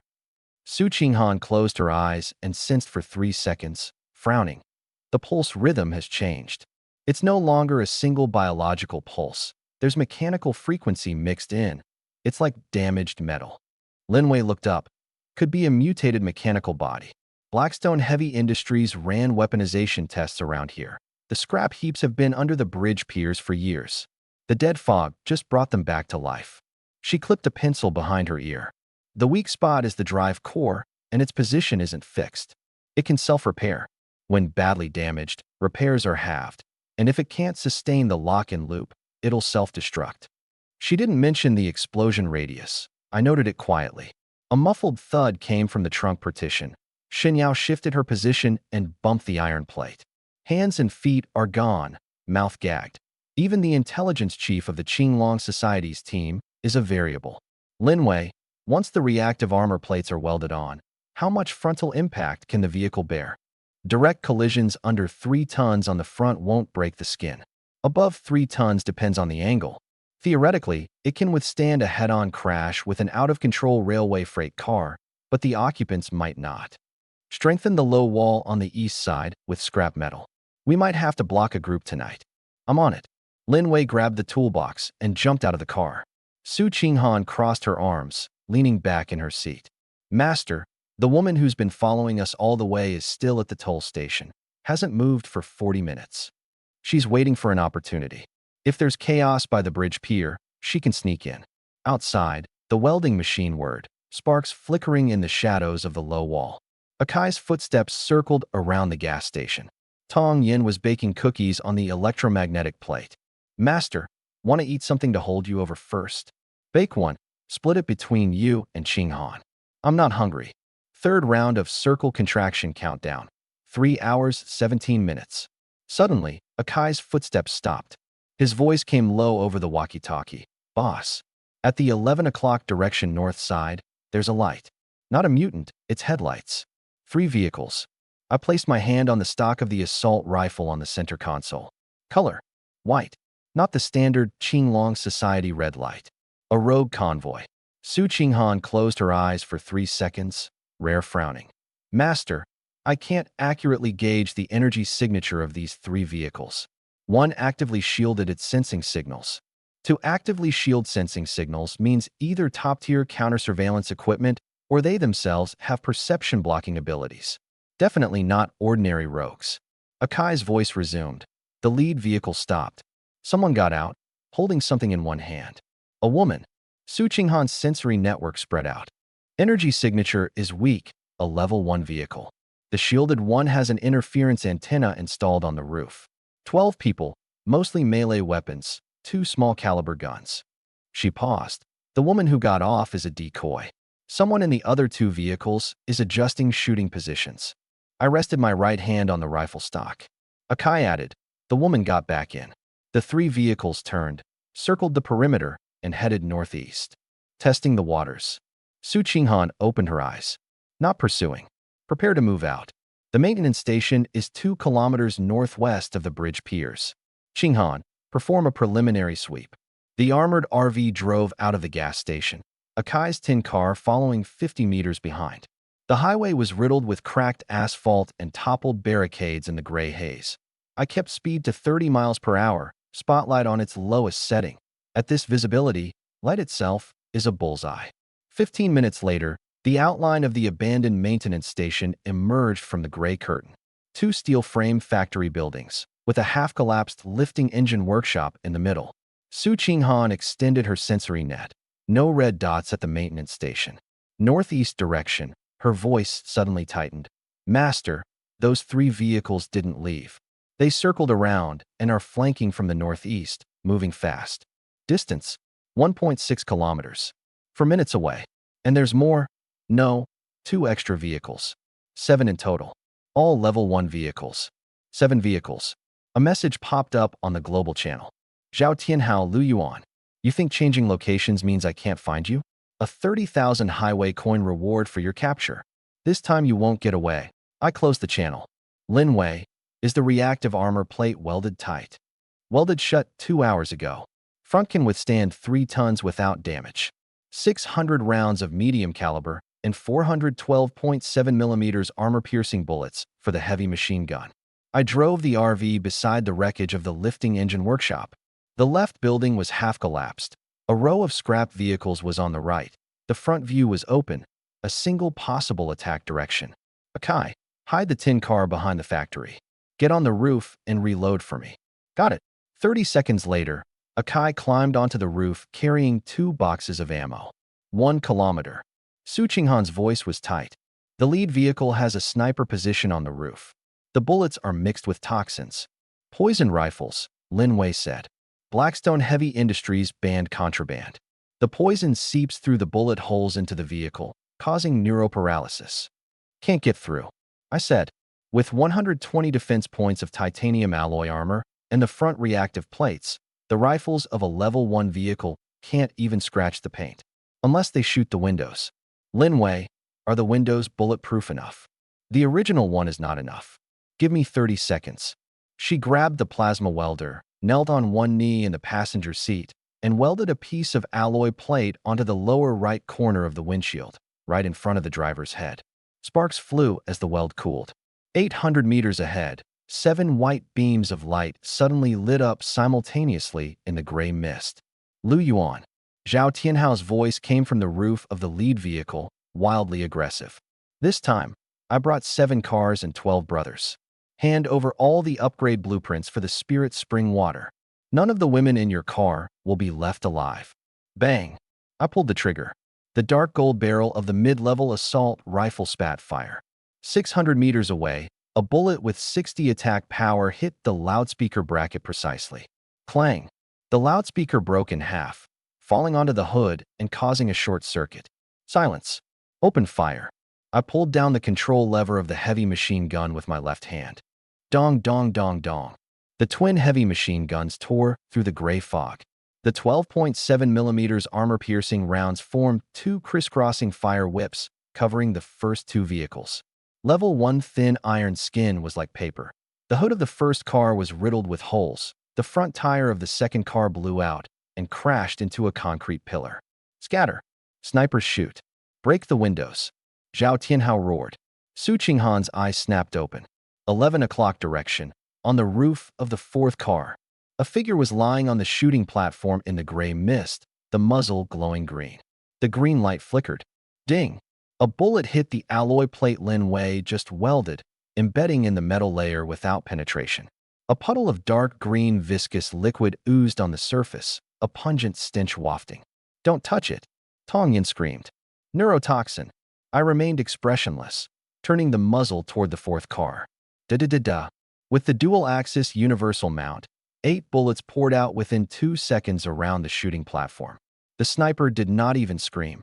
One bullet pierced through the iron plate and chest cavity. The body slid off the roof, turning into black mist. Akai reload. Coming. A seamless 3-second reload. Zhao Tianhao's convoy was in total chaos. 7 vehicles were steamrolled. 3 were scrapped in the first round. The remaining 4 frantically retreated. I pressed the accelerator. The armored RV roared out of the repair station, a giant dark gray steel beast charging at its prey. The heavy machine gun maintained suppressive fire while the assault rifle fired precise shots. Another car's fuel tank was pierced, the leaking diesel ignited, and the entire vehicle rolled in blazing flames. "Stop shooting. Retreat," Zhao Tianhao shouted hoarsely. His car violently turned around. I locked onto the rear wheel with my left hand. Dong! A single precise shot pierced the rear tire, causing it to explode. Zhao Tianhao's car lost control, skidding diagonally into a drainage ditch. The front plunged into the mud while the rear wheels spun wildly in the air. I stepped on the brake. The RV stopped 10 meters away. Su Qinghan's sensory network scanned ahead. 3 people. Zhao Tianhao is in the cockpit. 2 others in the back are applying green stuff on the bullets. Poison-coated rounds. I pushed open the door, my military boots crushing gravel as I drew out a Glock 17. The Pomley arc leapt silently. "Lu Yuan, don't come closer." The Qinglong Society. Bang! The cockpit window shattered into powder. Deep in the drainage ditch, the rear car door was kicked open from inside. A hand covered in green viscous liquid reached out, gripping a short-barreled rifle aimed at me. "Master, be careful!" Tongyan shrieked. My Glock had already fired. Bang! The 9mm bullet shattered that person's wrist. The rifle was dropped into the mud. The second shot pierced the temple, the body turning into black mist. The third person rolled out from the other side, hands raised over his head, muttering in desperation. I didn't look at him, shifting my aim back to the cockpit. Half of Zhao Tianhao's body was stuck between the steering wheel and seat. His left shoulder was pierced by shards of broken glass, blood soaking his assault jacket. Seeing me approach, his lips trembled uncontrollably. Don't kill me. I'll give you all the highway coins." Bang! A bullet passed through his right knee. Bone and flesh shattered and splattered. Zhao Tianhao's scream twisted into a harsh, distorted cry as he curled up, clutching his knee. I squatted, pressing the barrel against his chin. "How many vehicles does your convoy still have outside?" 3. 3 cars, 1.5 kilometers away, waiting for the signal. I told them to retreat. Qinghan, location. 1.3 kilometers, north-northeast. 3 level 1 pickups, 6 people, no heavy weapons. I pulled the blood-stained walkie-talkie from Zhao Tianhao's waist, switching to the convoy channel. "This is Lu Yuan. Zhao Tianhao is finished. 2 choices. 1. Bring the cars and supplies over and leave. 2. Don't come. I'm heading there now." Heavy breathing, whispered arguments. 15 seconds later, we're coming." I turned off the walkie-talkie and threw it back onto him. 5 minutes later, 3 grimy level 1 pickups drove into the open space. The headlights were dimmed to the lowest, windows all rolled down, drivers' hands resting on top of the steering wheels, a clear surrender. 6 people got out, throwing their weapons on the ground, machetes, iron rods, and 2 homemade guns piled into a small heap. I leaned against the hood, crossing my arms as the Pomlari arc flickered between my fingers. "Supplies?" The short, stout leader nervously opened the rear canvas. "All here." Akai. Akai jumped down from the car roof and checked, rifling through the hidden compartment. "Boss, 400 rounds of medium-caliber bullets, 2 barrels of diesel totaling 40 liters, and the repair tools are barely usable. The vehicle condition is okay. Who can check Zhao Tianhao's highway coin balance?" The short, fat man raised his hand. "I'm the deputy, with shared account viewing permissions." "Check it." He trembled as he turned the holographic projection toward me. My gaze lingered for half a second. "Transfer the data to me. All of it." I don't have transfer permissions." "Then have him transfer it himself." I tilted my head toward the drainage ditch. Zhao Tianhao was slumped in the driver's cabin, his right knee still seeping blood. He ignored the pain and furiously jabbed at the control panel. Data transferring. Get lost. The six of them felt like they'd been pardoned, rushing forward to drag Zhao Tianhao out of the cabin. His right leg was utterly useless, and he was carried out by force. Lu Yuan. Zhao Tianhao turned back, his face smeared with blood, eyes burning with hatred. Bang! A bullet whizzed past his ear and exploded in a small crater behind him. Zhao Tianhao shuddered all over, swallowing all his words. Su Qinghan tracked, heading southwest, quickly. Master, was he deliberately let go? A crippled waste. Leaving him to embarrass himself in the global channel is more useful than killing him. If he came back alive, the 30,000 bounty would become a joke. A crippled leader with a shattered knee and all his gear lost. What freelance player would risk their life for him? Inside the cabin, Tong Yin treated Akai's scraped arm. A flying shell casing fragment had cut his forearm at a tricky spot, just 2 centimeters beside the radial artery. Big brother Akai, don't move. 2 stitches will do. Akai bit his teeth, staring at the ceiling. Sister Tong Yin, just hurry. 2 minutes later, the wound was sutured. Don't get it wet for 4 hours. Lingquan water repairs 3 times faster than regular disinfectants. Remove stitches tomorrow. Akai flexed his fingers and grinned at her. Thanks. Outside the car, Linwei lay under the pickup's chassis scanning. No major issues on 3 chassis. Tires are severely worn. 2 cooling systems need new sealing rings. The most valuable one is the second. The rear bed is welded with a hidden storage compartment. A full box of unopened mid-level repair materials. I lifted the cover plate. Metal parts were neatly stacked inside shockproof foam. Found. Mid-level repair materials X4, scrap metal X12, medium caliber bullets X380, diesel 40L X1, level 1 pickups X3. I gathered all the supplies into space. Linwei, pick the chassis in the best condition and use it for reinforcement. Dismantle the other 2. Keep the parts. Linwei's eyes lit up. Dismantling was more exciting than repairing. Dismantling 2 will take an hour and a half, reinforcing 1 about 40 minutes. The armor plates removed are enough to fully upgrade Akai's tin can of a car. Do it. She grabbed the toolbox and rushed out. The blue light of the plasma cutter glowed in the gray fog, the sharp sound of metal slicing tearing through the night. I leaned back into the driver's seat. On the system panel, the countdown for the 3rd shrinking zone ticking down. 2 hours 54 minutes. Su Qinghan, sitting in the passenger seat, closed her eyes, the white glow flickering on her forehead, a drop of blood trickling from her nose. Master, the energy at the center of the bridge pier is being drained. She opened her eyes. The source is underground, toward the heavy industry park, on the same energy pipeline as Lin Xiaoyin's armory. Behind the trunk partition, Shun Yao knocked softly several times, as if warning. I tapped the steering wheel and glanced at the 3 level 1 pickups parked on the empty lot. Linwei, which chassis is the best? Linwei crawled out from under the car, covered in grease, and kicked the second one's tires. This one. It'll take the least time to modify. Dismantle the other 2, keep all parts, and repair this one to a runnable condition. She grabbed the plasma cutter and headed out again. Akai squatted nearby, wrapping his injured arm tightly with tape. Boss, can the armor plates from the 2 scrap cars work for my tin can? Tell Linwei to do it while she's at it. Without another word, Akai grabbed a wrench and ran off to start unbolting. Inside the cabin, Tong Yin spread the confiscated loot across the bar counter. 3 elite crystal cores emitted a faint golden cold light. Master, she looked up, with 3 cores plus scraps, we can craft 2 primary gene serums. Who should get them? Su Qinghan has already used the mid-level ones. Linwei is too busy, and I'm still in absorption window. Using more would be wasteful. 1 for Akai. Keep the other. 20 minutes later, 2 blue syringes were ready. I called Akai over. Primary gene serum. It will hurt, but it won't kill. Akai stared for 2 seconds. If the boss says it hurts, it has to happen. He rolled up his sleeve. Tong Yin pushed the plunger down.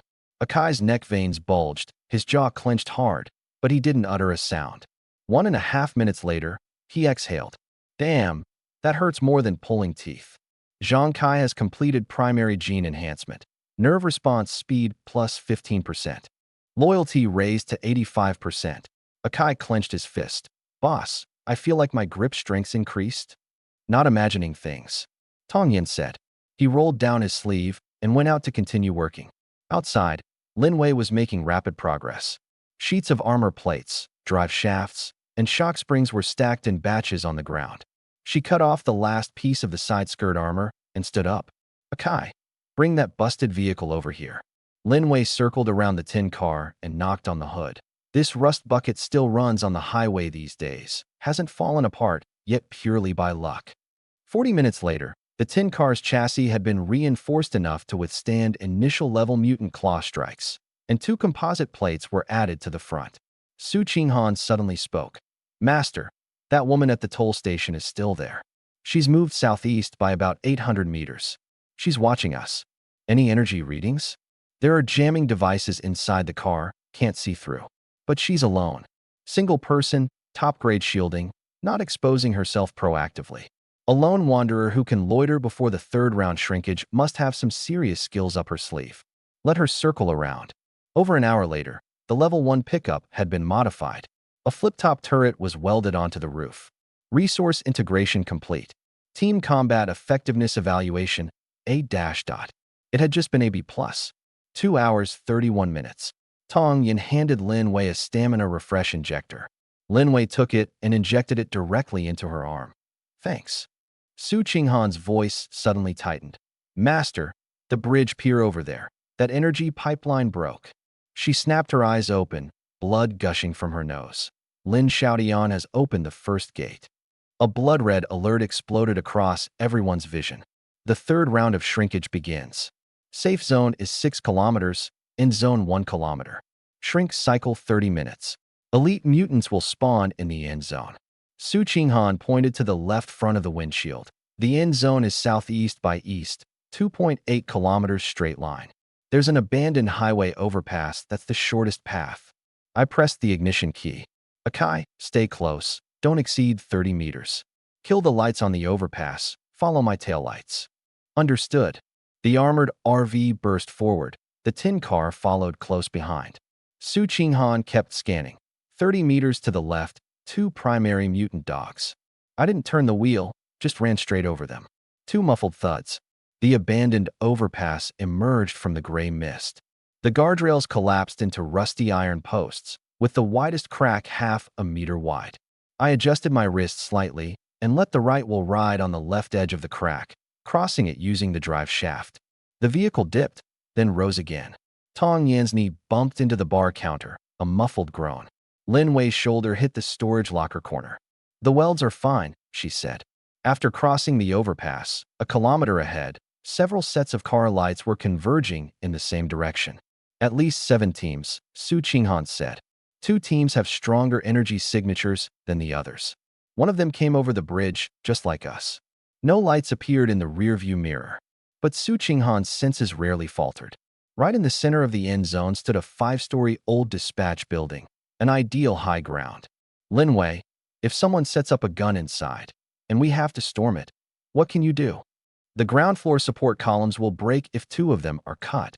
The whole building will tilt west. She handed over a sketch. That'll shake out anyone lying still inside. Plasma cutter, give me 3 minutes. Current elite mutants spawned in end zone. Heavy armored mutant boar ×1. Poison-coated mutant centipedes ×3. Tong Yin gripped her last battlefield emergency injection. Master, the neurotoxin dose in the poison-coated centipedes is higher than Zhao Tianhao's batch. Can't get poisoned. How much longer is your antidote serum effective? 2 hours and 40 minutes. That's enough. The moment we entered the end zone boundary, the temperature outside plummeted by 10 degrees. I pushed the throttle to 70.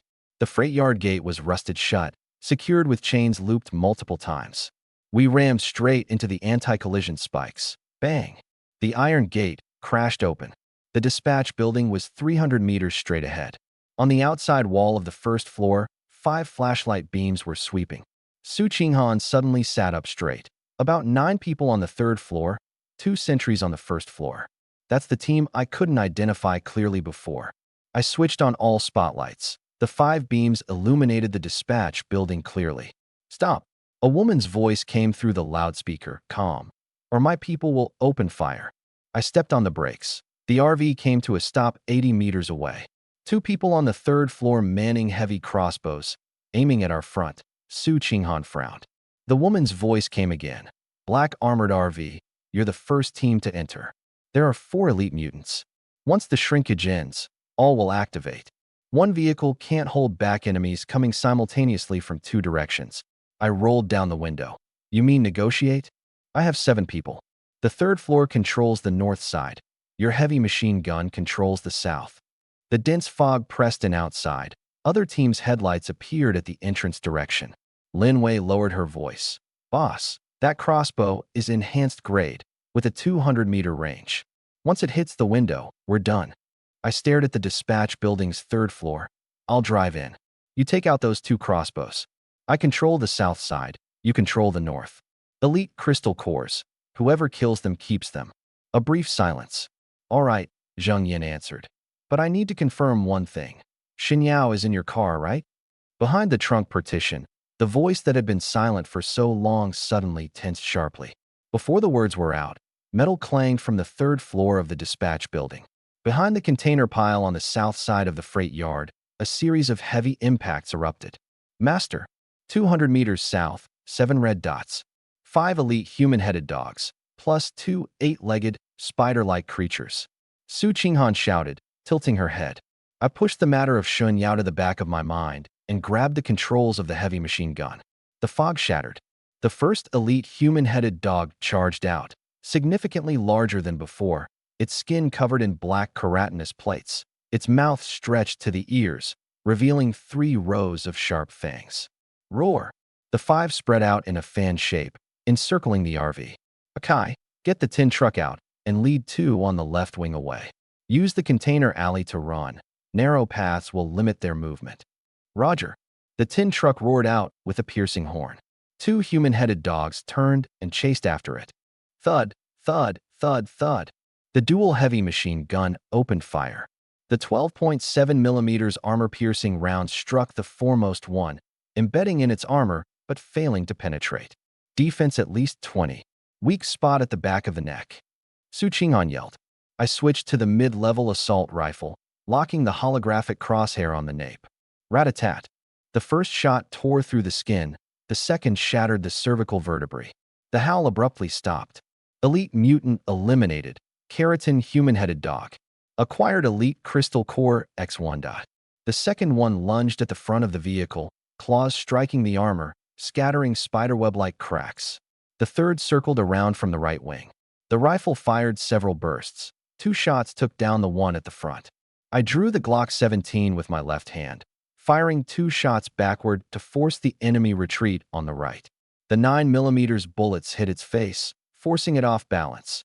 Then the rifle took over with 3 concentrated shots to the nape. The third fell. On top of the container, Su Qinghan's voice rose sharply. 2 spider-like creatures crawled down from the highest point. They were bigger than the truck, their 8 segmented limbs ending in bony spikes. Swollen venom sacs hung beneath their abdomens. Poison-coated types. Their venom can corrode metal. Lin Wei's face drained of color. I pushed open the door and got out of the vehicle, spreading my left palm. A pale blue arc of electricity crackled between my fingers. Crackle. Electricity struck the nearest limb joint, shell carbonizing. The spider-like creature hissed and convulsed, 7 legs bracing on the ground as it kept crawling. Drive core is at the exact center of the abdomen, behind the venom sac. Su Qinghan yelled hoarsely. Akai's voice exploded through the radio. Boss. Can't shake off those 2 on the left wing. A dull impact cut him off. Akai status. The front is dented. It smashed the hood flat with 1 paw. Pull into the alley to limit movement. Crush them. Understood. The spider-like creatures were within 40 meters. I raised the rifle, locking the crosshair on the venom sac. Rat-a-tat-tat-tat. The first 2 shots shattered the venom sac. Green venom splattered, steam rising. The next 2 penetrated the breach, hitting the drive core. The 8 limbs stiffened, crashing down 5 meters to the left side of the RV. Venom pooled on the ground, flowing toward the wheels. Lin Wei, I see it. She jumped down, grabbing a discarded armor panel to block the venom's path. The second spider-like creature leapt from the container top, landing with a shallow crater. Its venom sac contracted violently, swelling to the limit. "It's about to spray," Su Qinghan shouted. I thrust out my left hand. A palm-sized ball of electric arc expanded, blue light piercing the gray haze before the vehicle. A thick bolt of lightning struck directly on the venom sac. Boom! The sac instantly vaporized. A bowl-sized hole blew open in the abdomen, the drive core exposed, flashing rapidly. I pressed the stock to my shoulder and squeezed the trigger. Rat-a-tat! The drive core shattered. The spider-like limbs went limp, the massive body dissolving into black smoke.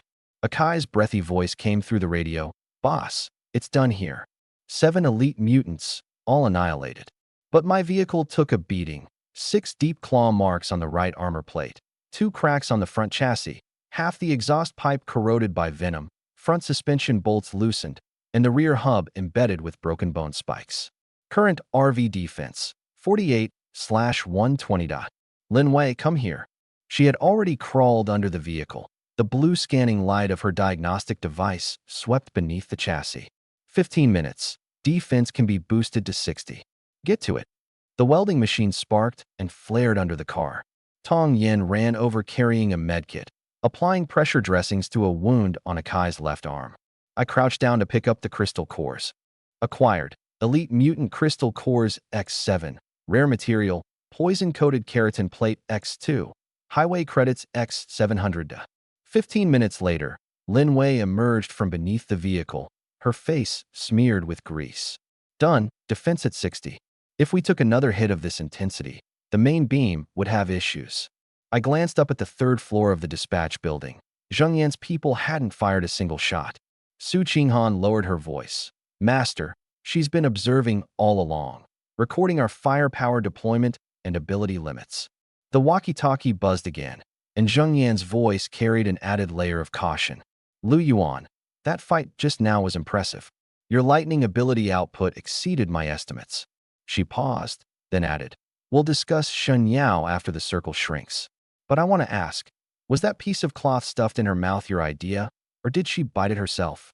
My finger hovered over the push-to-talk button, but didn't press it. The iron-gray sky pressed down low. The armored RV roared forward toward the area marked by the blood-red light pillar. Time until the 3rd circle's end, 2:47. Final zone diameter, 1 kilometer. A boundary of fog formed at the edge of the final zone, visibility suddenly improving inside. At the road's end, a colossal ring-shaped overpass lay in ruins, dominating the view. Broken bridge piers resembled steel bones. 2/3 of the roadway had collapsed, with the remaining part hanging suspended in midair. Su Qinghan closed her eyes to sense. 5 squads. 3 are in the traffic beneath the bridge, 2 hold high ground on the bridge deck. The eastern squad on the bridge has the strongest firepower, 4 vehicles, more than 8 people. The western side has 3, commanding a superior vantage point. What about the mutants? 6 red dots, all elite level, concentrated in the rubble under the bridge's roundabout, not moving. Looks like they're guarding something. I hit the brakes and turned to scan everyone. 2.5 minutes left. Once we enter, the death fog seals off the perimeter. We'll all be trapped inside this kilometer. No getting out, no running away. Akai loaded a bolt into the crossbow slot. "Boss, the 2 squads on the bridge have the high ground. Once we're in, we'll be sitting targets. No going up the bridge. We move underneath, using the abandoned vehicles as cover, clear out the mutants first, and secure the settlement rewards. Anyone wants to fight over it can come down here first. Whoever steps off the bridge is a sitting target." Akai grinned. "Got it." "Lin Wei, how long?" 90 seconds. The hiss of a welding torch came from beneath the vehicle. "Tong Yin, first aid kits and potions?" Tong Yin knelt by the control panel, her nurse's uniform sleeves rolled up past the elbows. 2 complete sets, plus 1 basic enhancement potion. The one we just calibrated is an improved version with double crystalline extract. Boosts burst power and reaction speed by 40%, but leaves a 2-hour muscle soreness period after it wears off. Hold on to it. I took the golden vial, slipping it into my inner pocket. Only use if there's no other way. Time until the 3rd circle's end, 1:12. Lin Wei emerged. "Secured." The left side skirt plate has been reinforced. It can withstand one elite-level collision. Get in. Everyone, take battle positions. Suddenly, Su Qinghan spoke.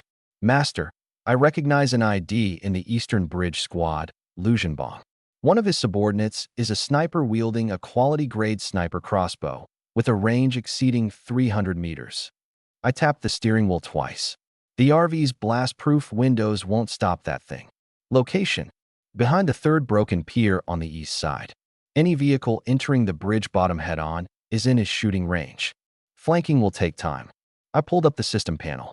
Smoke grenades X3 costs 60 road coins. Redeem. 3 gray-green cylinders dropped into the storage compartment. I tossed one to Akai. Before entering beneath the bridge, throw 2 grenades. The smoke will block visibility. His sniper crossbow becomes scrap metal. Time until third circle ends, 0:18. Outside, the death fog started shrinking faster. Bloodstains on the road instantaneously corroded away. A battered pickup flipped as soon as it entered the final zone. The driver crawled out the window, collapsing to his knees and retching. No one went to help. Ding. The third circle has ended. Final zone locked. Ultimate challenge activated.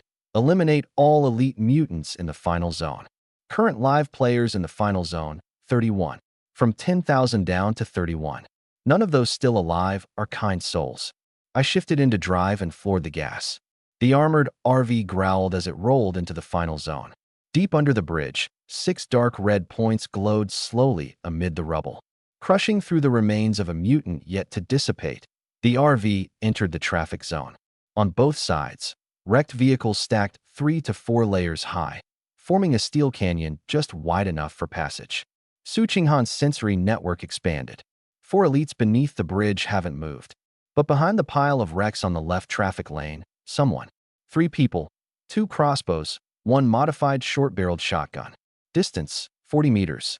Heart rates all above 120. The tense squeeze of triggers is faster. I pulled out a smoke grenade, twisted off the safety ring, and hurled it from the window. Hiss! A gray-green plume burst open, consuming the left traffic pile within 2 seconds. Whiz! A crossbow bolt shot from the smoke, glancing off the armored plate at an angle. I pushed open the door. My military boots hit the ground. My left palm unleashed an arc of electricity. The second crossbow bolt flew straight at the cabin, scraping my shoulder and lodging into the door lining. The Glock 17 was already in my right hand. Bang! The first shot pierced through the smoke, striking the hood. The ricochet sliced half an ear off one shooter. Bang! Bang! The 2 shots were less than half a second apart. One figure fell, dissolving into black smoke. Another clutched his shoulder and rolled out from the pile of cars. I walked over. The man lay on his back on shattered glass, his pupils contracting violently. Don't kill me, I surrender. Bang! A bullet hole appeared between his eyebrows. His body twitched twice before turning into black smoke. The last shooter, missing an ear, scrambled and crawled away from the other side of the car pile. I didn't give chase, instead returning to the driver's seat. Su Qinghan reported. They ran toward the bridge, into Lu Zhenbang's team's territory. It's the same whoever kills them. The armored car pressed forward. Akai's voice came through. Boss, 2 level. 1 pickup's just turned in behind us. Looks like they're observing. Block their path. Roger. We exited the traffic cluster, and the road ahead suddenly opened up. A roundabout.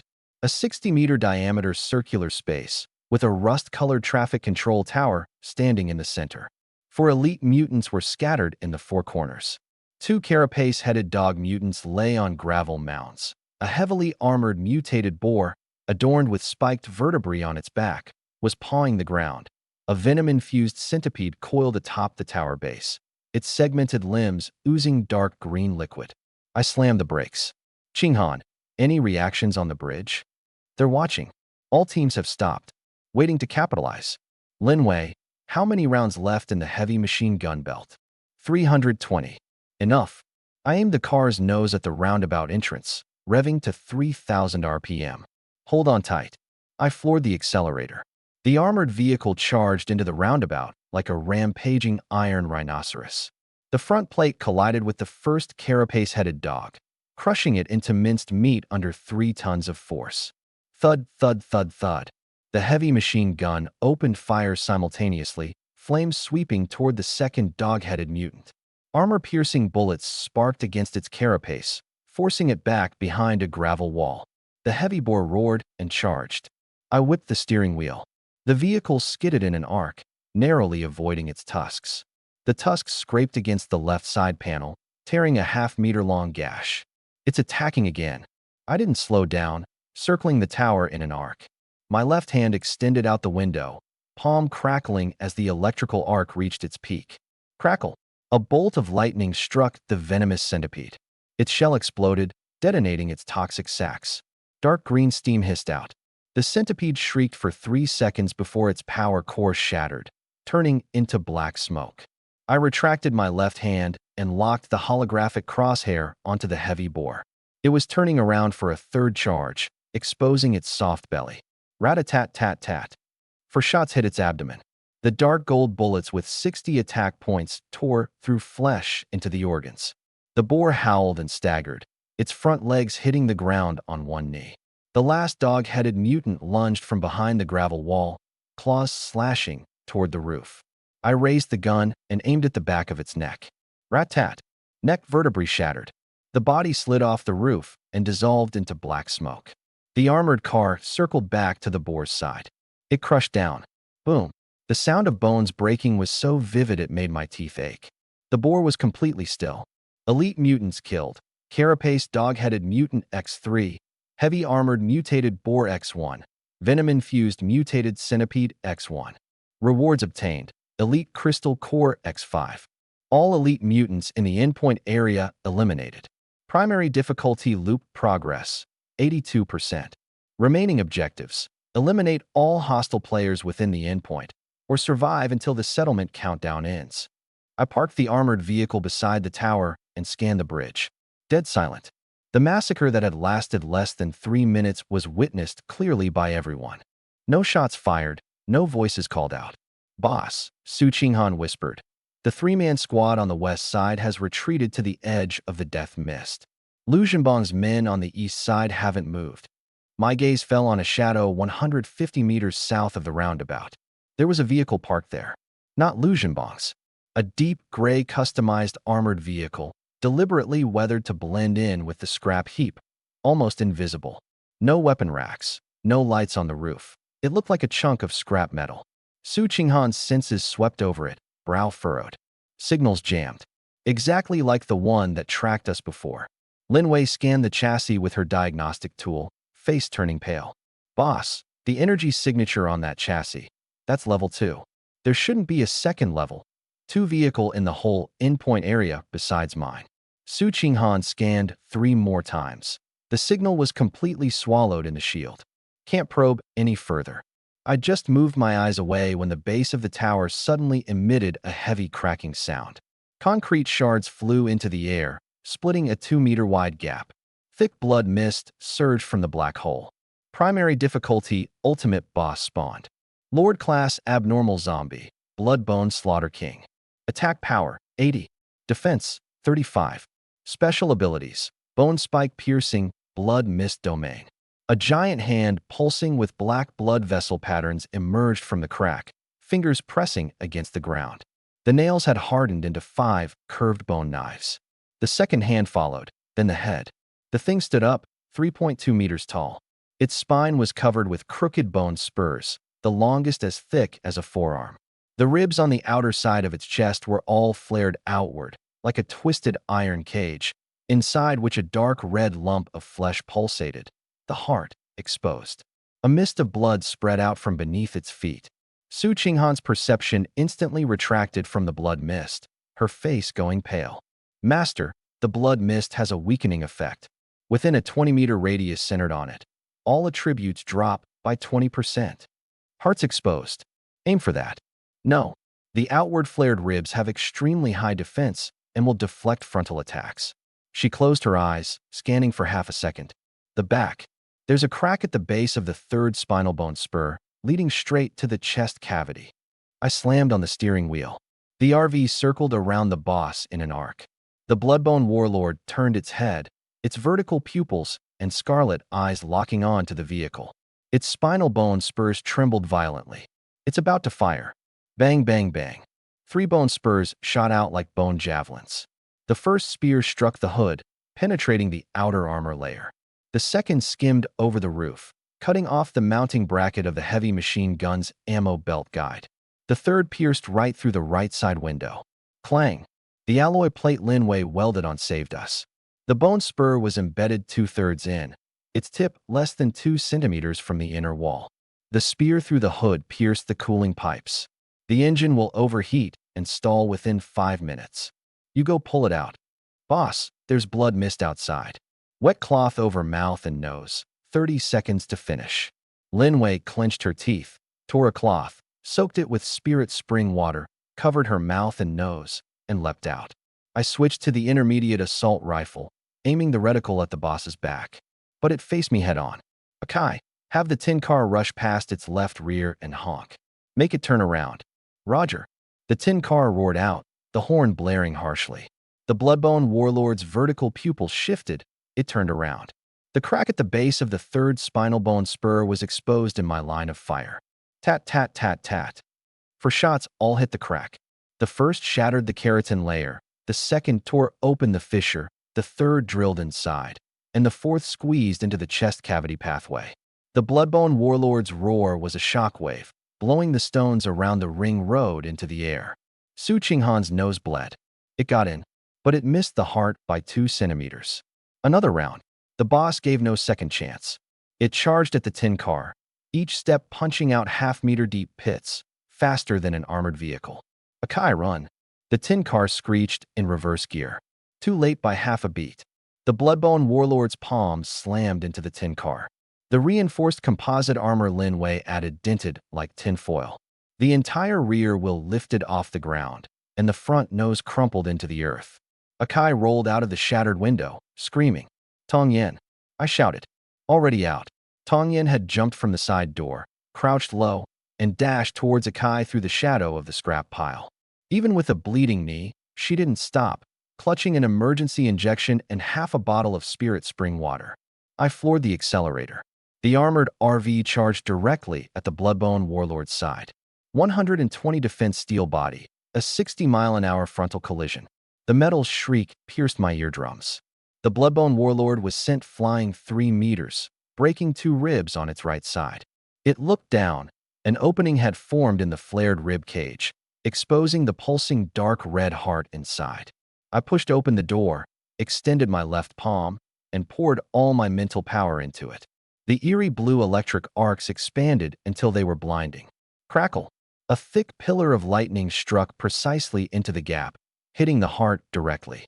The vascular patterns flickered wildly, then died out, like a short-circuited circuit board. It changed its roar in pitch and swung its palm to strike. I was already back inside, gripping the rifle controls with my right hand. Tat, tat, tat, tat. 8 bullets all hit. The heart shattered, black blood spurting out.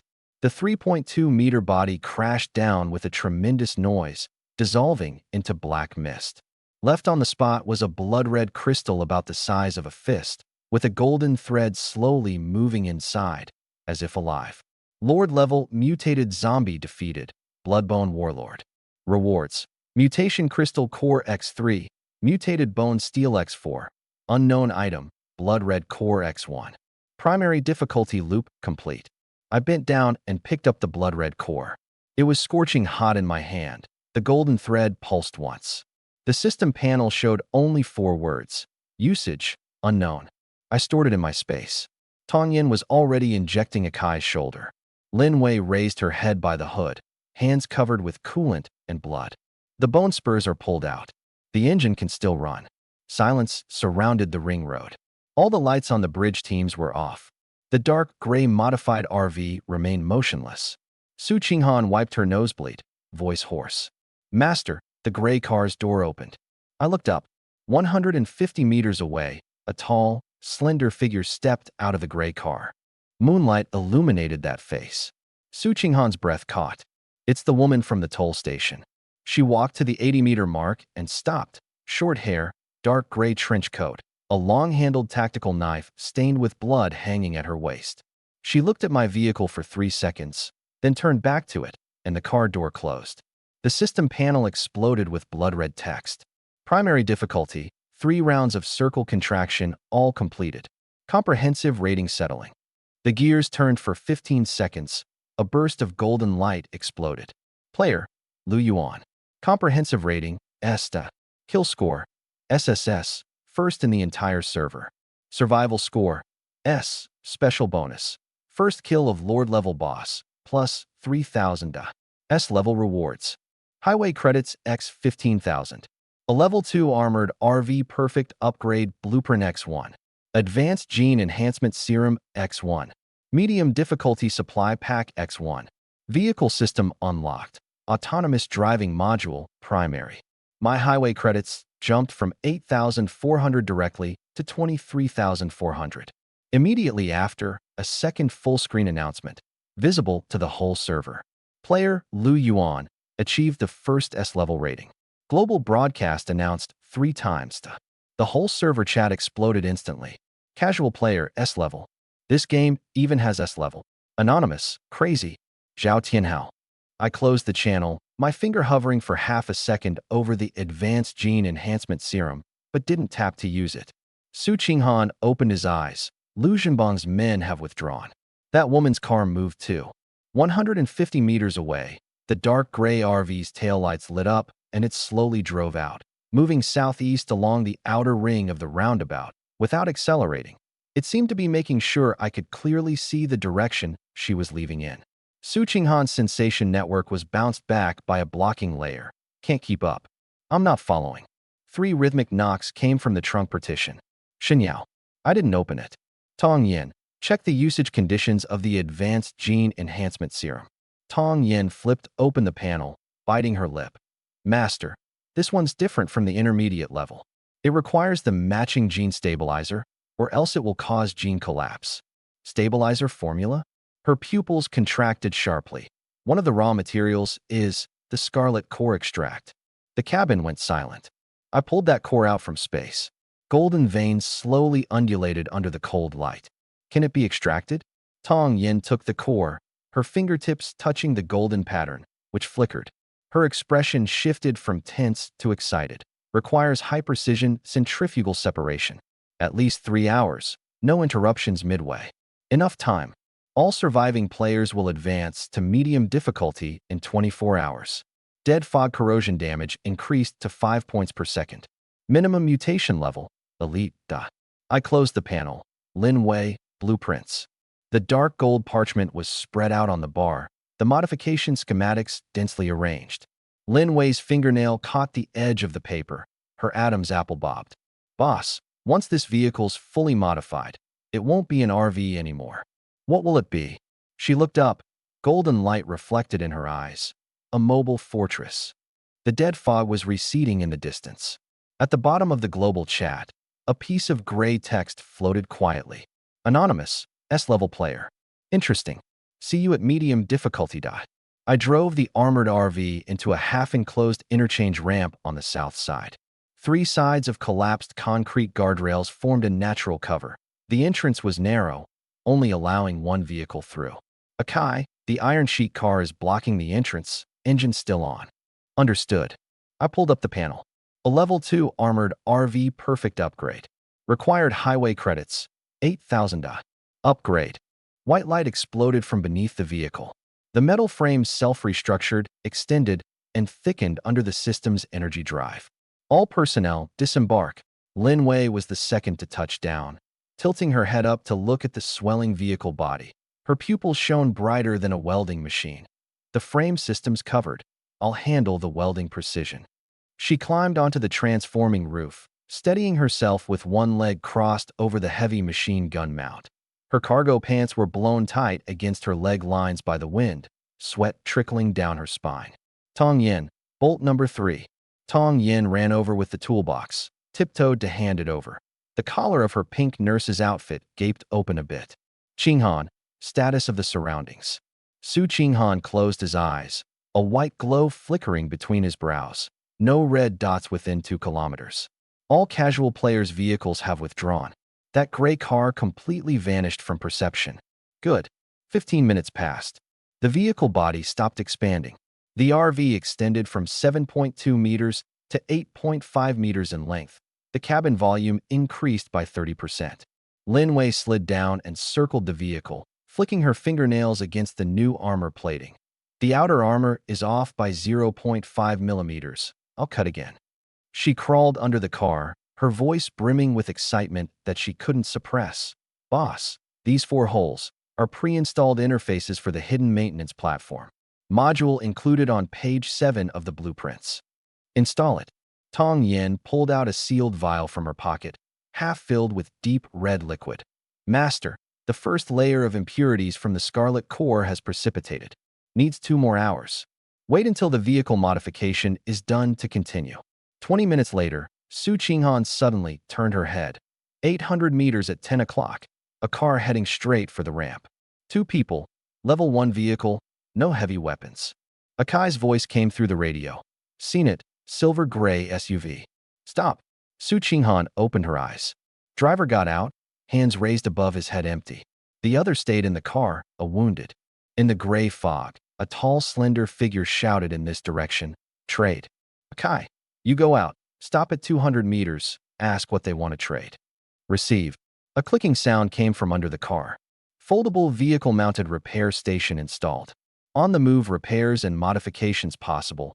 Efficiency plus 25%.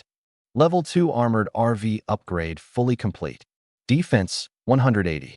Top speed 145 kilometers per hour. Engine twin turbocharged V8. Added foldable repair station, backup power supply, chassis emergency escape. The new cabin aisle was twice as wide, with an embedded repair station added beside the refrigerator and micro lathes and precision pliers pre-installed in a hidden compartment. The medical workstation was also expanded. Lin Wei touched the countertop, sweat from her tank top soaked and clung to her body. Boss, intermediate weapon mods can be done en route. This car really deserves the name Mobile Fortress.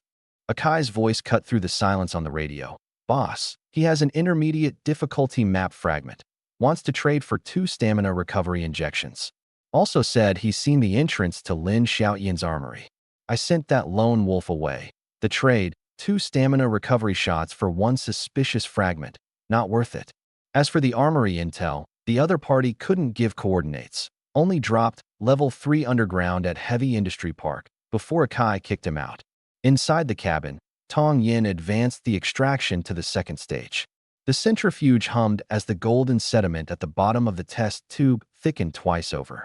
Master, the base solution is sufficient. She absorbed the golden sediment with a pipette and dripped it into the syringe barrel. The test tube emitted a hum, temperature spiked suddenly. Her fingertips burned and twitched, but she didn't let go. Final step, mix enhancement fluid and stabilizer in a 3-to-1 ratio. Then let's sit for 10 minutes. Tong Yin looked up at me, voice lowered. The enhancement process is very intense. Intermediate enhancement pain is 5 times normal, lasts 15 minutes. You must lie flat and have limbs restrained. Otherwise, violent muscle contractions might break your own bones.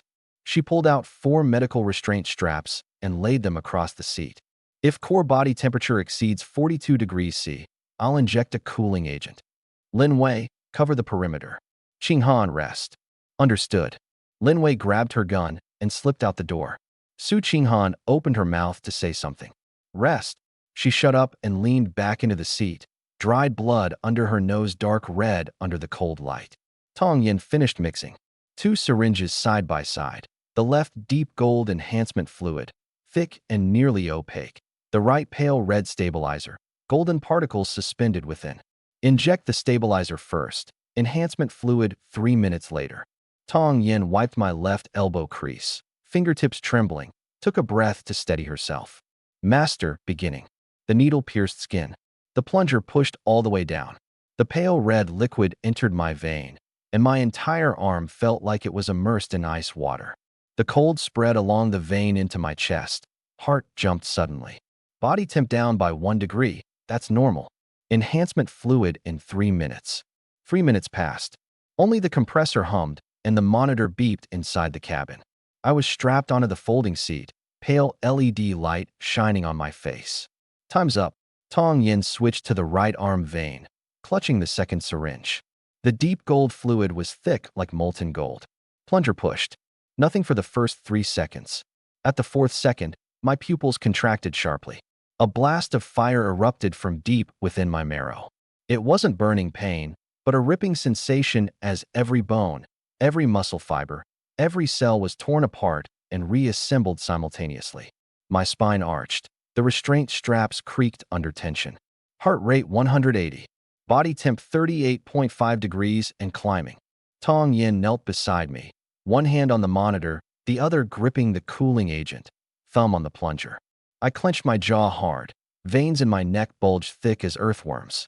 Sweat poured simultaneously from my forehead, temples, and neck, soaking the padding. The left restraint buckle snapped crisply, about to give way. Master! Tong Yin lunged forward to hold down my left arm. The nurse's pink sleeve dug deep as my swelling muscles constricted the fabric. Body temp 39.8 degrees. My palm erupted with a thick blue-white arc of electricity, jumping along the metal buckle of the strap to the seat frame, crackling loudly. Tong Yin screamed as she was repelled, fingertips instantly numb. Master's ability is out of control. She shook her hands, then lunged back, this time avoiding metal and using her body as a shield against the splashing arc. An electric arc grazed her shoulder, burning a black hole in her nurse uniform and revealing reddened skin. She didn't back down. 40.2 degrees. The icy cooling agent was pushed into my vein, and my body stiffened instantly. The electric arcs in my palm shifted from erratic sparks to rhythmic pulses, beating like a heartbeat. The master's superpower is restructuring. Su Qinghan sat upright in the co-pilot's seat. It's not losing control, it's an upgrade. My body temperature began to drop. 39, 38. Stabilizing. I opened my eyes. The fluorescent light on the ceiling was glaring. Blinking twice, my visual focus adjusted instantly. A scratch on the lamp, beads of sweat on Tong Yan's eyelashes, all unnaturally clear. I raised my hand and twisted. The remaining restraints snapped open with a sharp pop, like breaking plastic sticks. The system panel popped up. Advanced genetic enhancement complete. Strength, 32, plus 14. Speed, 28, plus 10. Self-healing, 15, plus 8. Thunder and lightning ability upgrade. New remote discharge. 15 meters paralysis for 3 seconds. Cooldown 20 seconds. New arc shield. Passive automatic physical attack counterattack. Hidden trait. Interaction between lightning and dead fog reduces dead fog flow speed by 12% within 3 meters. I spread my right hand, condensing a fist-sized electric arc ball in my palm, stable without a shred of chaos. I snapped my fingers, and the arc ball silently flew out. Pop! An alloy cup 3 meters away was pierced through, its edge melting into a ring of copper-colored nodules. Your shoulder. I glanced at Tong Yin. Only then did she notice her burnt nurse's uniform. She gasped and covered it, her ears flushing red to the roots. Handle it yourself. Yes. I pushed open the car door and stepped out, electric arcs sparking in my palm. The gray fog around 3 meters away eerily slowed down, as if hitting an invisible dam and flowing around from both sides. The dead fog is avoiding you, Su Qinghan observed, her lips slightly parted. AKA's voice lowered over the intercom. Boss, there was a flash of red light near the bridge piers. Not eyes of a mutant, more like a signal flare. I looked up. Deep within the gray fog, a dark red faint glow pulsed slowly. White light flashed violently in Su Qinghan's brow. Not a signal flare. It's Lin Xiaodian. He's opened the second gate. I unscrewed a bottle of spirit spring water and handed it to her. She tilted her head back and took 2 long sips. In that instant just now, I saw something, her voice hoarse. Not a perception, but a vision. 10 minutes ahead. The cabin fell silent for a beat.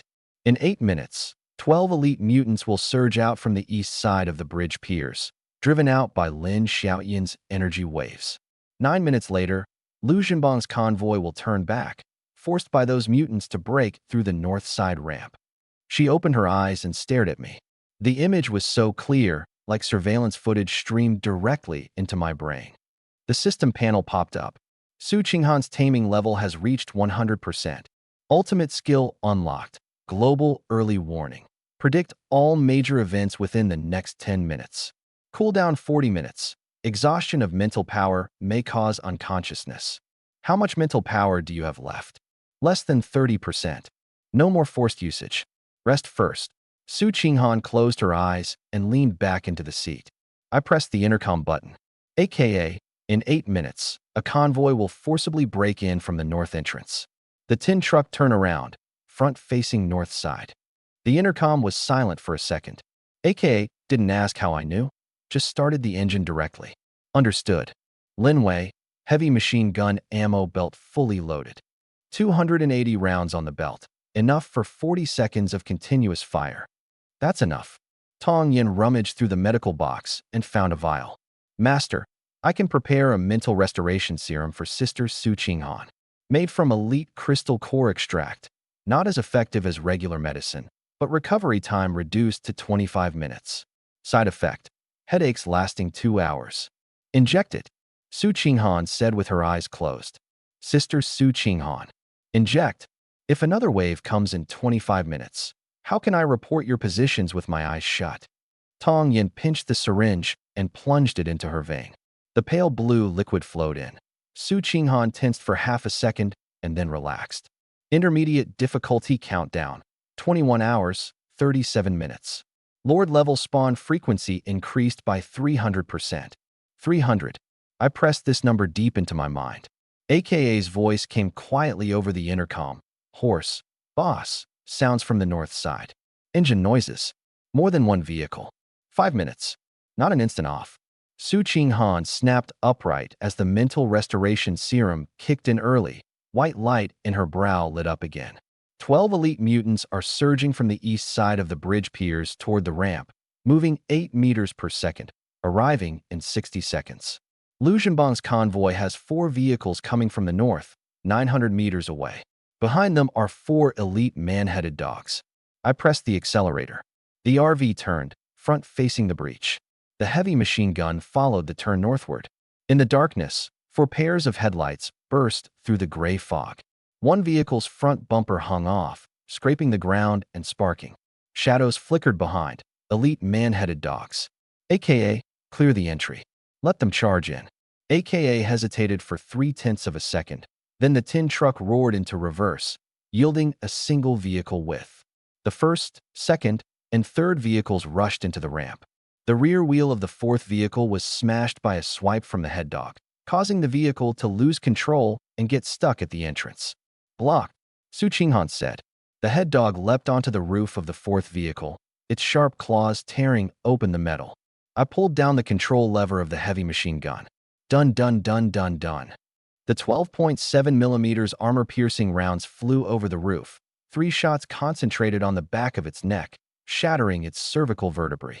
The corpse slid off the roof. Second one at 2 o'clock, 15 meters. Third one at 10 o'clock, climbing the fence. Fourth one, right below us, under the vehicle. I drew the Glock 17, pushed open the door, and leaned out to fire 2 shots underneath the vehicle. The muzzle flash revealed a twisted human face. Its fangs were less than half a meter from the exhaust pipe. 2 bullets went straight into its mouth. It didn't die. I pressed my left hand against the ground. Blue and white electric arcs poured out from my fingers, seeping into every crack beneath the vehicle. Crackling. The head dog screeched in agony, its limbs convulsing. 3 seconds of paralysis. I reloaded and fired 4 more rounds. The howling stopped. The doors of the 3 vehicles ahead all swung open simultaneously. Lu Zhenbang's men climbed out, 7 in total, weapons scattered, faces smeared with blood. A middle-aged man wearing a leather jacket held a top-tier compound crossbow, the muzzle pointed downward. Lu Yuan. Lu Zhenbang's voice was hoarse. My men won't make a move. A low whisper came through the radio from Akai. Boss, the sniper in the back row, still holding the crossbow. A flicker of white light twitched on Su Qinghan's brow. Her breath brushed against my ear, audible only to me. Master, 21 minutes remain. There will be a second wave from the bridge pier group. Lord level. I ignored Lu Zhenbang. Qinghan, direction and arrival time. 15 meters underground directly beneath the bridge pier group, rushing upward. Speed unstable, like struggling to break free. 18 minutes, with a 2-minute margin. Akai. Turn the armored vehicle around. Head south 300 meters to find cover. Wait for my signal. Understood. Lin Wei, check the ammo belts. No problem. Boss, Lord-level enemies. The last Bloodbone Butcher used up 200 armor-piercing rounds. Remaining 280 won't sustain a war of attrition. No war of attrition. I drew my gaze back, resting it on the rear of the vehicle interior. Tong Yin knelt before a foldable console, working nonstop. Test tubes, vials of crystal core powder, spiritual spring water, and a humming centrifuge lay spread out. Tong Yin, what are you doing? Master, she set down the pipette and pulled 3 sealed syringes from the console. Deep green, pale yellow, and dark purple. Hemostatic needle, analgesic, and basic antidote. I used elite crystal core extracts as substitutes. Purity isn't enough, but the active components meet 73% of the formula's requirement. The system panel popped up. Tong Yin Medical Talent Breakthrough. Beginner Intermediate. Unlocked formulas. Hemostatic needle, intermediate. Analgesic, intermediate. Basic antidote. Up to 3 doses can be prepared for each medicine. How fast is the hemostatic needle? 5 seconds. Tong Yin dug a scalpel from beneath the console and made a cut on her own left forearm. You. Su Qinghan tilted her head. A bead of blood oozed out. Tong Yin withdrew the deep green syringe, aimed at the wound, and pierced it in, pushing the plunger all the way down. The skin around the wound visibly contracted. The blood bead coagulated, blackened, and fell off. 5 seconds later, the wound was sealed, leaving only a faint pink mark. 8 times faster than spiritual spring water. What toxins can the antidote neutralize? I picked up the dark purple syringe. Elite-grade toxins. But it won't work on Lord level. Gene stabilizers are required. She flipped open the manual. The core ingredient requires deep extraction from Lord-level crystal cores and at least 2 catalytic reagents. If we can get more blood-colored core materials, we can mass-produce them? Yes. The last page of the manual has a note. An advanced version of the gene stabilizer called deep genetic locking fluid. The formula is blacked out, revealing only half a line. Applicable for human modification in environments of intermediate difficulty and above. Make them all. Yes. Su Qinghan turned her head, voice barely audible. Master, her talent breakthrough speed is abnormal. Normally, advancing from beginner to intermediate requires a dozen high-intensity emergency medical experiences. Either the spiritual spring water is a catalyst, or she already had the intermediate foundation before boarding, just lacking the activation trigger. Never mind her background. If it works, it works. Suddenly, Akai's voice blasted through the radio, harsh and distorted. Boss, the ground is shaking. A very low-frequency tremor rose from underground, passing through tires, chassis, and seats. Not mechanical vibration, but a resonance caused by a massive creature moving deep in the Earth's crust. Su Qinghan shot upright, the white light on her brow exploding bright. Blood poured from her left nostril, but she didn't bother to wipe it. It's coming. Directly beneath the bridge pier group, the surface crack has opened. The shaking lasted nearly 40 seconds, then subsided like a receding tide. The white light on Su Qinghan's brow extinguished. She licked the blood from her lips and leaned back against the chair. Stopped. No breakthrough to the surface. The energy fluctuations were pushed back, as if something underground resealed it. I loosened my fingers from the rifle's control stick.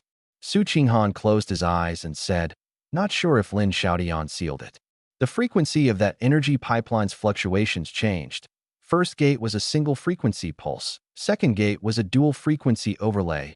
Now, it's back to 0. Zeroing didn't mean disappearance. It could be charging up or a trap. I shoved this information deep into my mind. Outside the window, on the curved off-ramp, Lu Zhenbang's 3 broken cars were still tilted. 7 people huddled between the cars and the guardrail. None dared to look this way. The man in the leather jacket squatted on the ground, hands clasped behind his head. I grabbed the walkie-talkie. Akai, come back. 3 minutes later, the tin car stopped at the off-ramp entrance. Akai circled the RV and stopped in front of the leftover bone-like root embedded in the armored baseboard. Boss, this thing isn't fully extracted yet. Pulling hard might tear the baseboard. Lin Wei handle it. I pushed open the car door, scanned the entire finish line area, and rested my gaze on the pile of scrap cars 200 meters away. The wreck of Zhao Tianhao, broken during the clearing, was no use, but under the overpass ramp on the west side of the interchange, two scrapped vehicles with moderate corrosion were parked, a medium-sized van and a long bed pickup. Lin Wei, check those two. See if the chassis and drivetrain are usable. 7 minutes later, her voice exploded through the walkie-talkie. Boss, both are usable. The van's drive shaft is intact. The gearbox wears less than 30%. Engine block has a crack, but won't affect low-speed operation. Pickup's better, reinforced chassis, only missing a timing belt. How repaired? Both fully restored to level 1 vehicle standards. Can run, can carry, can withstand a hit from a basic mutant's claw, no weapons. I glanced at the system panel. Intermediate difficulty countdown, 20 hours, 11 minutes. How long? Akai helps me strip parts, 3.5 hours. Akai, go. Wherever she points, you strip. Don't ask why. The sound of metal cutting echoed in the finish area. I leaned back in the driver's seat, looking at the group outside the off-ramp bend, who neither left nor moved. I pressed the walkie-talkie. Akai, pause for now. Push Lu Jinbang's 3 cars out of the off-ramp. No one touches the people. Akai ran over. The 7 immediately stood, took 2 steps back, and raised their hands. Move aside. He patted the hood. Take your gear yourselves. The leather-jacketed man's lips moved, but shut up after Akai fixed him with a gaze, then bent down and fished out a canvas bag to signal his men to pack up. 40 minutes later, Lin Wei welded shut the engine crack on the van. Akai turned the key, second ignition, and the engine stabilized. Alive.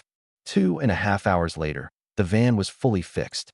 Level 1 vehicle standards, 60 mph, reinforced chassis, armored plates welded on both sides. Rear compartment could carry 2 tons of supplies. The pickup was in better condition. Once the timing belt was installed, ignition succeeded at first try. Lin Wei welded the thickest composite panel on the front of the cab and added a flip-up iron canopy over the bed. Boss, I made 4 prefabricated mounting holes in the pickup bed. She flicked the metal with her nail. If we ever get vehicle-mounted guns, under 12.7mm caliber bolts can lock them directly onto the frame. Can be done in half an hour. The system alert popped up. 2 auxiliary level 1 vehicles repaired and basic modifications completed. Van, defense 18, load 2.2 tons, 65 kilometers per hour. Extended pickup, defense 22, load 1.5 tons, 80 kilometers per hour. Reserved weapon mounting interfaces X4. Team overall combat rating, A. Tong Yin handed out warmed compressed biscuits to the 2 of us.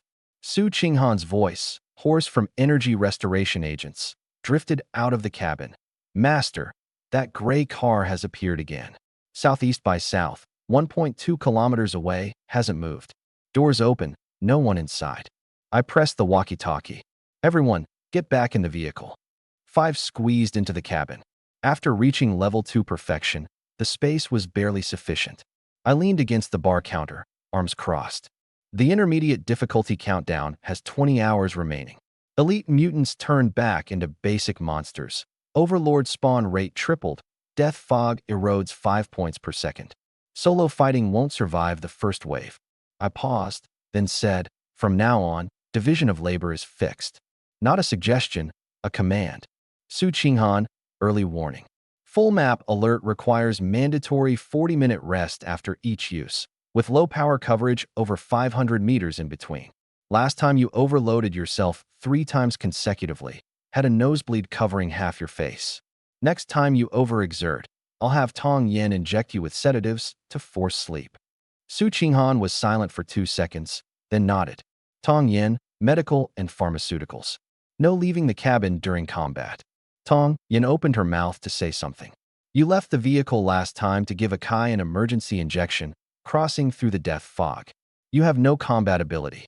If you get caught out there, not only do you die, I'll have to send people out to rescue you. Master, if Big Brother Akai gets injured outside, then let Akai crawl back on his own. Akai grinned and patted his chest. Don't worry, my skin is thick. Tong Yin lowered her head and nodded slightly. Lin Wei, you have full responsibility for modifications and repairs, and also maintenance of the auxiliary vehicles. 3 auxiliary vehicles plus 1 RV. Chassis must be inspected every 6 hours. Boss, one person can manage, but if combat and repairs happen simultaneously, the timing will be tight. That's why you need an assistant. Akai, you're the assistant. Also, you're responsible for driving and scouting. The dispatch of the auxiliary vehicle fleet is under you. During combat, provide mobile support, decoys, distractions, pulling the battlefield. Scrap the tin vehicle and replace it with the pickup. If the pickup is wrecked, switch to the truck. If the truck is gone, fall back to the RV. Akai slapped his wrench. No problem. One last rule, discipline. Anyone acting on their own, I won't save them. The tone was as calm as a weather report. No one questioned it. Su Qinghan never turned around, lowering her voice. Master, when I used the early warning just now, a frame flashed in the image. There was a person standing next to that gray car, with a foldable table in front, and a circle drawn on the floor beside it, like some kind of mark. I buried this piece of information deep in my mind. Restore mental focus. Don't think about it anymore. Outside the window, the gray fog slowly rolled along the ramp curve. The system panel's red countdown was ticking.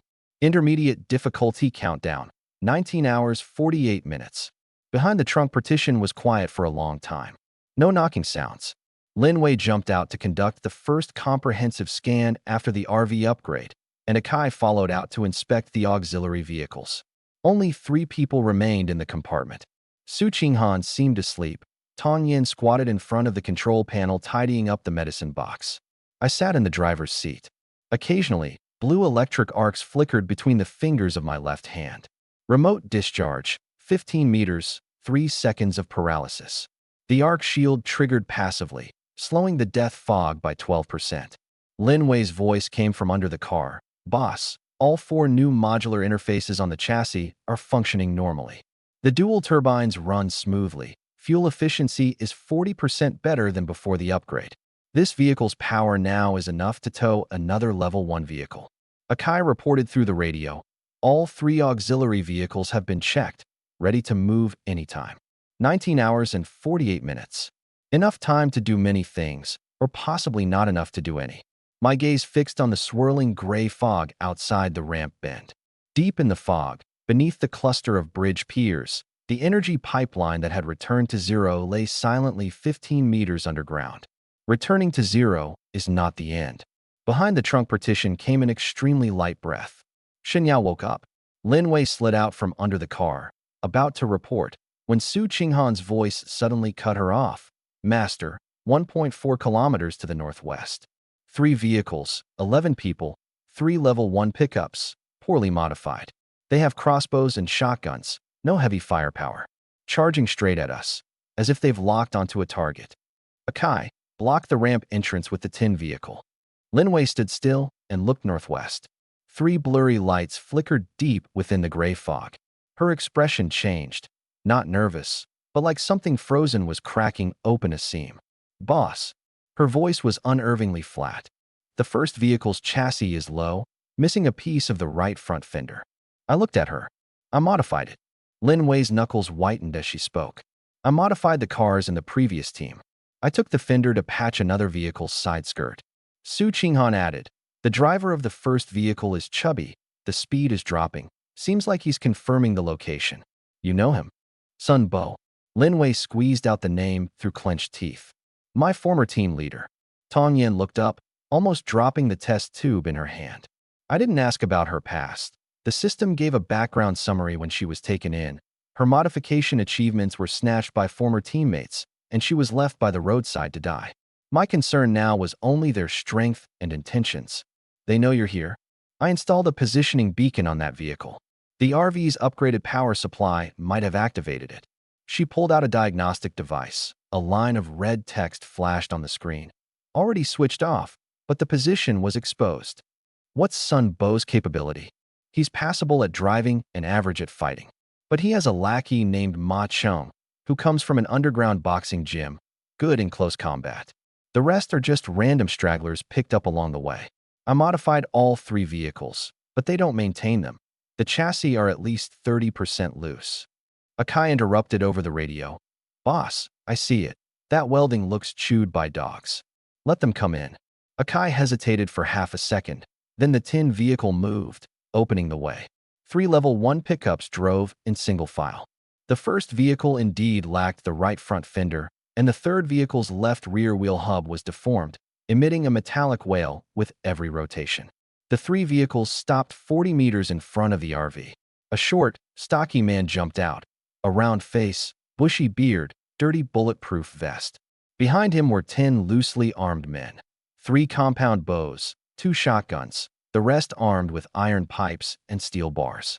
Sun Bo's gaze swept over the RV, paused for 2 seconds, then landed on Lin Wei. Wei Jia. He grinned. It really is you. I'm familiar with that beacon's frequency. What are you doing here? Lin Wei's voice was cold, the wrench hanging loosely at her side.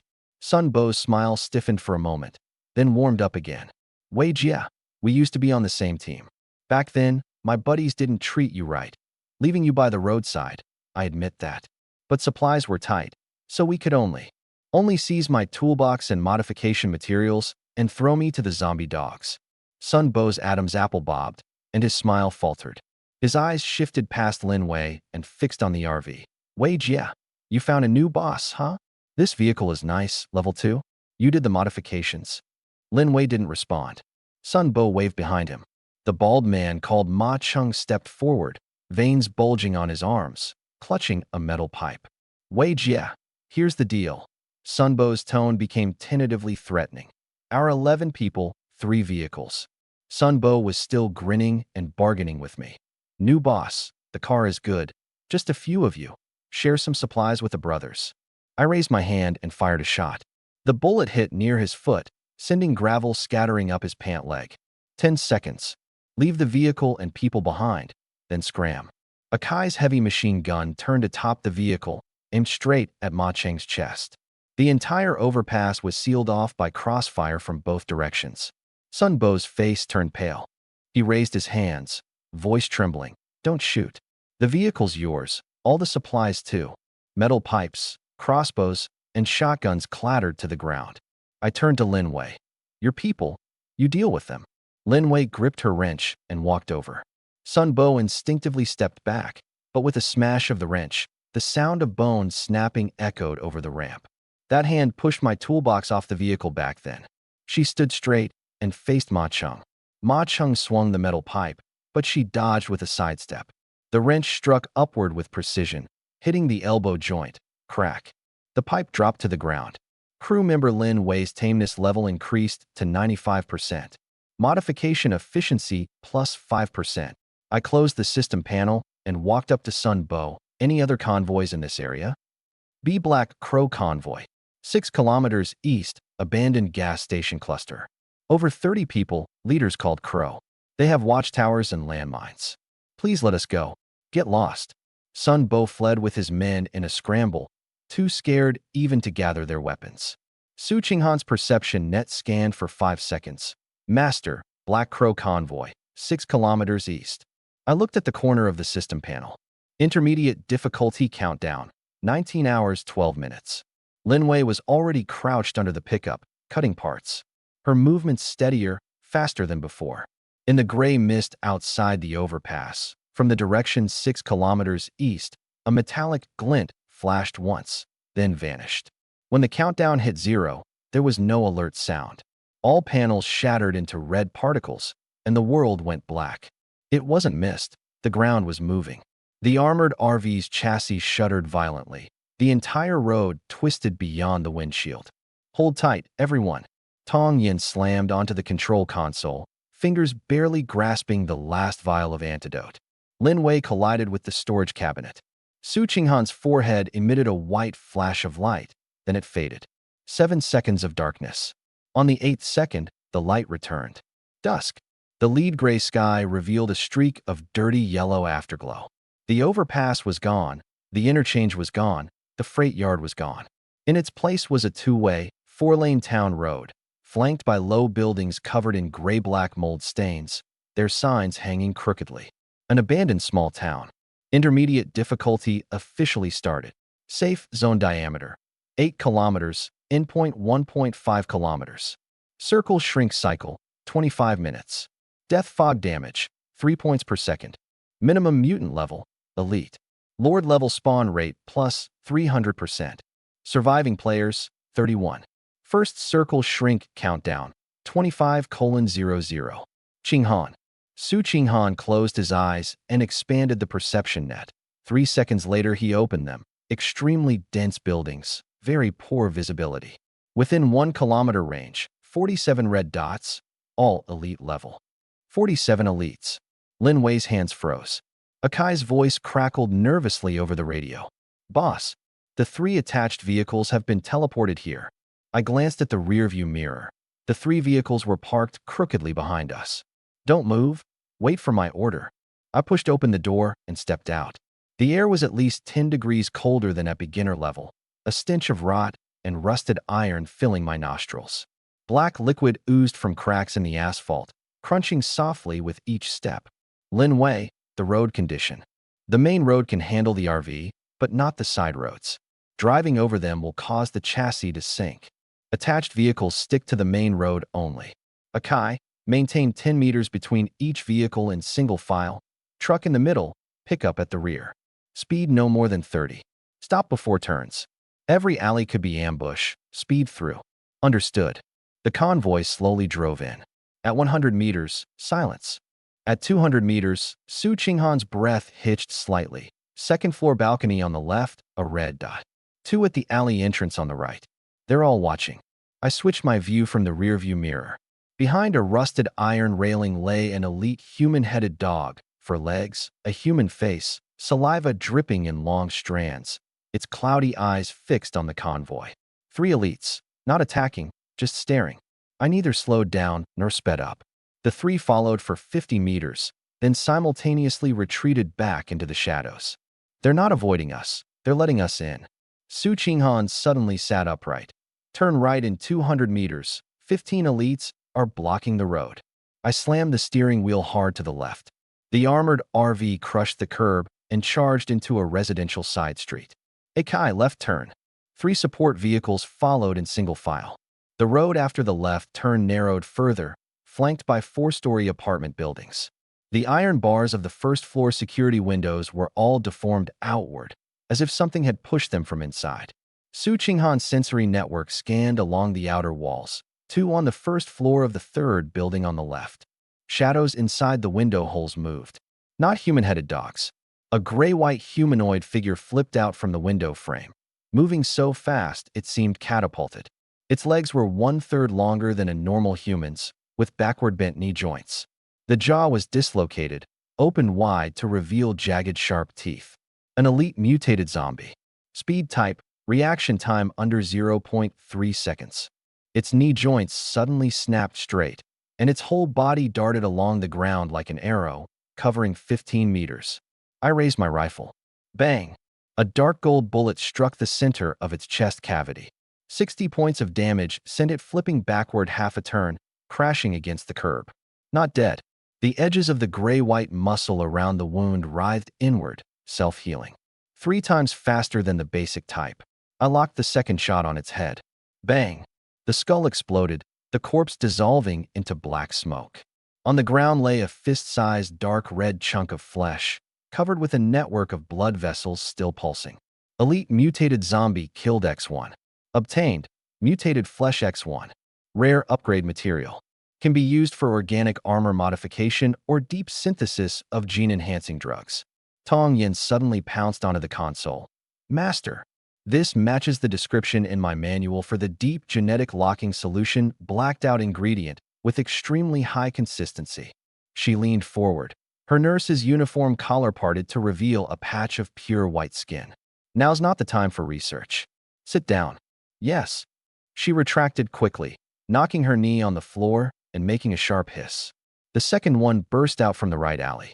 I had figured out its pattern, running close to the wall, using corners and shadows to stay hidden, only emerging within 10 meters. 2 shots from the rifle took it down, leaving another clump of flesh on the ground. The 3rd and 4th jumped down from the second-floor balcony, lunging at the side of the vehicle. Armor-piercing rounds from the heavy machine gun bisected the one at the front. Qinghan ahead. 120 meters, the road is broken, 2 meters wide, the vehicle can't pass. There's a parallel commercial street on the left, that's barely passable. I turned the vehicle's head and entered the commercial street. Signs on both sides almost touched, forming a semi-enclosed archway. The RV spotlight cut a pale cone of light. The beam swept over a Wanfu pharmacy. Behind the glass door, a zombie crouched behind the counter, showing only half its head. It watched us pass, but didn't come out. Just like the human-headed dogs before, observing, not attacking. Let them in. Exiting the commercial street, Akai's radio exploded. Boss, there's something following behind the pickup. In the rearview mirror, 3 gray-white figures crawled forward, sticking to the shadows, with backward bent knees, moving almost silently. They didn't look at the vehicle bodies, only fixing their sight on the pickup's rear wheels. Tires. I clenched my knuckles. Qinghan, check beneath the ground. Su Qinghan's sensory network suddenly probed downward. Her expression changed. Under the vehicle, 2 right beneath the RV. My left hand pressed on the metal exterior. Blue-white electricity flowed along the chassis into the undercarriage. Crackle, crackle. 2 piercing screeches came from beneath. 2 bodies burst from a crack, limbs convulsing, skin charred. 3-second paralysis. Lin Wei poked her head out from the middle of the cabin. Undercarriage is fine. We're using the outer shell grounding circuit. The rifle extended out the window, 2 shots to the head. Akai. 3 behind us. Scene M. The tin vehicle reversed, charging up to ram the nearest one. The hood knocked the creature flying. The remaining 2 dodged, claws slashing at the rear wheels, sparks flying where their fingertips scraped the rims, leaving 3 white marks in the bulletproof rubber layers. I took aim from the window, 2 controlled bursts, shattering their necks simultaneously. The commercial street fell silent. 5 pulsing chunks of flesh scattered on the ground. They've learned to surround from behind. Not just surround. Su Qinghan's nostrils bled slightly. Those 3 stared at the rear wheels for at least 10 seconds before attacking. They're assessing weak points. Elite monsters who can analyze weaknesses. Mutated flesh stock, 7/. Question mark, no upper limit indicated. Lin Wei, can you reroute the arc shield to the chassis cover? Keep a constant weak current. Can do.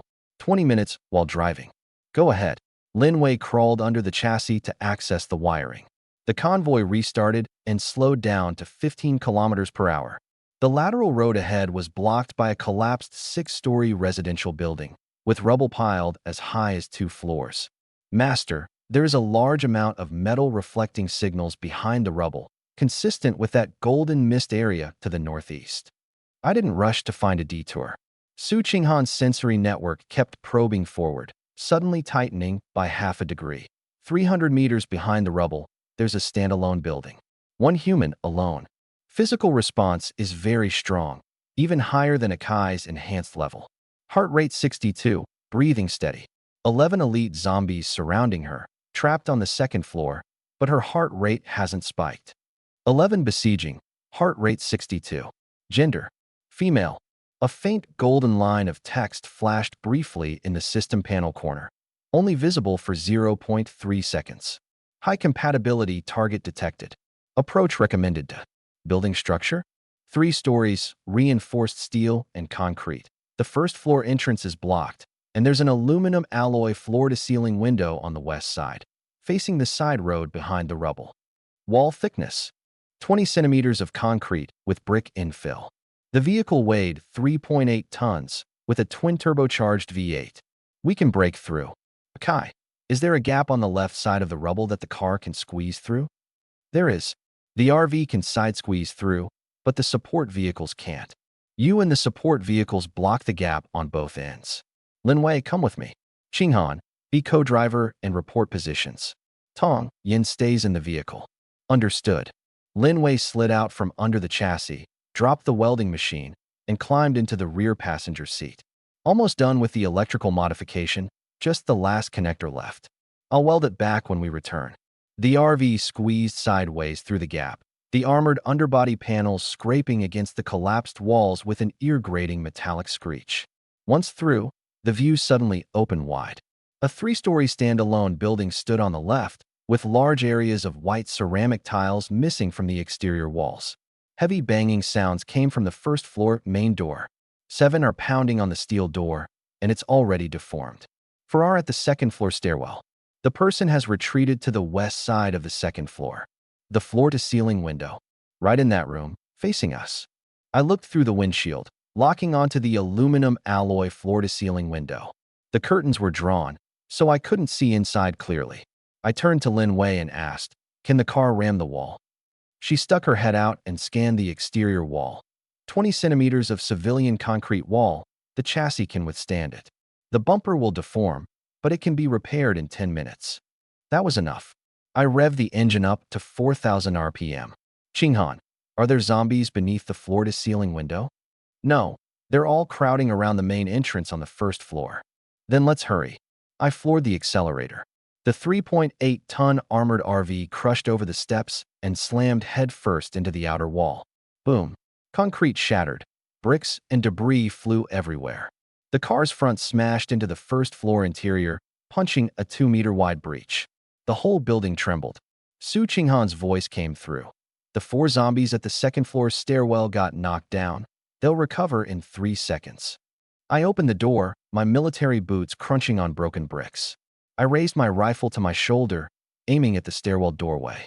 A dirty plaque on the wall read, Chengnan Community Health Service Center. The first zombie lunged from the doorway. I shot it in the neck, breaking the vertebrae. Its head snapped back at a 90-degree angle. The second rushed out immediately after. I spread my left hand, releasing a blue-white electric arc that struck its face. Followed by a rifle shot, its head shattered. More zombies, third and fourth, were still inside the stairwell, but instead of charging down, they ran upstairs. They abandoned me, charging toward the trapped person on the second floor. I took 3 strides up the stairs. Shooting at an upward angle was tricky. Both rounds hit the corner walls. A dull thud came from upstairs, followed by the brittle sound of breaking bones, not human bones. I reached the second-floor platform and caught a scene in view. An elite zombie lay twisted in the corridor center, its neck bent at an impossible angle, head drooping like a broken faucet. The fourth charged towards a half-open door at the end of the hallway. A leg stretched out from inside the doorway, delivering a precise kick to the zombie's chest, a textbook strike in force, angle, and timing. The zombie flew 2 meters, slamming against the wall. A hand emerged from behind the doorframe, clutching a steel chair leg sharpened into a blade. The wrist twisted, and the steel blade plunged into the zombie's eye socket, embedding into the handle. The zombie slid limply to the ground. The door was pushed open. A woman, 1 meter 72 tall, short hair cut just above the ears, with a scabbed cut across her forehead. High cheekbones, narrow chin, lips thin and tightly pressed like they were carved sharp. A black tight-fitting tactical uniform clung to her body, sweat soaking the fabric on her chest. At her waist, the tactical knife sheath was empty. Her gaze swept over my weapon, stance, and the hand gripping the gun. A soldier's assessment completed in 3 seconds. You driving the car? Her voice was low and hoarse. The one that rammed the wall. Special Forces? I'm retired. Su Qinghan's voice came through the walkie-talkie, close to my ear. Master, the 7 on the first floor are starting to circle around the breach. 90 seconds. I stared at her. My name is Lu Yuan. There's water, medicine, and weapons in the car. Come with me. But the condition is, you become my person. Her pupils contracted. What do you mean? Literally. Get in my car. Obey me. Live by my rules. I stepped aside to clear the stairway entrance. 30 seconds to decide. She gripped the chair leg tightly, her knuckles turning white, then looked down at the iron rod in her hand, smeared with brain matter. My name is Chu Lan. I can come with you. But the words, be my person. Let's talk about that after I survive today. From below the stairs came the rapid sound of bones crashing together. She tucked her steel blade into her waist, past me, and dashed downstairs. Her military boots hit the steps with a fast and steady rhythm. No wasted movements. Su Qinghan's voice cut in. The first one has reached the breach. The moment Chu Lan burst out of the stairwell, she drew her steel blade with her right hand and tore off an iron cover from the fire hose box with her left, the iron cover as a shield, the blade as a spear. The first zombie leapt in. She slid low, the iron cover blocking the claws while the blade stabbed upward through its throat. Her movements were so smooth that my sight took half a second to lock onto the second one. 2 shots cleared the area. When she stood, a tear had opened on her chest uniform. She glanced down, but didn't care. Su Qinghan spoke again. Master, the remaining 5 have all turned direction, coming around from the main entrance. 40 seconds. I stepped back to the center of the hall. Block the breach. Chu Lan crouched by the breach, her breathing steady like a metronome. Holding the iron cover, she edged closer to the wall near the corridor entrance. The first one lunged out again. The iron cover blocked the claws. I took a shot from the pillar's side, the bullet piercing the temple. The second stepped on a corpse, pouncing forward. Chu Lan twisted her body, the iron cover slashing the knee bend, her blade stabbing upward through the throat. No prior communication, no hand signals. She estimated the blind spot from the gunfire sound and actively forced the zombies toward my muzzle. The third and fourth squeezed in at the same time. My left hand sparked with blue-white arcs. Move aside. Chu Lan rolled left. The electric arc flooded the corridor. 2 zombies convulsed and stiffened. 2 rifle shots, head shattered. The remaining 3 stopped deep inside, reassessing. Click. A ricochet hit the shoulder blade of the last one, cutting off its retreat. 3 forced continued charging. Chu Lan swung the iron cover, striking one square in the face. Her blade pierced through. I handled the other 2. The hall fell silent. 7 corpses twisted into black smoke. Chu Lan leaned against the wall, her chest heaving hard. The training uniform was torn from armpit to waist, the lining closely revealing her skin. She tucked the hem into her belt. It still didn't hide it. Move. I retracted the gun and headed toward the breach. She followed. While climbing over the breach, she stumbled on the car hood. I reached out and grabbed her forearm to steady her. A faint tremor ran through my palm. Not a shake, but muscle fatigue after prolonged tension. This woman had already been pushed to her limits. She withdrew her arm and jumped off the vehicle. Her gaze scanned the armored shell, the mounted heavy machine gun on the roof, the welded marks on the side skirts. Not a civilian modification. What's the condition? Be my person. Obey me. The phrase, be your person, has another meaning in the military. What exactly do you want? I leaned against the door frame. How long do you think you can last in this town? 1 broken chair leg, 1 piece of iron sheet, no food, no water. The second floor can hold off 11 elite level, but not 20. Next time you meet a lord class, you won't have even a stick in your hand. Her jaw clenched tight. The side door of the cabin slid open. Su Qinghan showed half her face. Master, new red dots are gathering 300 meters away, 5. The words master made Chu Lan's pupils flicker. I stepped aside. Get in. She stood for 3 seconds, crushing fragments of brick under her boots as if grinding something, then stepped inside. The system panel popped up a prompt. High adaptation female target, Chu Lan, detected within vehicle range. Adaptation level, SSS. Crew seat, 3 activated. Accept registration. Confirm. Please complete registration. Establish subordinate contract with target. Inside the cabin, Chu Lan's eyes scanned the maintenance table, medical station, the mid-tier assault rifles on the weapons rack, the neatly stacked Lingquan water, and compressed rations in the refrigerator. Her Adam's apple bobbed. Is there water? A youthful face handed over half a bottle of Lingquan water. She gulped 3 mouthfuls, then stopped.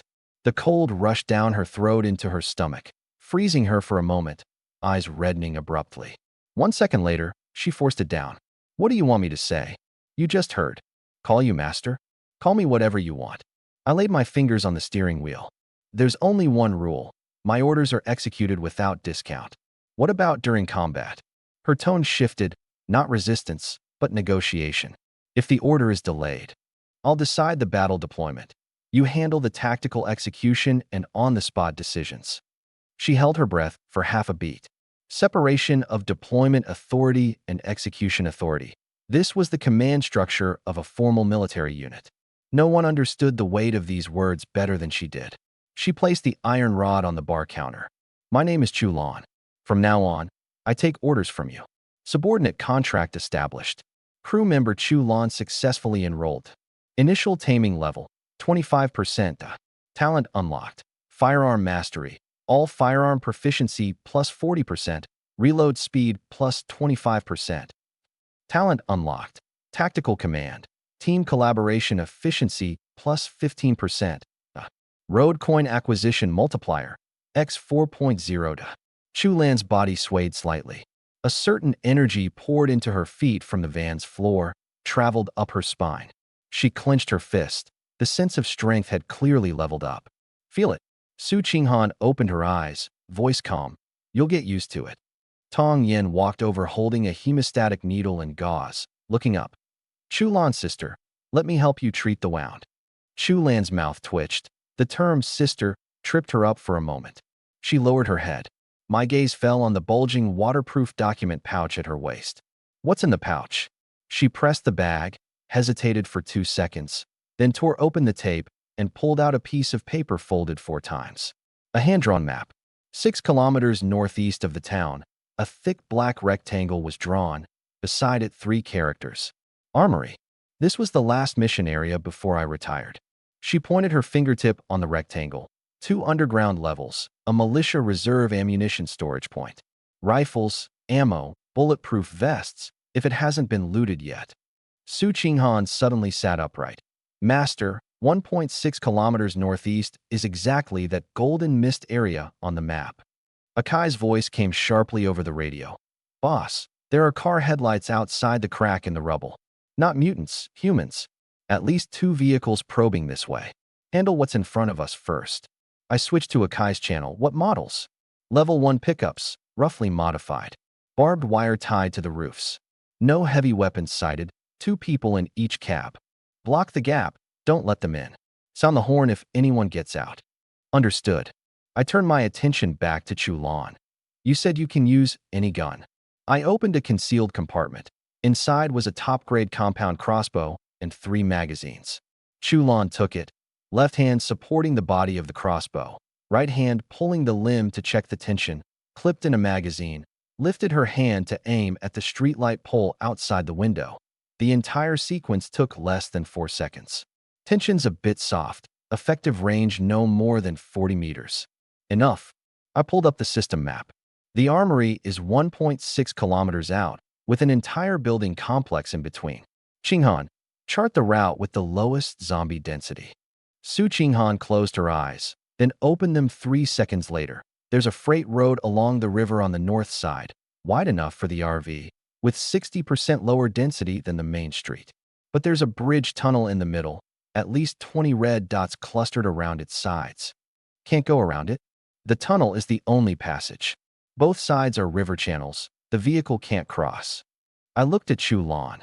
20 elite zombies blocking the tunnel entrance. How do you fight? She walked to the window and glanced at the street width. How wide is the tunnel? 4.2 meters. The RV is 2.4 meters wide, leaving less than a meter on each side inside. Zombies can only come from directly in front and behind. She drew a narrow rectangle on the bar counter. The vehicle head moves forward at low speed, a heavy machine gun sweeping the front, and I control the crossbow on the roof suppressing the rear. She looked at me. What's your electric discharge coverage? 3 meters radius.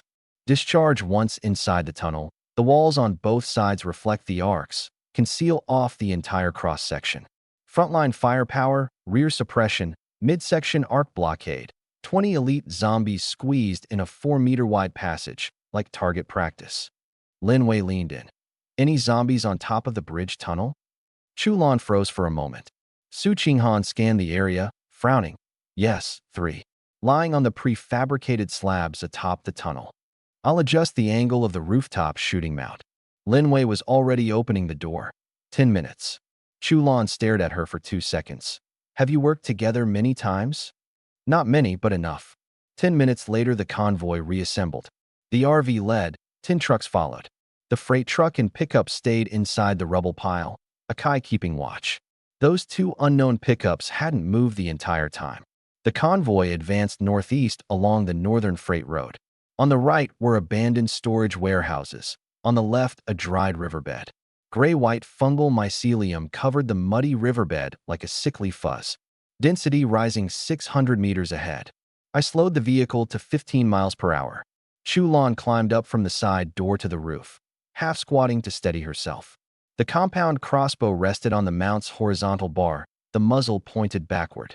The wind pushed her short hair onto her forehead. Bridge tunnel, 400 meters. Got it. She lowered her body, pressing the scope against her right eye. The outline of the bridge tunnel emerged from the gray mist. At the base of the walls on both sides of the tunnel entrance, gray-white figures densely packed. 19. Su Qinghan's voice tightened to the extreme. 7 inside the tunnel, 12 on the outskirts, and 3 on top haven't moved. Start. I pressed down the accelerator. Thump, thump, thump, thump. 12.7 millimeters armor-piercing rounds tore through the first row of 4. The rest didn't escape. They charged toward the source of the sound.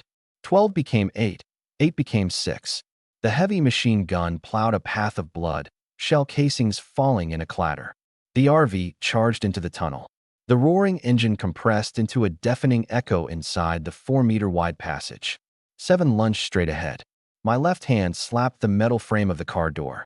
Blue-white electric arcs burst from my palm, spreading along the vehicle's metal shell, striking the damp walls and reflecting back, forming an impenetrable electric net inside the tunnel cross-section. All 7 stiffened simultaneously. Rifles were raised. 4 shots cleared the 2 directly ahead. Chulan's crossbow on the roof fired. 2 bolts arced through the air, hitting the backs of the necks of 2 zombies chasing from behind. The angle was so precise Lin Wei peeked to take a look. Spot on. 3 fell from the prefab slabs, claws pointing down, like 3 blade-tipped bombs. Chulan shot upwards. The first bolt pierced the closest one's lower jaw, nailing into the brain case. The corpse fell onto the vehicle roof edge and was bounced off by the support frame. The second landed on the hood. I reached out of the window with my right hand. A 15-meter remote discharge, a lightning column struck straight into the zombie's chest, muscles exploded, and the scent of burnt flesh surged into the cabin. The third struck the roof, just beside Chu Lan's shooting support frame, less than a meter away. The crossbow couldn't turn in time.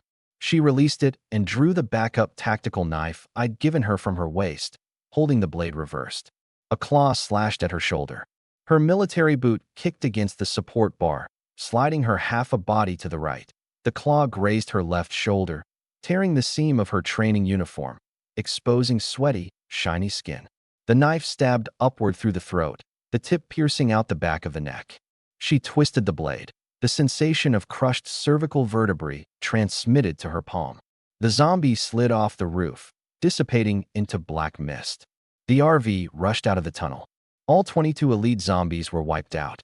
Chulan crouched on the roof, chest heaving violently. The knife tip dripped gray-black blood. She roughly tucked the strap into her collar. Akai, what's the situation near the rubble pile? Those 2 pickups left. As soon as the gunfire started near the tunnel, they reversed and fled southwest. Chulan's voice came from the roof, cut sharp by the wind. There's a 3-story concrete building on the right ahead. The roof has a metallic reflection, not a zombie. A white glow flickered between Su Qinghan's brows. It's a person, one, lying prone on the roof edge, holding a long tubular object. Sniper, Chulan interrupted. Roof-to-ground shooting angle about 35 degrees. Another 100 meters forward hits dead space. I didn't charge forward. The RV reversed 30 meters, turned into a parallel side alley, bypassing the shooting range. The sniper's position hasn't moved. The direction toward the armory was blocked tight. Too many intermediate difficulty variables. Risking lives to test an unknown sniper wasn't worth it. This route was temporarily shelved. The convoy retreated behind the rubble pile to meet Akai, reorganizing the 4 vehicles into a column. First round circle shrink countdown, 422. Qinghan, shrinking circle direction. Su Qinghan closed her eyes, reading the map, southeast.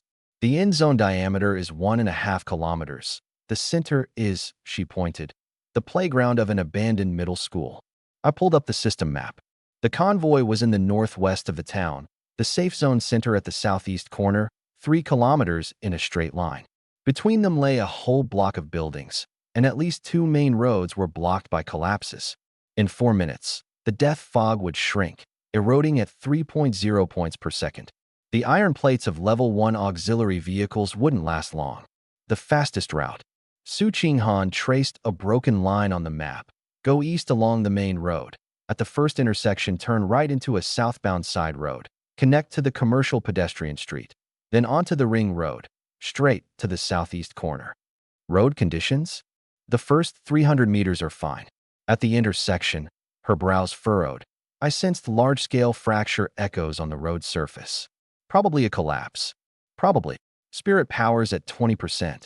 She wiped under her nose, her fingertips touching fresh bloodstains. Chu Lan's voice came down from the roof. I'll scout ahead. Running scout. Clear the first 30 meters. Signal if there's collapse. Faster than you crashing in and backing up. I looked at her for 2 seconds. Akai. Switch the radio channel to Chu Lan. Chu Lan dropped from the roof, her military boots landing sharply. 30-meter intervals. I stop, you stop. She ran toward the main road, hugging the wall, body low. Countdown 2 o'clock. I shifted to drive and stepped on the gas. Whole team, move out. The road was intact for the first 300 meters. Speed reached 30 miles per hour. Chu Lan's figure flashed along the shutter doors through the gray mist. 10 meters before the crossroads, she suddenly stopped, raising her right fist high. I hit the brakes. The radio crackled in, collapsed. The entire intersection sank 2 meters, width over 8 meters. Su Qinghan's sensory network spread out to both sides. Dead end on the left. A parallel narrow road on the right, 3.2 meters wide. The truck can't get through. Lin Wei judged at a glance. Truck width is 2.6 meters, plus side skirts 3 meters. Akai, ditch the truck. Move the stuff with the pickup and the metal cart, 30 seconds. Akai didn't waste words, rushing to the truck's rear and tossing parts into the pickup's cargo bed. Tong Yin jumped out of the car, the skirt of her pink nurse's uniform fluttering in the wind, bending over to hug a 20-liter fuel canister, knees trembling but biting her teeth to carry it. Lin Wei held a canister in each hand, throwing them into the cargo bed in 3 steps. When the countdown hit 0, the system panel exploded with a blood-red warning. First round of circle contraction initiated. Current erosion, 3 points/second. The distant northwest skyline was swallowed by a gray-white wall of mist, advancing nearly twice as fast as the initial stage, building outlines appearing as if being eaten bite by a massive beast. The convoy turned into the narrow road. The armored side skirts scraped along the walls, sparking all the way. I slowed the vehicle to 15 miles per hour. At 80 meters, there's a van blocking the middle of the road, can be pushed aside. Chu Lan rushed over, his military boots stomping the bumper, exerting force with his back and waist, shifting the vehicle half a meter. The RV squeezed past. The right side skirt scraped off the rearview mirror.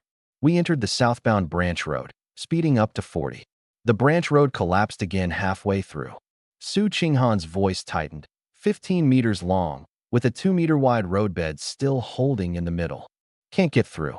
Chu Lan had already reached the edge of the collapse zone, squatted down for 3 seconds. There's a slope down to the left of the roadbed. An underground parking lot. The entrance ramp is intact. Emergency lights at the bottom are still on. Su Qinghan's sensory network sharply scanned downward. It's very large, can hold 40 cars. She pinched her nostrils. No mutants inside. Not a single one. Amid an intermediate difficulty town swarming with elite zombies, an underground space without any mutants. I glanced at the map. The underground parking was just within the inner edge of the safe zone. The death fog wall had already pushed 400 meters behind us. Go inside. The bottom of the ramp opened into a spacious area, concrete pillars neatly arranged, a few emergency lamps dimly glowing yellow. The air was cold, without the smell of decay. Akai positioned the metal cart crosswise at the entrance, front facing out. I turned off the headlights and shifted to idle. Chu Lan circled the garage halfway, squatting by a load-bearing wall, scratching white powder with his fingernails, 30 centimeters thick. The death fog can't reach here. Su Qinghan scanned the whole area. Clean. The ventilation ducts are blocked by rubble. The system popped up a notification. Temporary safe area detected, underground garage. Erosion damage, 0. The second round of circle contraction will start in 22 minutes. Tong Yin poked her head out of the car, clutching a centrifuge shockproof box. Master, how long can we stay here? My gaze fell on the wall at the far end of the garage, a dusty fire evacuation floor plan, marking 2 exits. One was the entrance ramp we came through. The other was in the southeast corner, labeled Civil Defense Passage. Chu Lan tilted his head, looking at me. If the Civil Defense Passage isn't collapsed, it leads straight to the town's southeast corner. Su Qinghan's sensory network probed toward the southeast corner, the white light flashing. It's connected. The iron door of the civil air defense passage was rusted shut. Chulan kicked the door frame. It barely budged. Move aside. Lin Wei pulled out a plasma cutter, the blue light tracing along the door hinge as she cut through. 2 minutes, 3 cuts, and the iron door collapsed inward. The passage was wider than expected. Emergency lights were embedded in the concrete walls every 20 meters, but most were broken. Qinghan, what's the situation at the end? Her sensory network extended down the passage. The white glow between her brows flickered 4 times. 300 meters ahead, there's another underground space connected. People, at least 8, distributed around the exit. 3 vehicles, engines running. Her pupils contracted sharply. One vehicle has a mounted crossbow cannon on the roof. Its arms extend over 1.2 meters with metal string arms. A vehicle-mounted crossbow cannon. Chulan took a half-step back.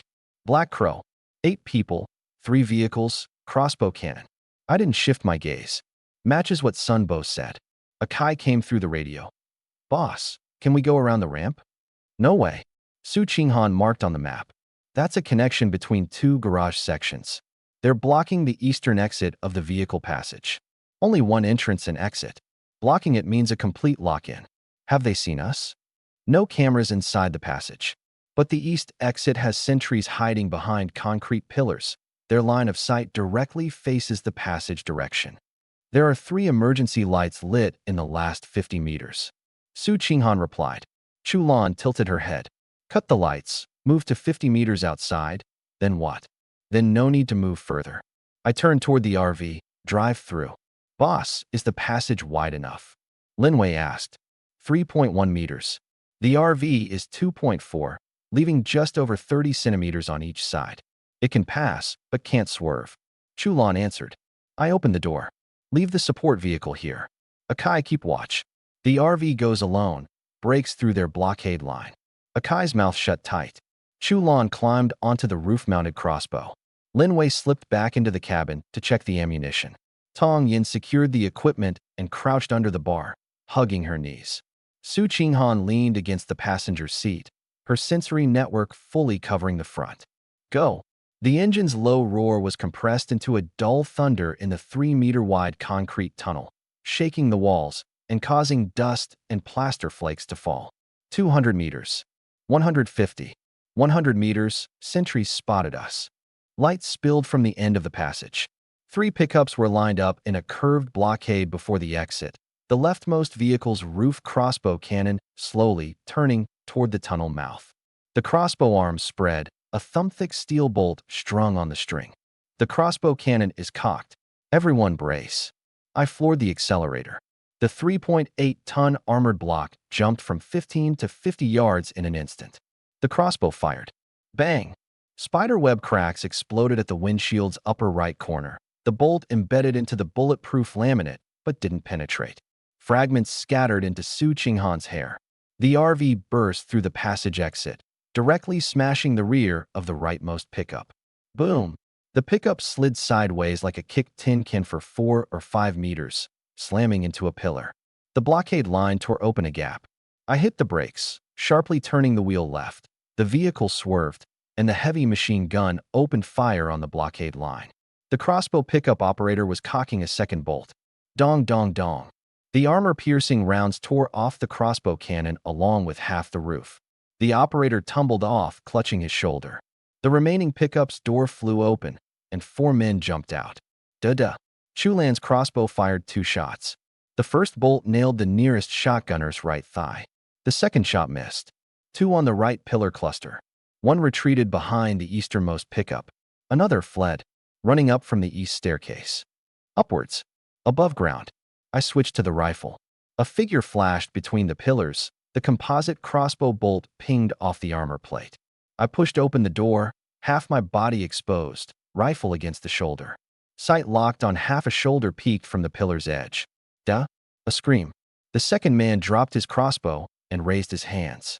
Don't shoot. Don't shoot. Chulan jumped down from the roof, circled behind him, and kicked the back of his knee, forcing him to his knees. Black Crows. He nodded frantically. Where's your boss?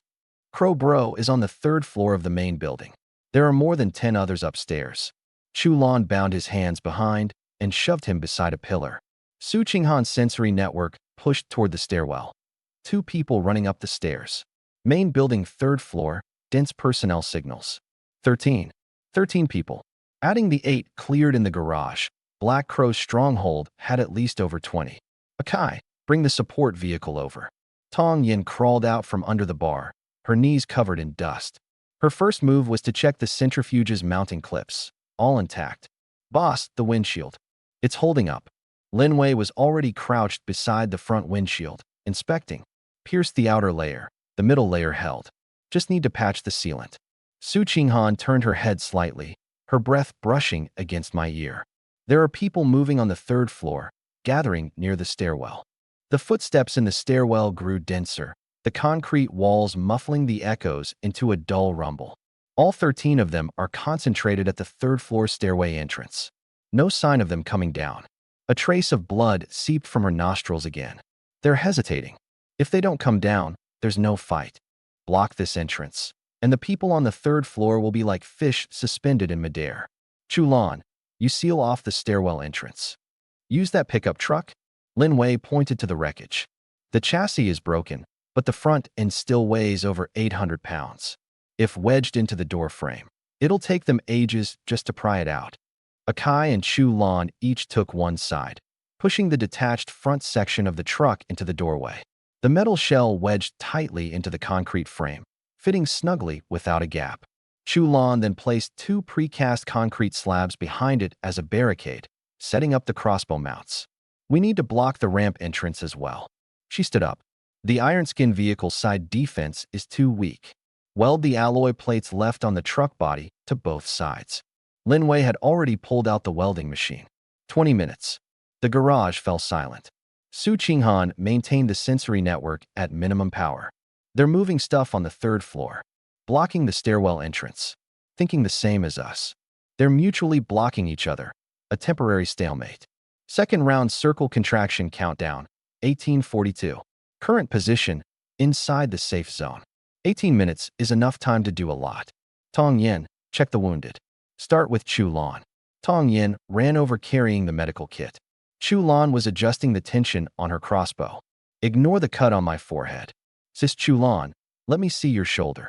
The left shoulder of Chu Lan's combat uniform was torn, exposing a large patch of reddened abrasions beneath her sports undershirt.